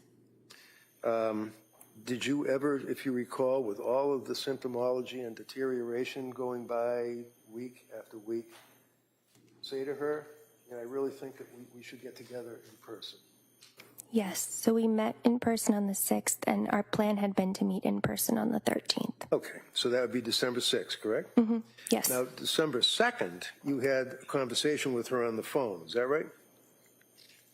I believe it was just my chart messages. Okay, so you see on where it says, again, it's got the big black letters, December 2nd, 22, and then underneath it, it says behavioral health history. Can you find that on your records? If you don't, that's fine. That would be the time that she indicated that she had been to the ER for anxiety symptoms as well as insomnia and heart palpitations. You remember that? I don't see that. Okay, well, then let's get it. Do you have access to other staff notes and records, right? I do. I only brought my own. Okay, with me. that Yeah. answers that. So if I approach you, Yes. Can I see what you're showing her first? Sorry. sure. Let's look at it. Yeah. Latasha Dukes. Who's Latasha Dukes? Letitia Dukes was a clinician at our program at the time. All right. So am I looking at Letitia Dukes, MSW? What does that mean? Master of Social Work. All right. And does that indicate a date that Ms. Dukes saw Lindsay? December 2nd. All right. And on December 2nd, again, she was complaining of symptomology, she meaning Lindsay, having heart palpitations, right? She's describing that she had heart palpitations and she went to the ER for anxiety symptoms. Okay, so the answer is yes. Yes. Okay, so Yes. and that she then went to the ER, and per a patient's report, she has an addiction to Ativan, and that's why she can't sleep. And she also noted had weight loss, right? Correct. And panic attacks, right? Correct. So she's got a fear that she's on the benzodiazepines by script that she didn't want to be on, and she couldn't sleep, and she was losing weight, and all the other symptomology that we talked about, right? Correct. And that's in December. Yes. December 5, Nicole Hayden-Francis had a chance to speak with Lindsay. And at that point, there was a recommendation that she might want to try INPT LOC. What does that mean? Inpatient level of care. Okay. And that would be Nicole Hayden-Francis, who's a nurse, was telling her that on December 5? Yes. Now, and again, I know you don't have the records from Letitia Dukes, so if I may approach. You may.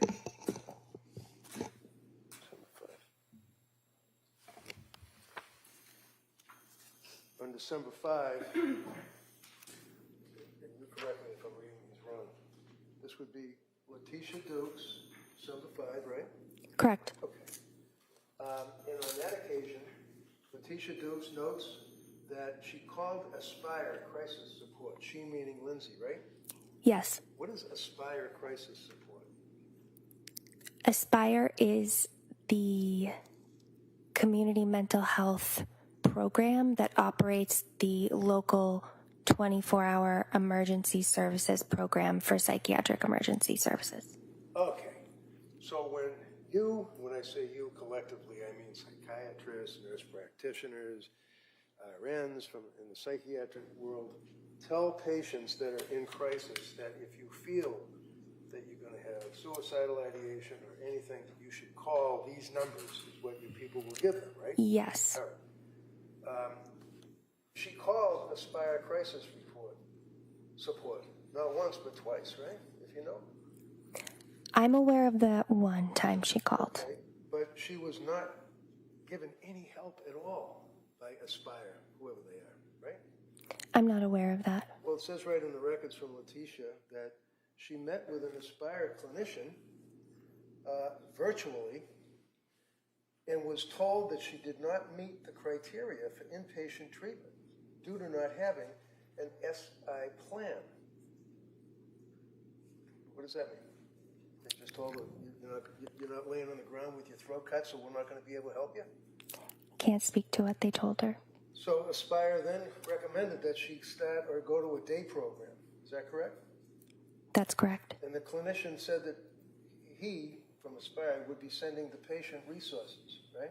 Correct. But they never did they? If you know. I don't know. Further, Letitia notes that they reviewed the sleep hygiene with the patient. Clinician provided patient suggestions for meditation, grounding, self-soothing techniques. What's a self-soothing technique? You know. It might just be simple strategies to soothe yourself using any of your five senses. And she notes, and again, this is on December 5th, that Pat, patient's husband, joined the visit, reporting that her anxiety had become significantly worse since starting the psychiatric medications. Does that say that? That is what that says. Okay.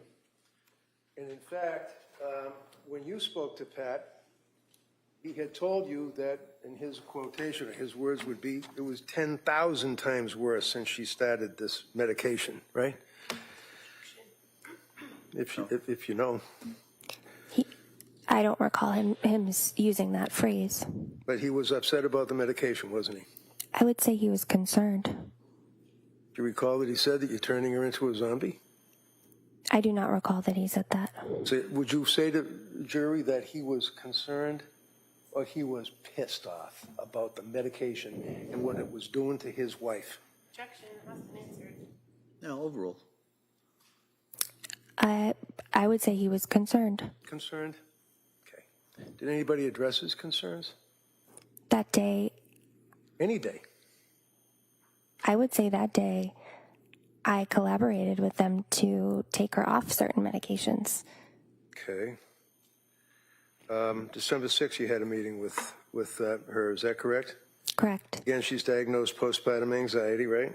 Correct. Her EPDS score, as a result of being administered, the Edinburgh test was at that time a 21, right? That would be underneath office visit and perinatal behavioral health, above assessment and recommendations. Correct. And 21, how would you grade that? Severe. Severe what? Severe signs of postpartum depression. Do you know that she had lost over 15 pounds by that point? I was aware she had lost some weight. I was not aware that it was 15 pounds. Okay. So then there was another patient message on December 7th where she again was expressing concern about the drugs, and you indicated Either way, I continue to recommend the Valium taper, right? Correct. There was a period of time that she indicated that she wanted to get off the medication and get off the drugs, and you indicated, as you told us, that you were on vacation that week, right? Yes. You basically told her to tough it out and just hit me up when I come back from vacation, right? No. Did you tell her to call you when you came back from vacation? No, I asked that she try to hold off and wait for me to come back from vacation for the taper. She had wanted to taper it sooner. All right. Do you have somebody that covers for you if you're on vacation? Yes. Does somebody cover? She said that she was going to follow up with her other psychiatrist for the taper, but she did reach out to our program while I was on vacation. Sorry, I couldn't understand you. I'm sorry. I know that she said that she had an appointment with her psychiatrist who would work on the taper with her. And I do know that she was in contact with other providers at our program, including Letitia Dukes, while I was on vacation. And Letitia Dukes is a social worker, is that right? Yes. Okay. December 9th, there was another telephone encounter, it's called, right?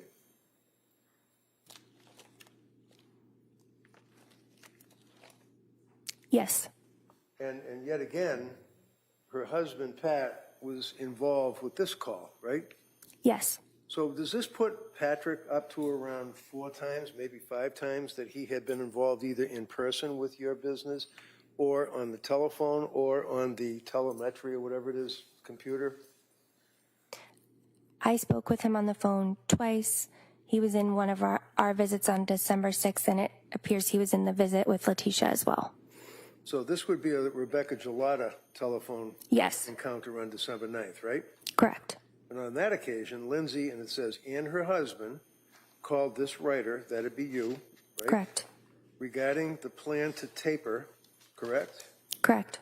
And they both agreed that Lindsay's symptoms remain too acute. What does that mean?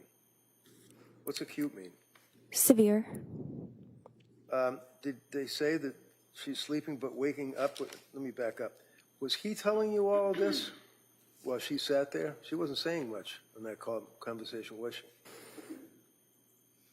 I don't recall who was saying more than the other person. Do you recall that she indicated that she wanted her husband to be involved to speak for her because she was really decompensating, right?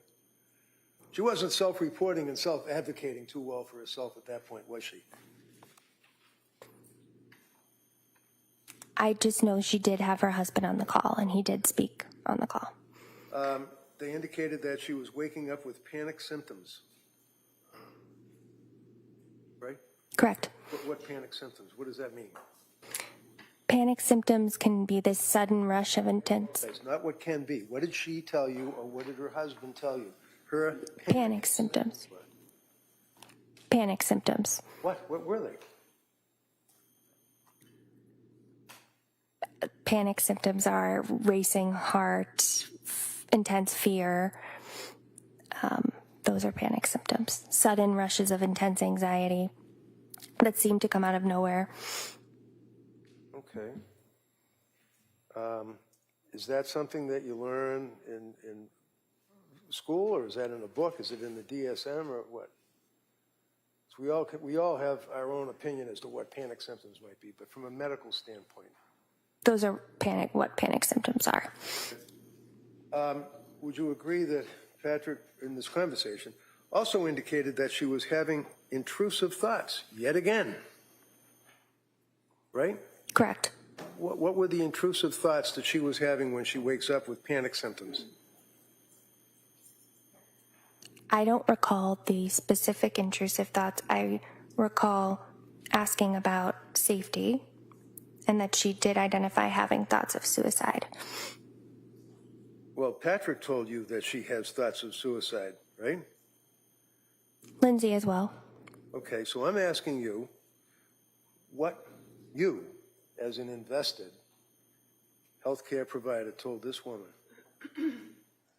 to advise her what your investigation revealed if you have a patient tell you on I'm having intrusive thoughts.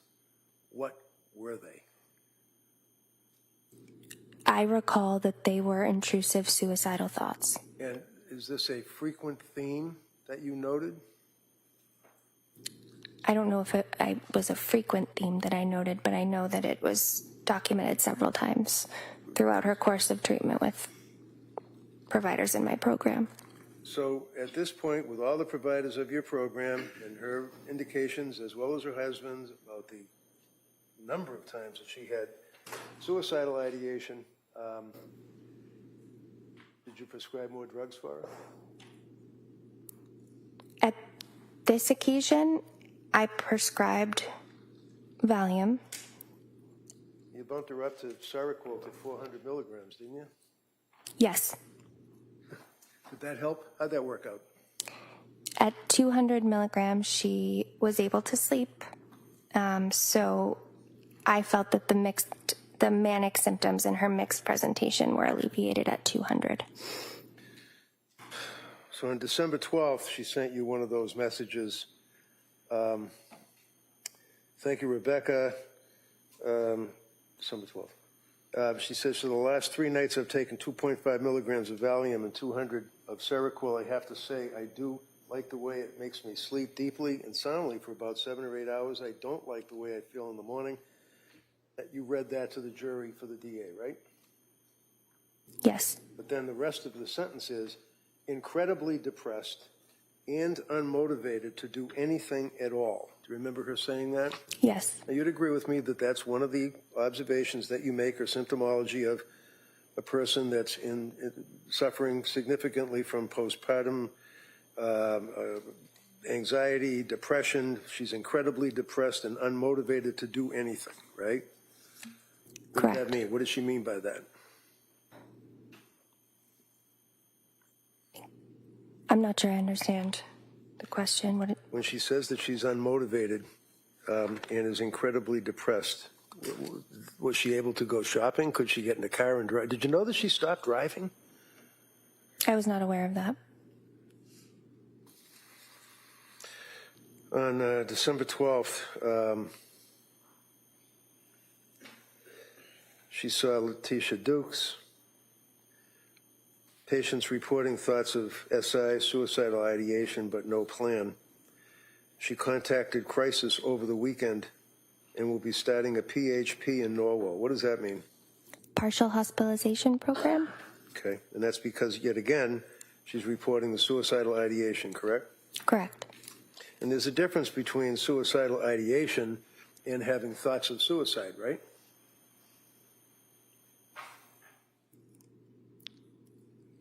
Under the DSM, is there? There's a suicidal ideation can be a spectrum. Okay. On December 13th, telemedicine in the perinatal behavioral unit. Again, there was a concern about suicidal ideation, and her look underneath Edinburgh postnatal depression scale, if you have it, was now 20. It's still severe, right? Correct. So what did you do on that date, if you know, December 13th? I recommended that she continue Seroquel 200 milligrams and Valium 2 milligrams. December 19th, telemedicine with Letitia Dukes. And this is when she indicated that she was going to contact Women and Infants, and Letitia helped her out to do that. So she went to Women and Infants on the 20th, right? Correct. Okay. So as time went on, and she had gone to Women and Infants and was unable to be treated on December 20th and went home, or picked up by her husband, what was her course of treatment after that? You didn't talk to anybody at Women and Infants, right?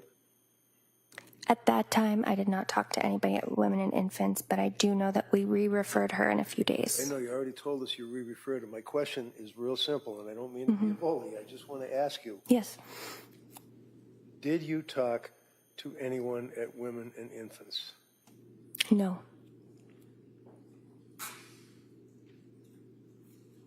So, as I read the record, which is an exhibit, Women and Infants, December 20th, differential diagnosis, concern about medications, reaches out to Rebecca Gelada, no return call from Gelada. You don't recall that. You don't know what happened to her after that, do you? Other than going to McLean. I know that she went to McLean. Right.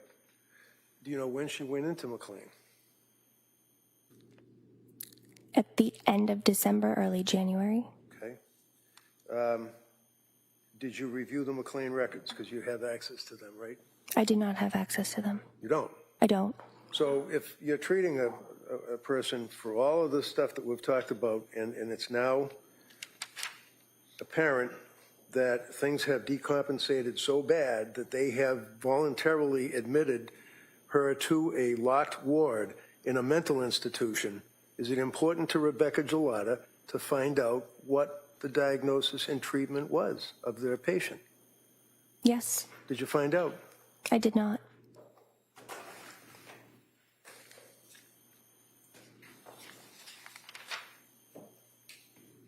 And any time you called it an ROI, any time you needed a release of information, such as a HIPAA release, she would have signed it, right? Objection. Overruled. Would have. You have no reason, Speculation. well, not hardly. I'm going to allow that. The jury can weigh that. You can explore that on cross-examination. Redirect, I'm sorry. From your treatment of Lindsay and her efforts to be a good patient and tell you all what her symptoms were and third-party contacts and everything, to your opinion, she would have signed a release for you to get access to pretty much anything you wanted, right? I'm not sure if she signed a release for McLean to be able to speak with us. Did anybody ask her? Did you ever ask her to sign a release? I did not.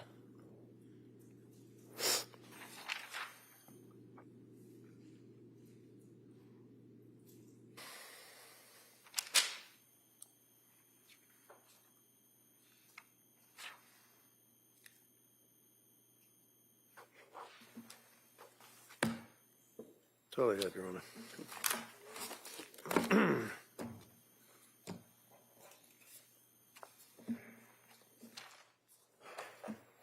All right, Attorney Buckingham?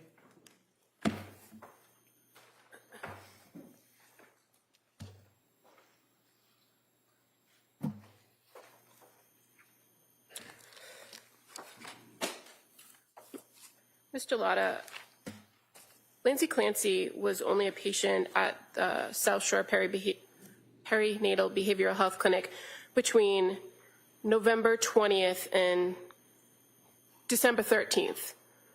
Fair to say? Meaning November 20th is the first contact she had with Julie Paul, right? Yes. And December 13th is the last time that you met with her.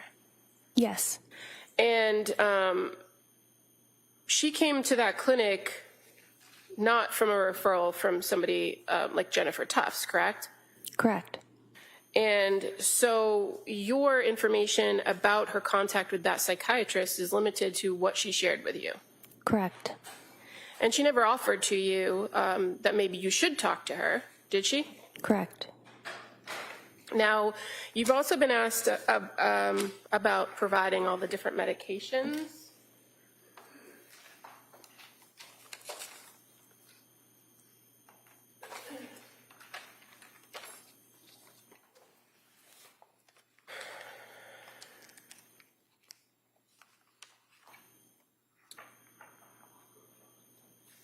And if I may approach with may. Exhibit 1, please. Yes, you may.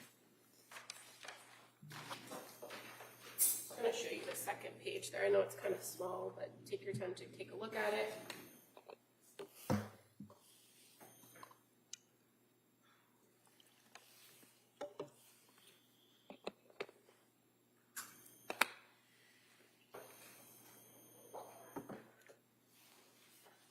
see on there that you prescribed any medications to Lindsay Clancy in January of 2023? None. And in fact, January 12th of 2023 is Jennifer Tufts, correct? Correct. January 5th of 2023, Aaliyah Goodhart, correct? Correct. January 16th, Jennifer Tufts. Correct. Jennifer Tufts for diazepam. Jennifer Tufts for diazepam. So your last prescription filled was December 22nd, 2022. Correct. So when counsel asked you about this chart he was reading from, Yes.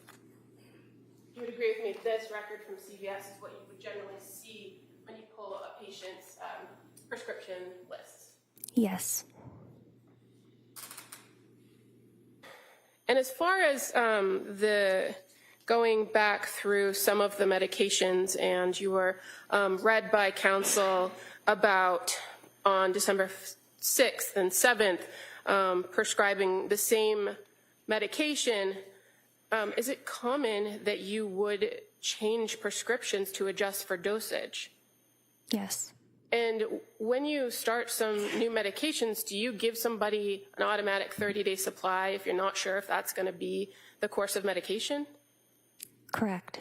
So sometimes you're prescribing things at kind of odd dosages, right, or odd number of pills. Yes. So on December 6th for the diazepam, you actually prescribed 1 pill. Yes. And then December 7th, 2 pills. Yes. And then December 9th, a 5 milligram dose, 8 pills. Yes. And then on December 30th, I think it is, 2 milligram dose, 7 pills. Yes. And then the Seroquel as well. On November 30th, when you first prescribed that at that low 25 milligram dose for insomnia, she was given 30 pills. Yes. And then when you changed the plan as of December 7th, you had to give her a new prescription for a higher dose, didn't you? Yes. So that's the 100 milligrams at 22 pills. Correct. Now, when you adjust the dosages or adjust the number of pills, do you give specific instructions on how to take the medication going forward? Yes. Do you expect the patient to follow those instructions and disregard the previous prescriptions? Yes.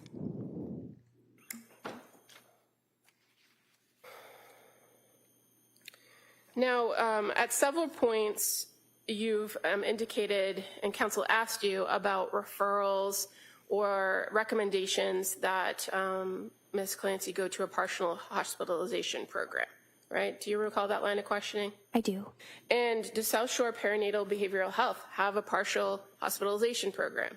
Not at this time. And so oftentimes you have to pair or recommend places outside in other communities, correct? Correct. And you've talked about women and infants, and that's one of the places that you've referred, and that you did in fact refer this patient, correct? Yes. You don't have an affiliation with women and infants, do you? No. So any information that you receive would have to come from the patient or at the patient's request. Is that fair to say? That's fair to say. In regards to her visit to women and infants in December 20th, you had contact with Lindsay Clancy the next day, didn't you? I did. And that was through the MyChart messaging? Yes. And she explained to you what happened at Women and Infants?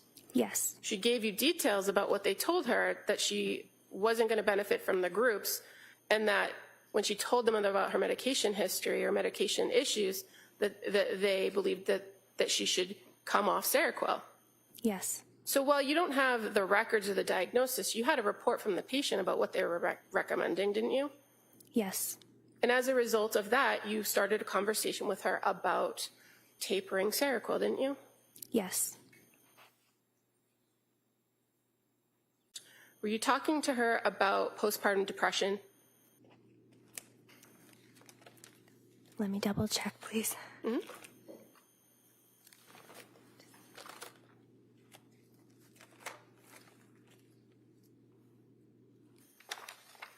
I was. So that's when you sent the information in the mood chart, right? Yes. So that's November 30th, December 1st. And now by the time you get to December 7th, after having pretty significant back and forth communication with her, now you're talking with her and giving her some information about bipolar, correct? Correct. So upon her presentation at the clinic and her initial focus of treatment, it was for postpartum depression and anxiety, was it not? Yes. And as you began to have more contact with her, as you began to trial different medication regimens, is that when your differential diagnosis started to emerge? Yes. And you responded to that appropriately with the medication you recommended, right? Yes. That's why the titrating of Seroquel became a conversation, is that fair to say? Yes.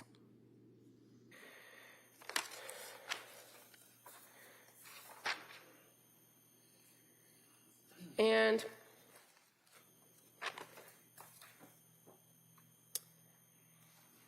when you, after the Women and Infants program on December 20th, you didn't see Lindsay Clancy again in the clinic, did you? Either telehealth or in person? No.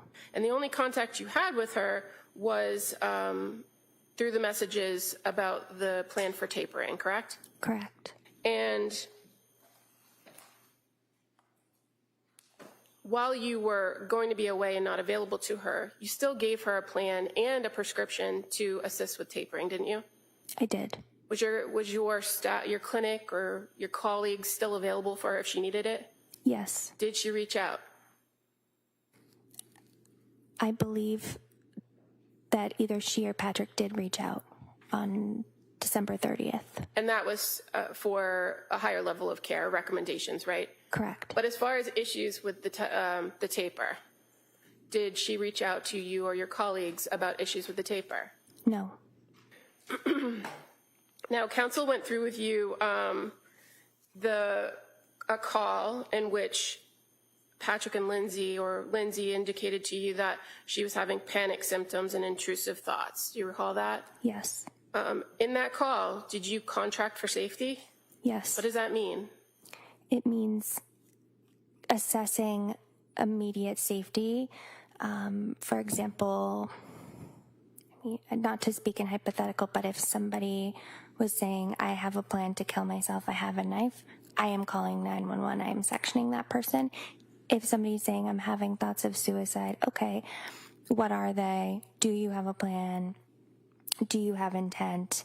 What I recall from Lindsay is she was having thoughts of suicide. She did not disclose a plan, no intent, and her husband was aware of this as well. He was on the call. And in fact, in any of the times that you met with or had messages with Lindsay Clancy and she talked about intrusive thoughts or suicidal thoughts, did she ever articulate that she ever had a plan? No. Or that she ever actually had any intent of completing the act? No. And you're aware that she did have support in the way of her husband and her family, didn't you? I was aware of that. And again, intrusive thoughts, when a person tells you, a postpartum mom tells you they're having intrusive thoughts in your training experience, in the times that you've treated moms with postpartum depression or anxiety or even psychosis, that's a fairly common complaint, right? Yes. And again, depressed and unmotivated, fairly common to hear those from new moms. Yes. And in your experience in treating individuals with postpartum psychosis, whether they hear voices or not, did you ever have any concerns based on your contact with Lindsay Clancy that she was suffering from postpartum psychosis? I did not. I have nothing further. Well, it appears as though she was, doesn't it? Objection. Hold on, why don't we do this? Why don't you get over there, Mr. Barrington, if you can, go ahead, let me ask you a question. I will try it. All right. Anything further? All right, maybe you can step down, thank you. Thank you. All right. Counsel, could I see you over? Sidebar. One prediction about how the day was gonna go, pretty close. So we're gonna break for the day at this point. And so what I'm gonna ask you to do is come back tomorrow at 9 o'clock. The hope would be kind of a similar schedule that we could follow tomorrow as well. And then I'm told that we are well on schedule and perhaps somewhat ahead of schedule.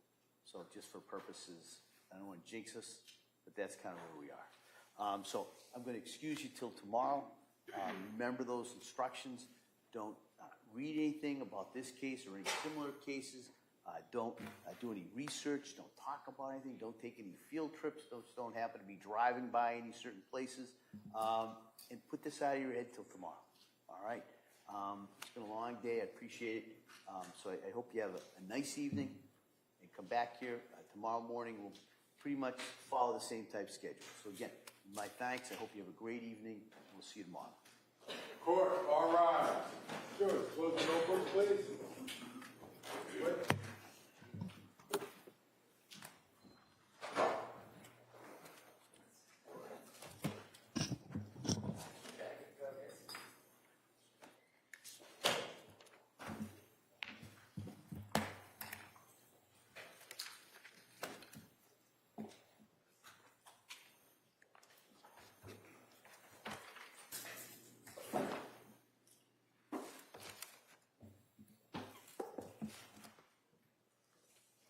Jurors have exited the quorum. This court's in session. All right. Counsel, anything we need to address before we recess till tomorrow? No, thank you. All right, so this court will be in recess on this case till tomorrow, 9 o'clock. Thank you. Court, all rise.